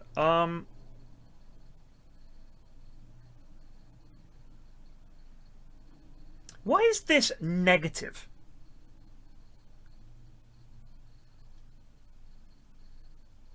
How is that positive? Positive, I didn't have any interest in taking them up on their offer. Or negative, I have no interest in leaving my job. I'm very happy where I am. Why is one negative and one positive? It's just awful, isn't it? Like, all the media stuff in this game is so fucking incomprehensible. One of those is a negative, the other is a positive. Positive in what sense? Like, I don't understand. It's not clear. Bizarre. This game is so weird. Jane, let's go, they're walking out. No, loaded over. No, no. Come here, you have no guts. Where's Jane? I can't do it. Jane's not okay. I can't believe we went to VAR and then fucking 5 seconds later... You have no guts. Listen! Where's Jane? That's a cry. I can't do it. Jane's not okay. It all got blown up in our face today. Oh my god. I just am a little bit overwhelmed. What table? Whatever the table is outside. They were getting their asses handed to them. I'm mad because everyone's gotten their entree and I haven't gotten anything. It's tough. No. You know, because I'm going to find a manager. The kitchen is closed. To me, this is the lowest day of this restaurant's life. Pick up now. Kitchen is closed. Jane. Jane's not okay. No. Where's Jane? To me, this is the lowest day of... Even though Gordon's new specials got them off to a good start, the dinner service ended in disaster, and Michelle and his staff were exposed. I observed tonight, and I was watching everything. Waiters... Everything. ...were picking up food that didn't belong to them, taking orders with specials on them that we no longer had. Communication, Michelle, was zero. I think everybody can communicate properly over here. There was no control, Michelle. This is all bullshit, okay? My restaurant is doing better than this asshole over there. Do you think this is a fucking game? Let me tell you. Now, my thing is... Shut up! Enough of tonight. I want to move on. We will make this a success.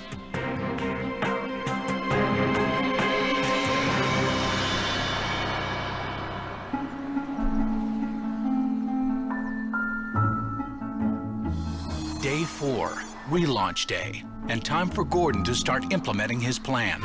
I feel like the later episodes are much better edited. Starting with the secret garden's outdated decor. Look around. This is like walking into a funeral parlor.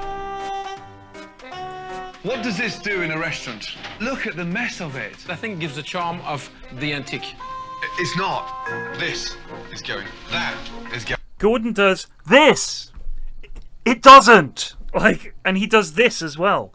Because the food is shit. I don't know what this is about, but he does it all the time. It really makes me laugh. If I'm talking to someone, I cannot imagine cupping my hands around my mouth.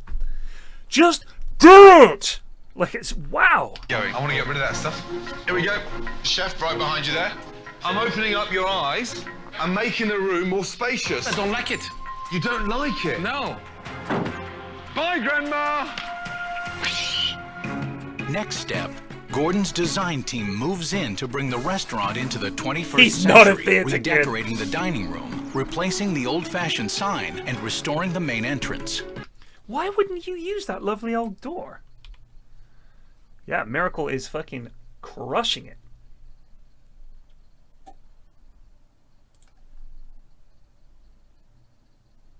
You know what? He is tireless. He is hardworking. I think he's great. XA. Expected assists per game, 1.62, and he has 1 assist. What is that about?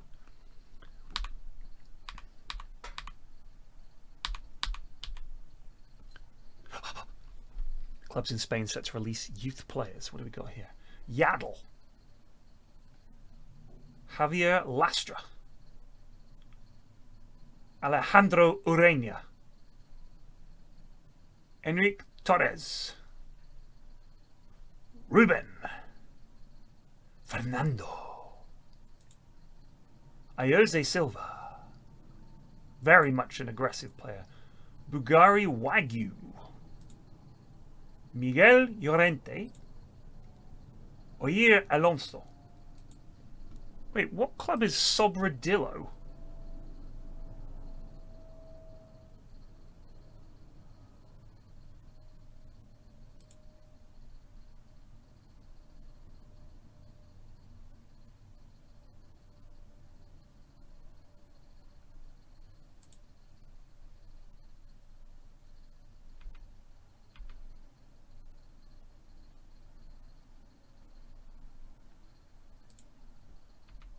Why am I being told about the release from a bunch of fucking non-league sites?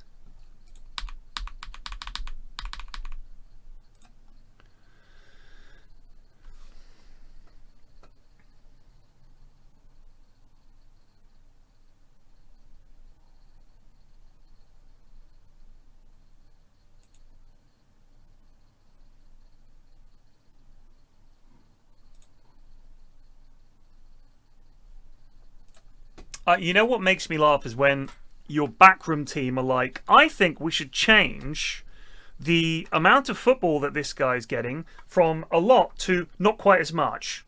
You're like, oh, really? Just before a big game, you want to do that?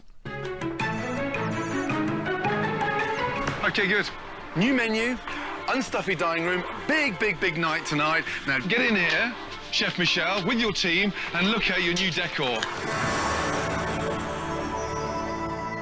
Very pretty. Oh my goodness. This is gorgeous.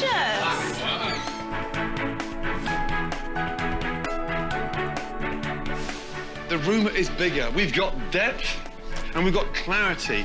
There's no clutter. Oh, beautiful. Michelle, first impressions? Completely different. It's not the Secret Garden anymore. It's a totally different restaurant.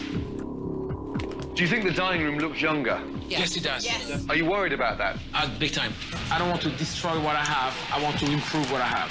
Can you give me 2 minutes, please, with Chef Michel? The few customers that we have, I think they're gonna come in, they're gonna go, you know, this is different, I like it. Instead of helping my business, you might hurt my business. Give me a chance. Okay. Give me fucking chance. I'm not too crazy about the changes, but let's see what he can do, what he can bring to the restaurant. With only a few hours to the relaunch of the restaurant, Gordon unveils the most important part of his plan, the menu. We'll go through it together, yeah? For tonight's dinner service, gone are the crusted dishes stuffed. I love the timing on that. They showed the rice collapsing off the side. Are the crusted dishes Whoa. stuffed. I gotta get some new water. Hold on.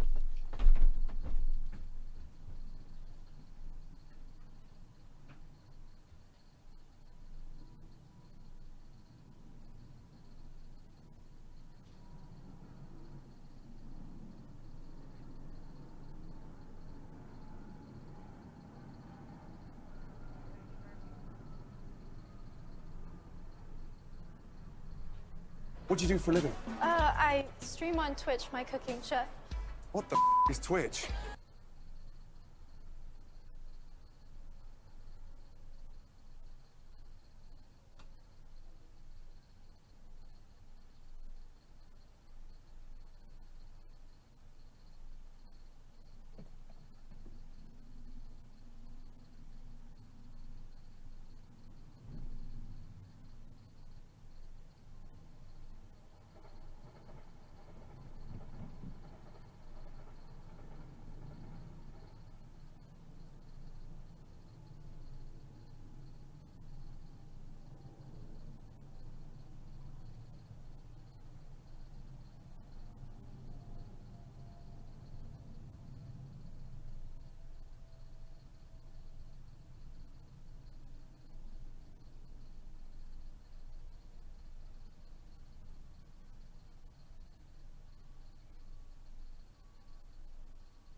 stuffed dishes and the garlic shrimp and strawberry salad. And in their place are... I've done the filet mignon, the tuna niçoise, the local beef salad, the pan-roasted chicken breast, and then the double cut pork chop. Any questions on the menu? That's brilliant. That's a really good idea. I was concerned with that menu because, you know, I'm used to my old menu and I'm sure people are going to ask for it. A little bored. For tonight's grand reopening, Gordon has invited local celebrities and dignitaries and one very influential guest. Big night, yes? I'll come back to it in a bit, but I played it for like fucking months solid or something. Tonight is the beginning of a new chapter in Secret Gardens, yes? Tonight is the night. We set the standards tonight, yes? If we do get busy, we do not panic. Now,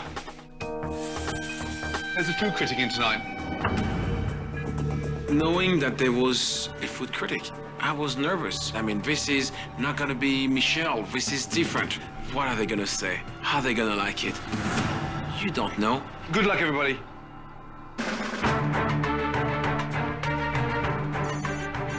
Now that Gordon's plan has been put into effect, it's up to Michelle and his staff to execute. Reservation for Lisa. Finally, some life in this place. Hallelujah. Table 7, 2 onion soup, let's go. I was nervous. This is an important night. We have important people in the restaurant. Miss California has just turned up. Wow. Mike, table 6, only half of the appetizers are gone. It is so important to keep our cool in the kitchen because that's when it's difficult. Are you listening, Mike? That's when you make the mistakes. With a sudden rush of customers, Michelle's nerves are being put to the test. We got a bus of 24 people that came. Unexpectedly, a large bus has turned up from a local vineyard, so it's caused pandemonium. Michelle, can you make sure they don't start panicking now when we're right in the middle of this crucial fucking night? Let's go over there. I need to get cooking now. Thank you. Not tonight, guys, yes? Quiet in the kitchen tonight. If Gordon gets in my way, give me the knife. I'll take care of it. I promise I'll make him suffer.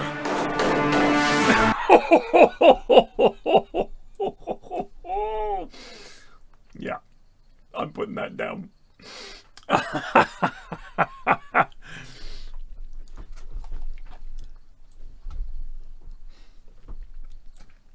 Uh-oh.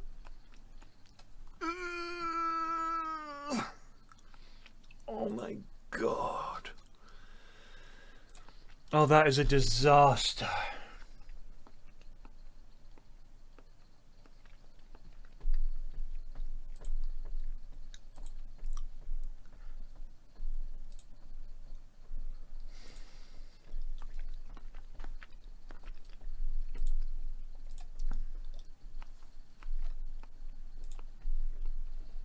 Fuck me.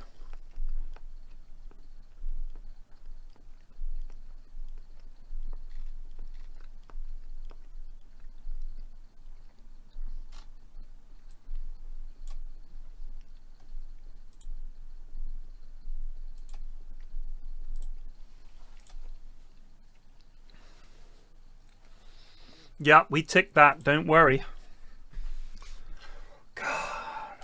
Lost our first choice keeper with just a few games left. What a nightmare. What an absolute nightmare.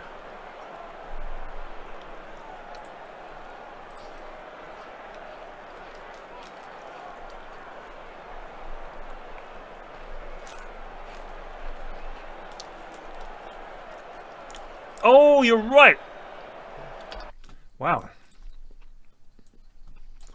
Carrots raw. You're right. He did. My God.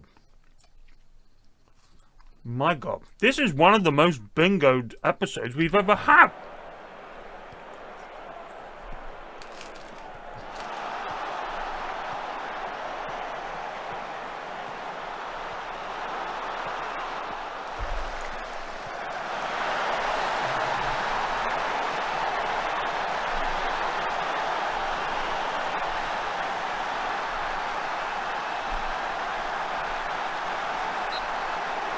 Thank God.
Oh, hello, bit of Bruno magic.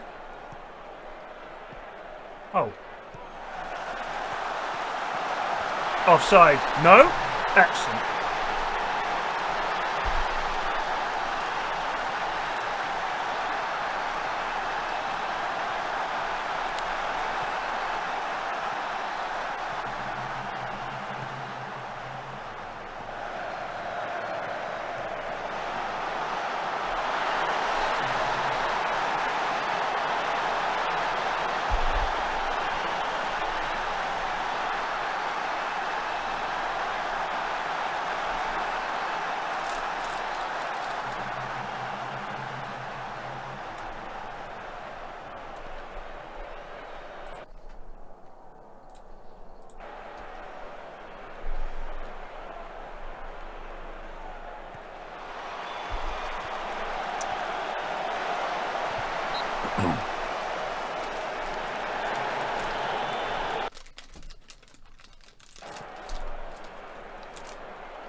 It's almost unbelievable how often we hit the woodwork.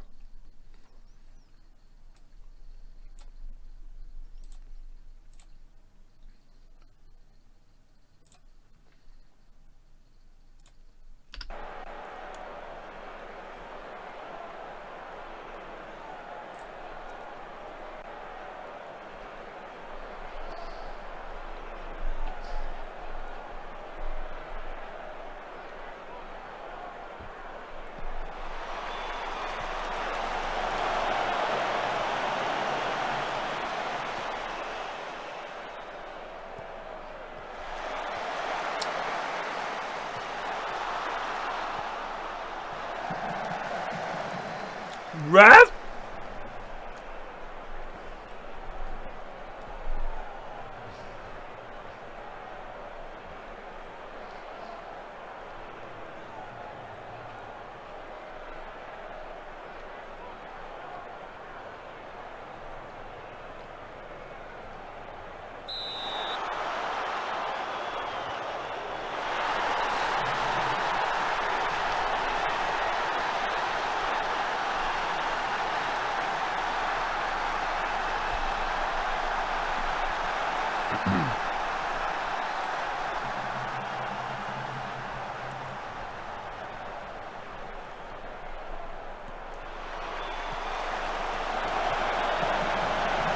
Oh, hello.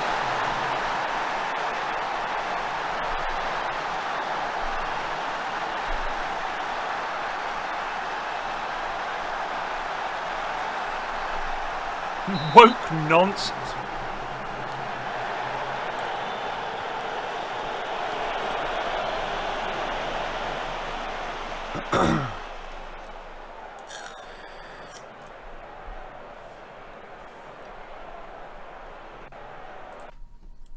Nice work, everyone. That was good. Kept a clean sheet with our backup goalie. Can't complain. The 50 best wonder kids in football. Edouard Vraciu at PSG.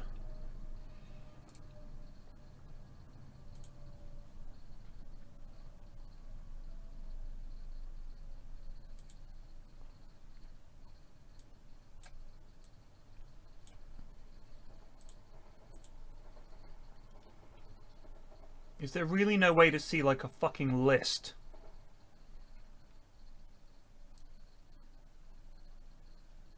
Good God. They bought him for 6 million quid.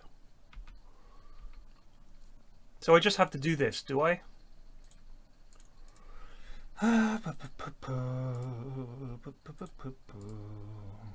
God damn, Spurs have a bunch of fucking wonder kids.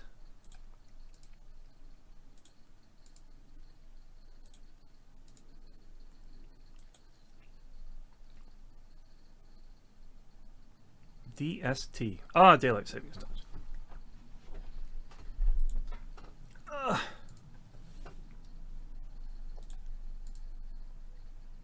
Who starts at Reading? Riccardo Spagno. Oh, he's on loan from Lazio.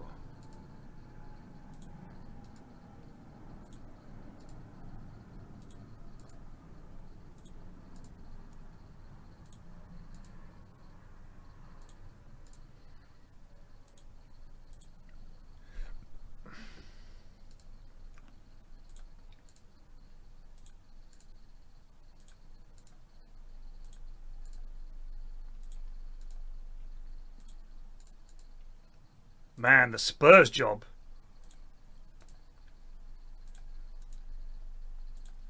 They've got like 6 wonder kids. Oh shit.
So, it's about to kick off.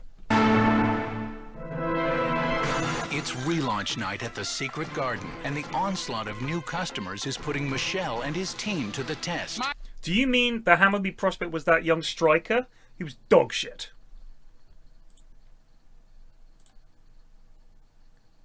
He was absolute dog shit. By the way, Brendan Rodgers is the Atletico Madrid manager. What on earth?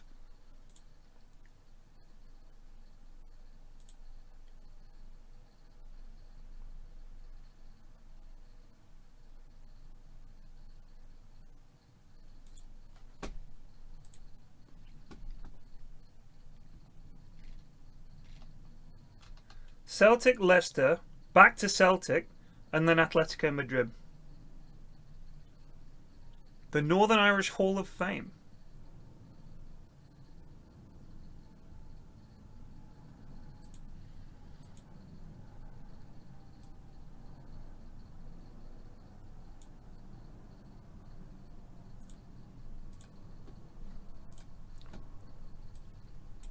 Mike, come right here, please. Right away. This is an important night. We have food critics. We have important people in the restaurant. We can let it fall apart.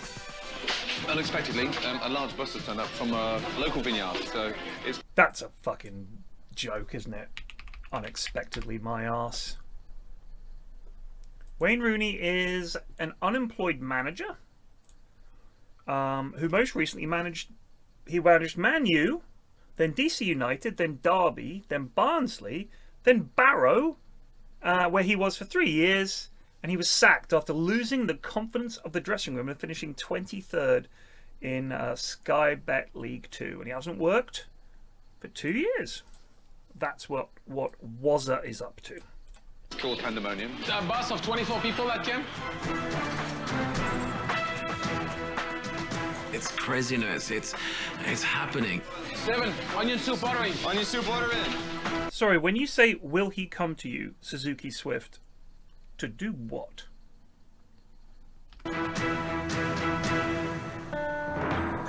Michel has cleared his first hurdle, and the rush of customers has been I don't taken want care it. of. It's shit. But the Secret Garden faces another challenge. Jane, have you spotted the food critic yet?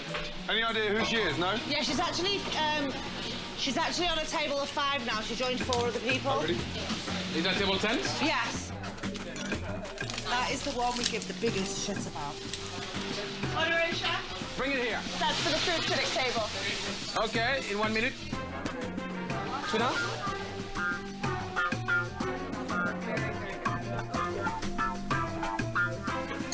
Take that out.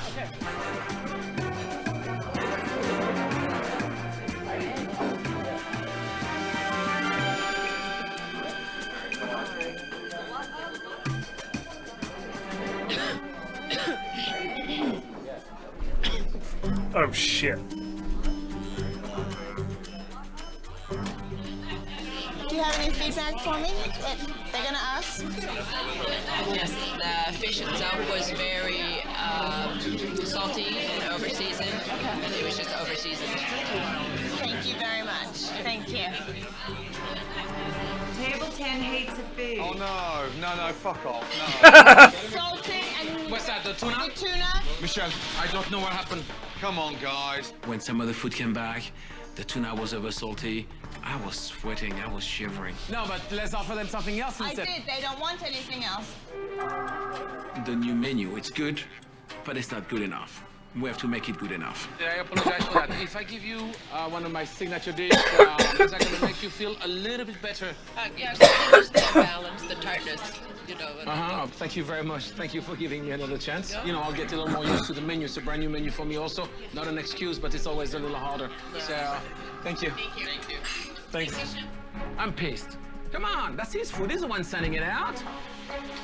Remember, David, when there's a will, there's a way. Gordon, your menu is not better than mine. Oh, fucking hell. After over-seasoning the tuna, Michel is abandoning the new menu. He's now preparing to send his stuffed filet of beef, and Gordon is not happy. He's now preparing over-seasoning the tuna. Michel is abandoning the new menu. He's now preparing to send his stuffed filet of beef, and Gordon is not happy. Hey, come on, please. Yes, yeah, no, I can see it on your face, but I am not going to start here and let you send shit. Not tonight, huh? No way. I'm getting frustrated. Oh, come on. Mr. Big Chef shouldn't be in the kitchen. The guy's not a chef. With the restaurant on the verge of success, Chef Michel is insisting on reverting back to his old ways, and Gordon has reached his breaking point. Thank you very much. I think it's great. Cut the bullshit. You don't care anymore, do you? Get straight to the fucking answer. No, I'm not cutting no bullshit. I'm telling you how it is. Fucking answer. Okay? All right? Okay. All right, good. Your menu is not better than mine. You know? You're a donkey. My food been voted best chef in Ventura County. What? Yeah. Hold on. Let me finish. Don't push the finger. Put your fucking hands up here. Listen to me. You run a shithole of a kitchen. Fuck yourself. No. Okay? No. Fuck off. Who the fuck are you to turn around and tell me when you work like a pig? You French pig! Yeah, you know, you lazy pig. Yeah, big You're word. so full of shit. Open your eyes Big and mouth. look round. Big mouth. You're not happy? I'm fucking happy. You can get out. Go on. You can get out. Fuck yourself. You can get out. It's my fucking kitchen. Yeah, is it? Well, it's your fucking kitchen and clean it, you lazy cunt. It's really... Whoa! Gordo! That was one of the greatest fucking... Can you fuck off, please? That was one of the greatest kitchen nightmares. I swallowed a bit of biscuit wrong. Bust-ups.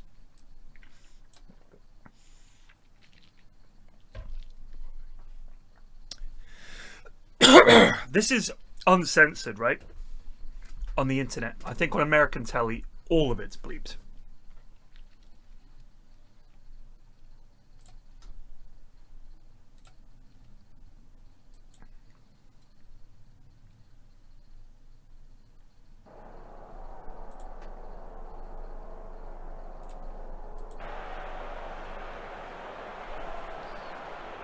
We're unbeaten in 5.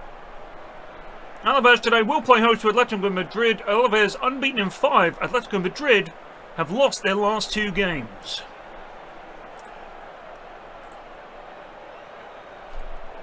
The only thing I wish you could get is a mod that does the face regeneration better. It's the only thing I would really like to see. And a better sound pack.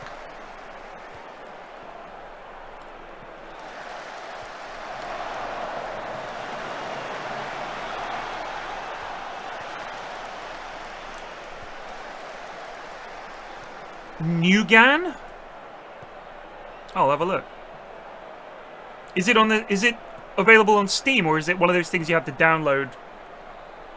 I don't want an AI powered one, thank you.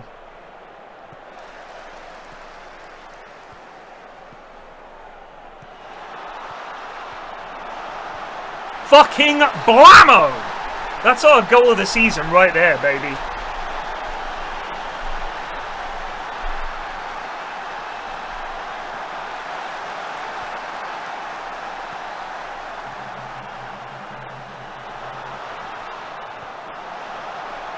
That's a beauty.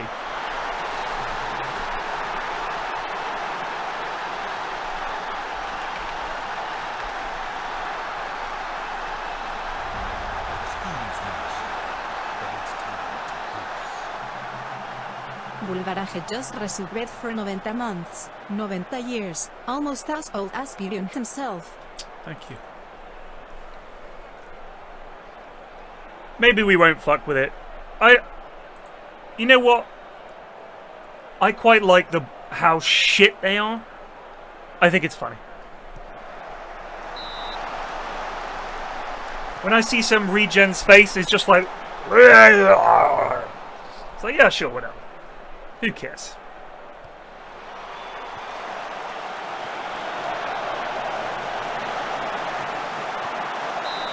Poof!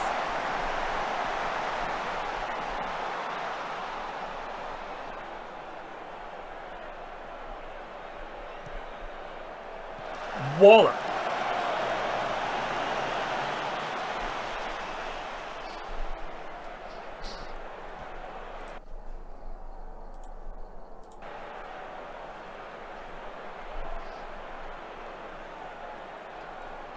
Honestly, more important than anything else in this game, match fitness and morale. If your lads are fit and their morale is high, everything seems to go well.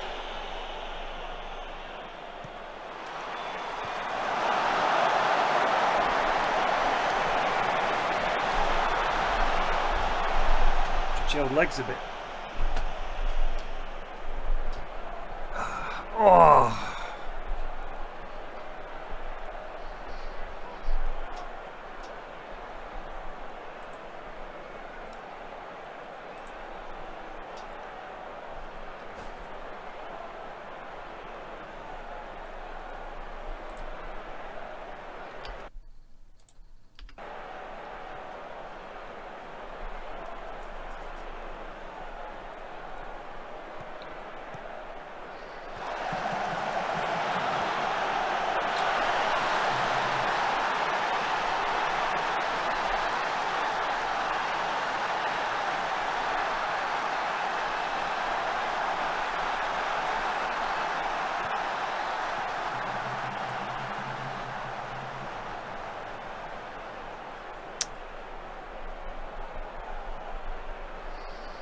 That was indeed shite.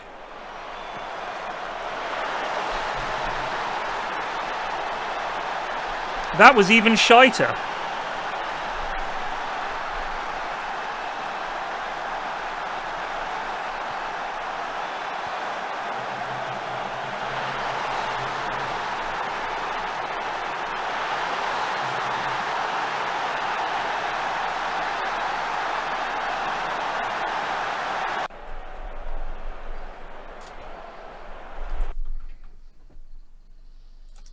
I didn't like that collapse, boys. I've got to be honest with you. Right? They didn't even look that good. We gave them 2 shit goals. Unacceptable. Lunch night at the Secret Garden, and Chef Michelle is insisting on reverting back to... You run a shithole of a kitchen. Fuck yourself. No. Okay? No. Fuck off. Who the fuck are you to turn around and tell me when you work like a pig? You French pig! Yeah, you know what? You lazy pig. Yeah, big You're word. so full of shit. Open your eyes Big and mouth. look round. Big mouth. You're not happy? I'm fucking happy. You can get out. Go on. You can get out. Fuck yourself. You can get out. It's my fucking kitchen. Yeah, is it? Well, it's your fucking kitchen and clean it, you lazy cunt. It's relaunch night at the Secret Garden, and Chef Michelle is insisting on reverting back to his old ways, and Gordon has reached his breaking point. You don't care anymore, do you? Get straight to the fucking answer. No, I'm not cutting no bullshit. I'm telling you how it is. fucking answer. Okay, all right. Okay, all right, good. Your menu's not better than mine. You run a shit hole of the kitchen. You French pig. You can get out. Go on. You can get out. Fuck yourself. You can get out. I fuck your kitchen. Yeah, it's your fucking kitchen and clean it, you lazy cunt. No. I've got to get some air before I do something I really regret. I want him in my kitchen. The way Ramsey did this incredible diatribe on Michelle, and he was just blown away, flabbergasted. An extraordinary day today, but I've never seen anything quite as shocking as that. And that guy clearly doesn't care about his customers, his food, or his dining room. He just cares about himself. One selfish French fucker. Where's the train station? I seriously thought about walking away, but there were other people relying on me. I had to finish the job. After cooling off, Gordon decides to return to prevent the old menu dish from leaving the kitchen. Chef. Yes. Hey, I don't want to look at you in a month's time and say you've got screwed, slammed, food critic. I just want everything to be fucking perfect. I agree. And you want that to be as well, yes? Yes. Every table's a VIP table, yes? Yes. Jane, can we get rid of that food, please? Finally, yeah? For the 5th time. Good. Michelle, please don't panic.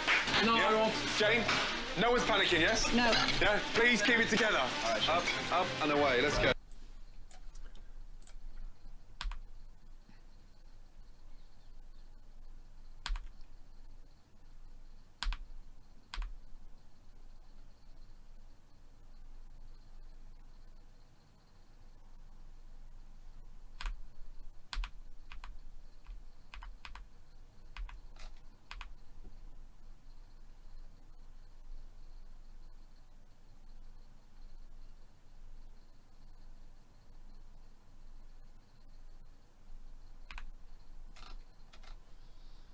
This lad is an elite talent. He's 15. 14 finishing already at 15.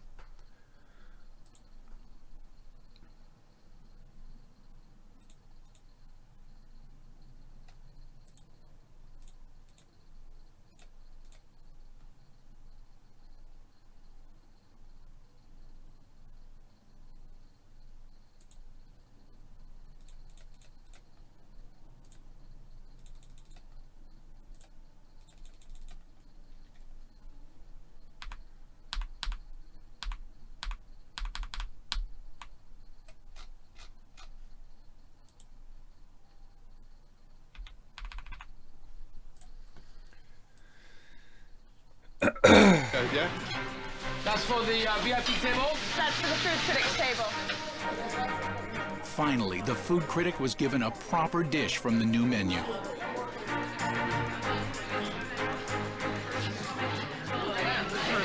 Beautiful. Ooh. Compliments to the chef. It's delicious. Thank you. Even though the food critic was happy with the dish from the new menu, Michelle was still not convinced. You're gonna go out there and see them? I'm gonna go to every table. When I go to the customers, they're my real critics. Let's see what people think about Gordon's new menu. Oh, it's fantastic. And the salmon is the best I've ever had. Really good. Was everything to your liking this evening? Yeah. Very good. Thank you. How do you like the new dining room? It's beautiful. When I ask the customers, they say they love it. The food was exquisite. It was delicious. Now, I'm wondering what I do wrong. How was the people when they left? Everyone loved it. Everyone, not an angry face. Okay, Really but I want to make sure that not angry doesn't mean they loved it. I want to make sure that they left and they say everything was great. The people that I asked, they all loved it. Thank you. But if Michelle needed a little more convincing, the answer was in the cash register. You know, for 60 customers, we did $50 per person. So we did a little bit more than $3,000 of revenue. This is great. It was great to have the business. After an evening of ups and downs, the relaunch was a success, but there is still one question left unanswered. Did Gordon truly get through to Michelle? It is difficult to do changes, and maybe not for everybody, but for me. I'm like so wrong. Are you just saying that? No, I mean it. I mean it. The customers love the changes. I like the way the food came out, how it was clean, and we made a profit. I think it's exciting. I know how stubborn you are. Yes. And it's not the first time in my career I've come across someone as stubborn as you. However, tonight was much better than the other nights. You put your first foot on the ladder. Now you got to keep on climbing. Yes. When I'm wrong, I'm wrong. Well done. Now that you know, don't stop. No fucking way does this guy stick with it. I won't. With Gordon's help, the secret garden was functioning as a restaurant should. And as the week progressed, changes clearly began to take hold. If we all spend half an hour cleaning, this kitchen becomes spotless. Michelle is committed to kitchen hygiene. He also promoted Jane to manager. I think she needs the keys of the restaurant with the manager title. Tonight, Jane is the manager. Oh, thanks, Michelle. That's it. Lovely, that. I am the bitch of the place. Gordon's plan was a success, and now the secret garden is no longer a kitchen nightmare. And more importantly, customers are leaving happy. I'm feeling the love. You really do have something special. Please do not screw it up. The restaurant has improved immensely.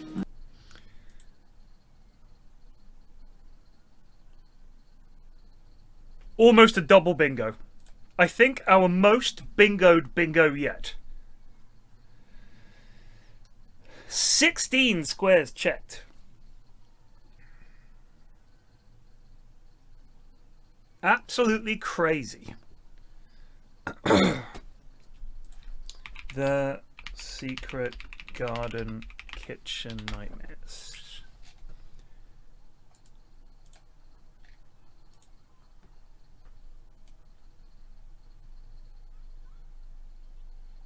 Within months, Michel Bardavid had reverted to his old menu. He says that customers complained about the new food. Yelp reviews were mixed. There were comments about a lack of diners and accusations of false reviews submitted by Michel. The secret garden closed in March 2010.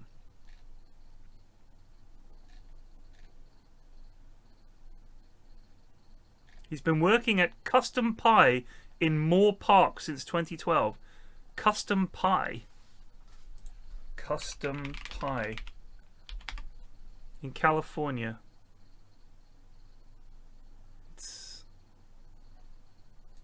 It is a pizza bar. A very basic looking pizza bar.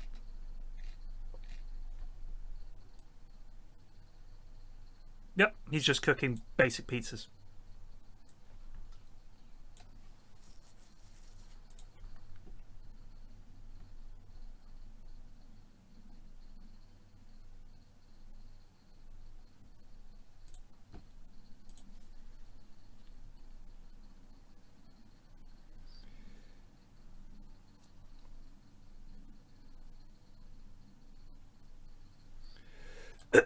And look at this, there's an AMA. I'm Devin from season 1 episode 10, The Secret Garden. I was 24 at the time of filming, 41 now.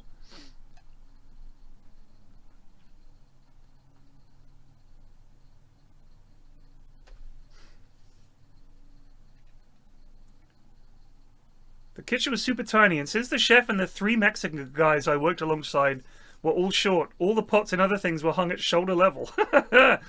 That's funny. Some questionable things that went on there in terms of food safety. Rotten food in the walk-in. One time I pulled some chicken out of the fridge. It was starting to turn. It was slimy and just starting to turn green. I went to throw it away, but I was told to just rinse it off and cook it. Ugh.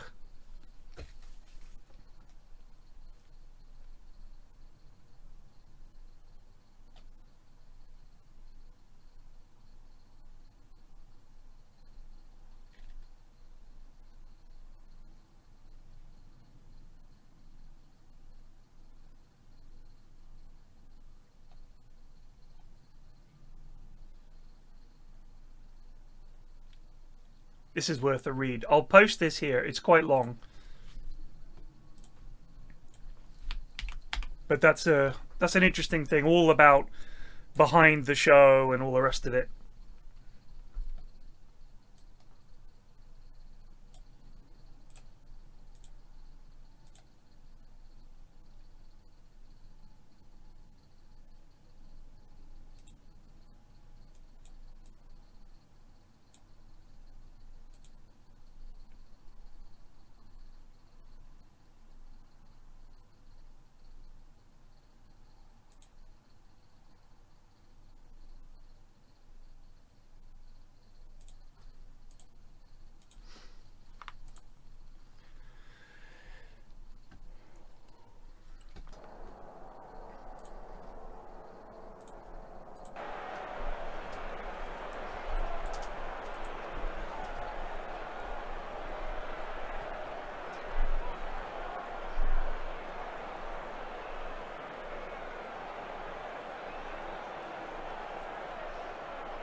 Good God. 24, 25, 26, 27, 28, 29, 30, 31. They've won it.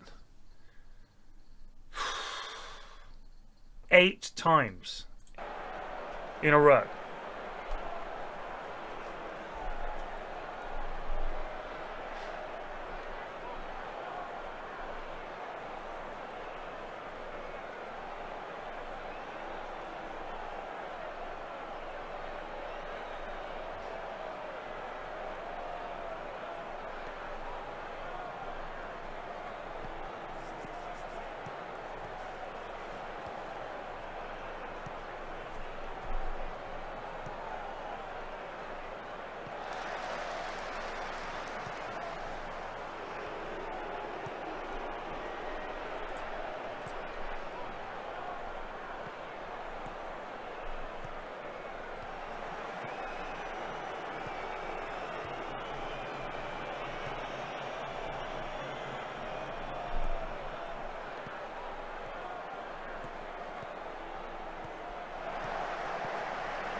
Their manager is Roberto De Zerbi.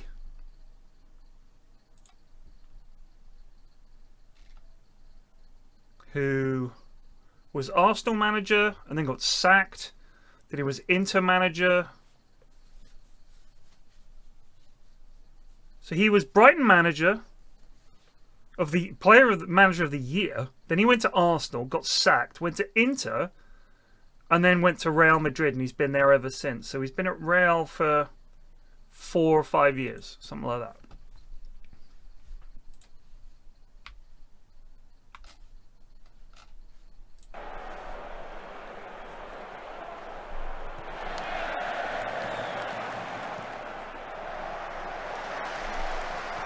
Ah!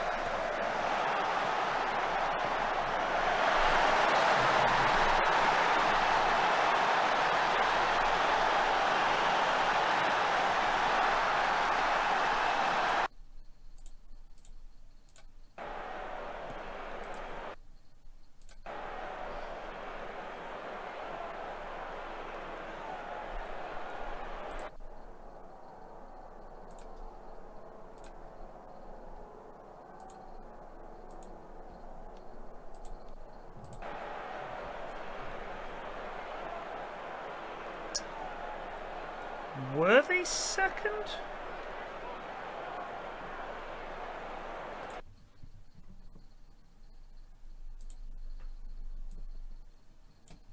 So they had a great start. And then they just started to fall off. Do you know what? I'm not being funny, but a lot of the time, managing the league and Europe is just too much for a lot of clubs.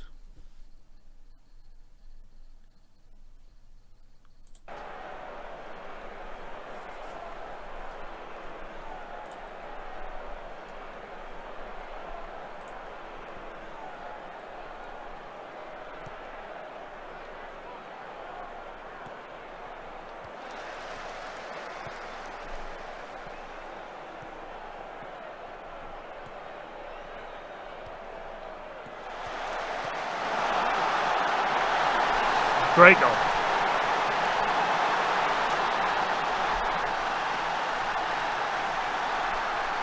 Of course it's staged out. It's a TV show. I do understand why people get upset as owners of restaurants. I mean, when he does they turn up and he's boarded up the restaurant, I think that's fucking awful. I really think that's way too far. Great save.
do you mean?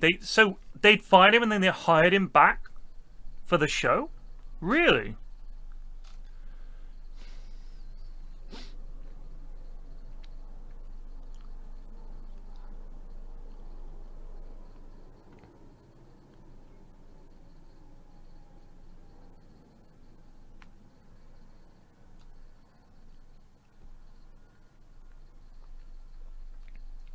Oh, the 3 Mexican lads were illegal, and only one of them spoke English.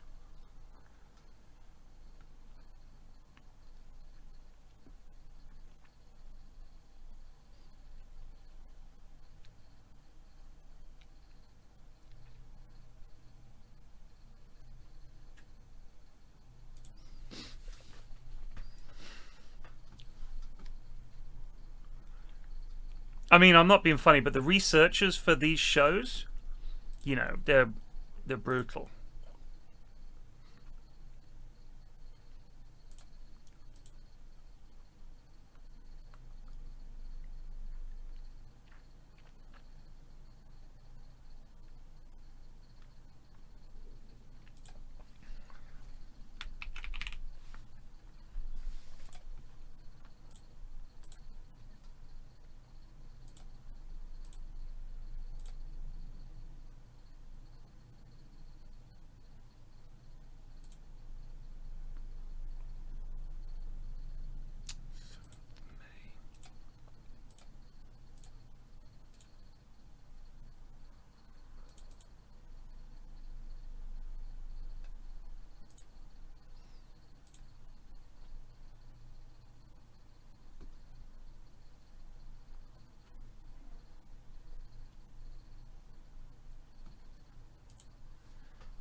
So, Nikos Terzic has been okay, but 7 goals is really not good enough.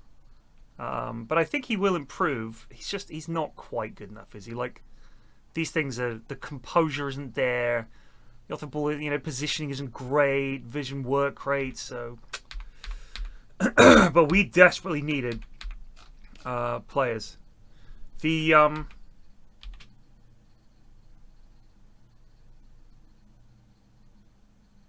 You gotta be kidding me.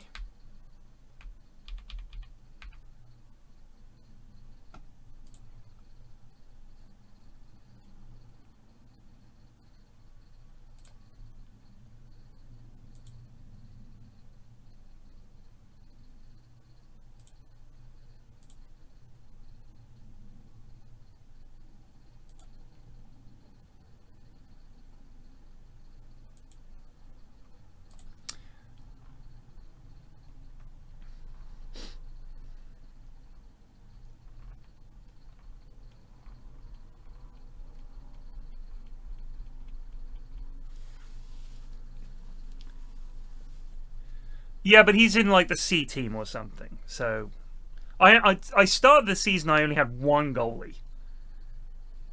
So I just promoted some random lad. And to be fair, this has only become an issue here. It's rare. The goalies don't get injured that often. I don't think I've ever had a goalie injured in the game. Not for ages. There was a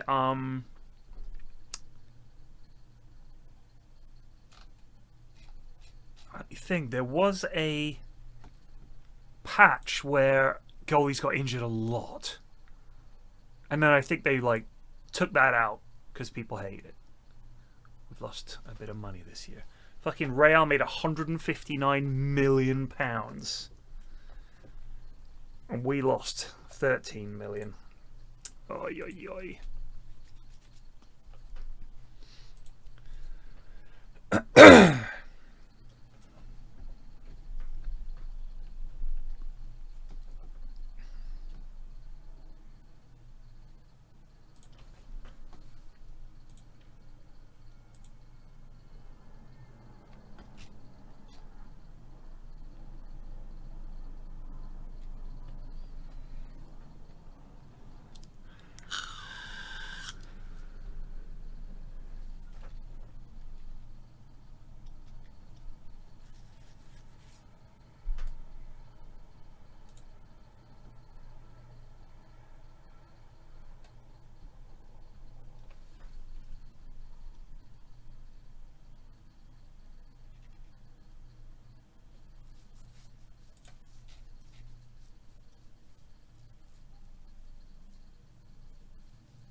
There was a good Outdoor Boys, if you hadn't seen it. It's a good episode. Wow. Atalanta beat Juve 4-0?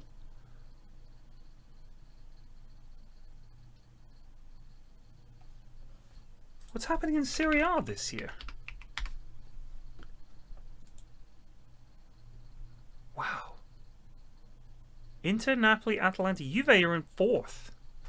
They're 9 points behind Inter.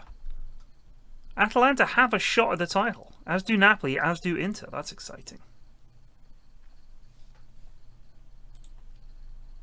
Where's Milan? Milan are 9th!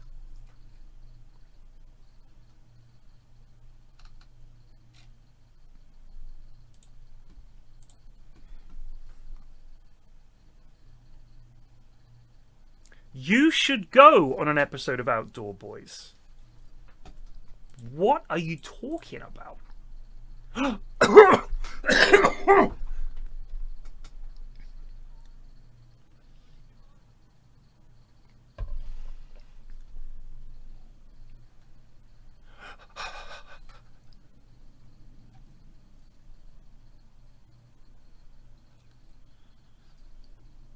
Oh my God.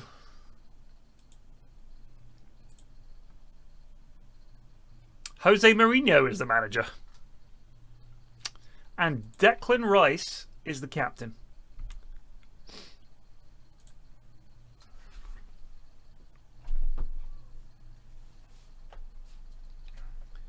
New chairperson.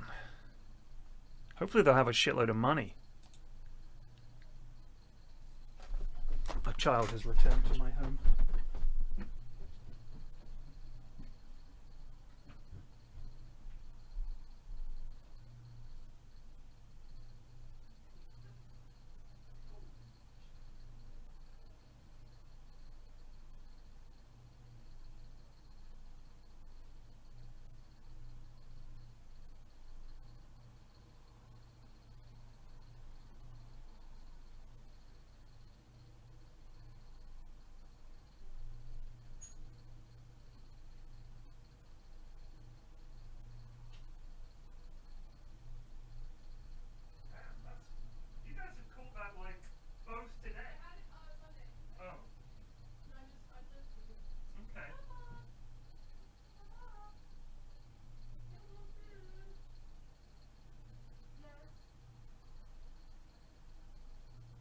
You can open the door, though.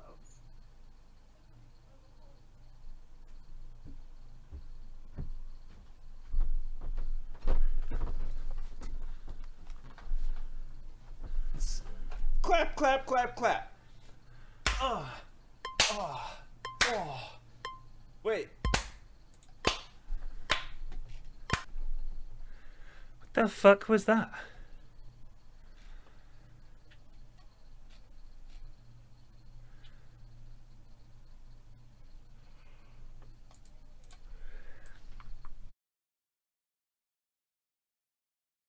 This is such a bad fucking show. It will kill. Like now it's become a meme.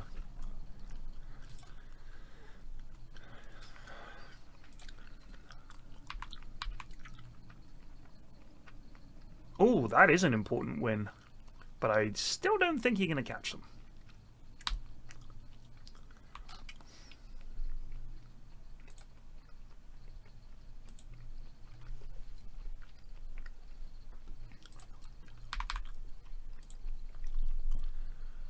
Christ.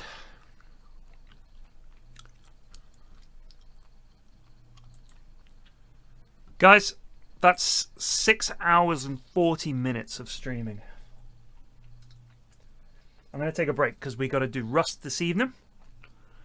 Hope you can join me for that. It's going to be fun. Cheers for watching. Take it easy. Peace out.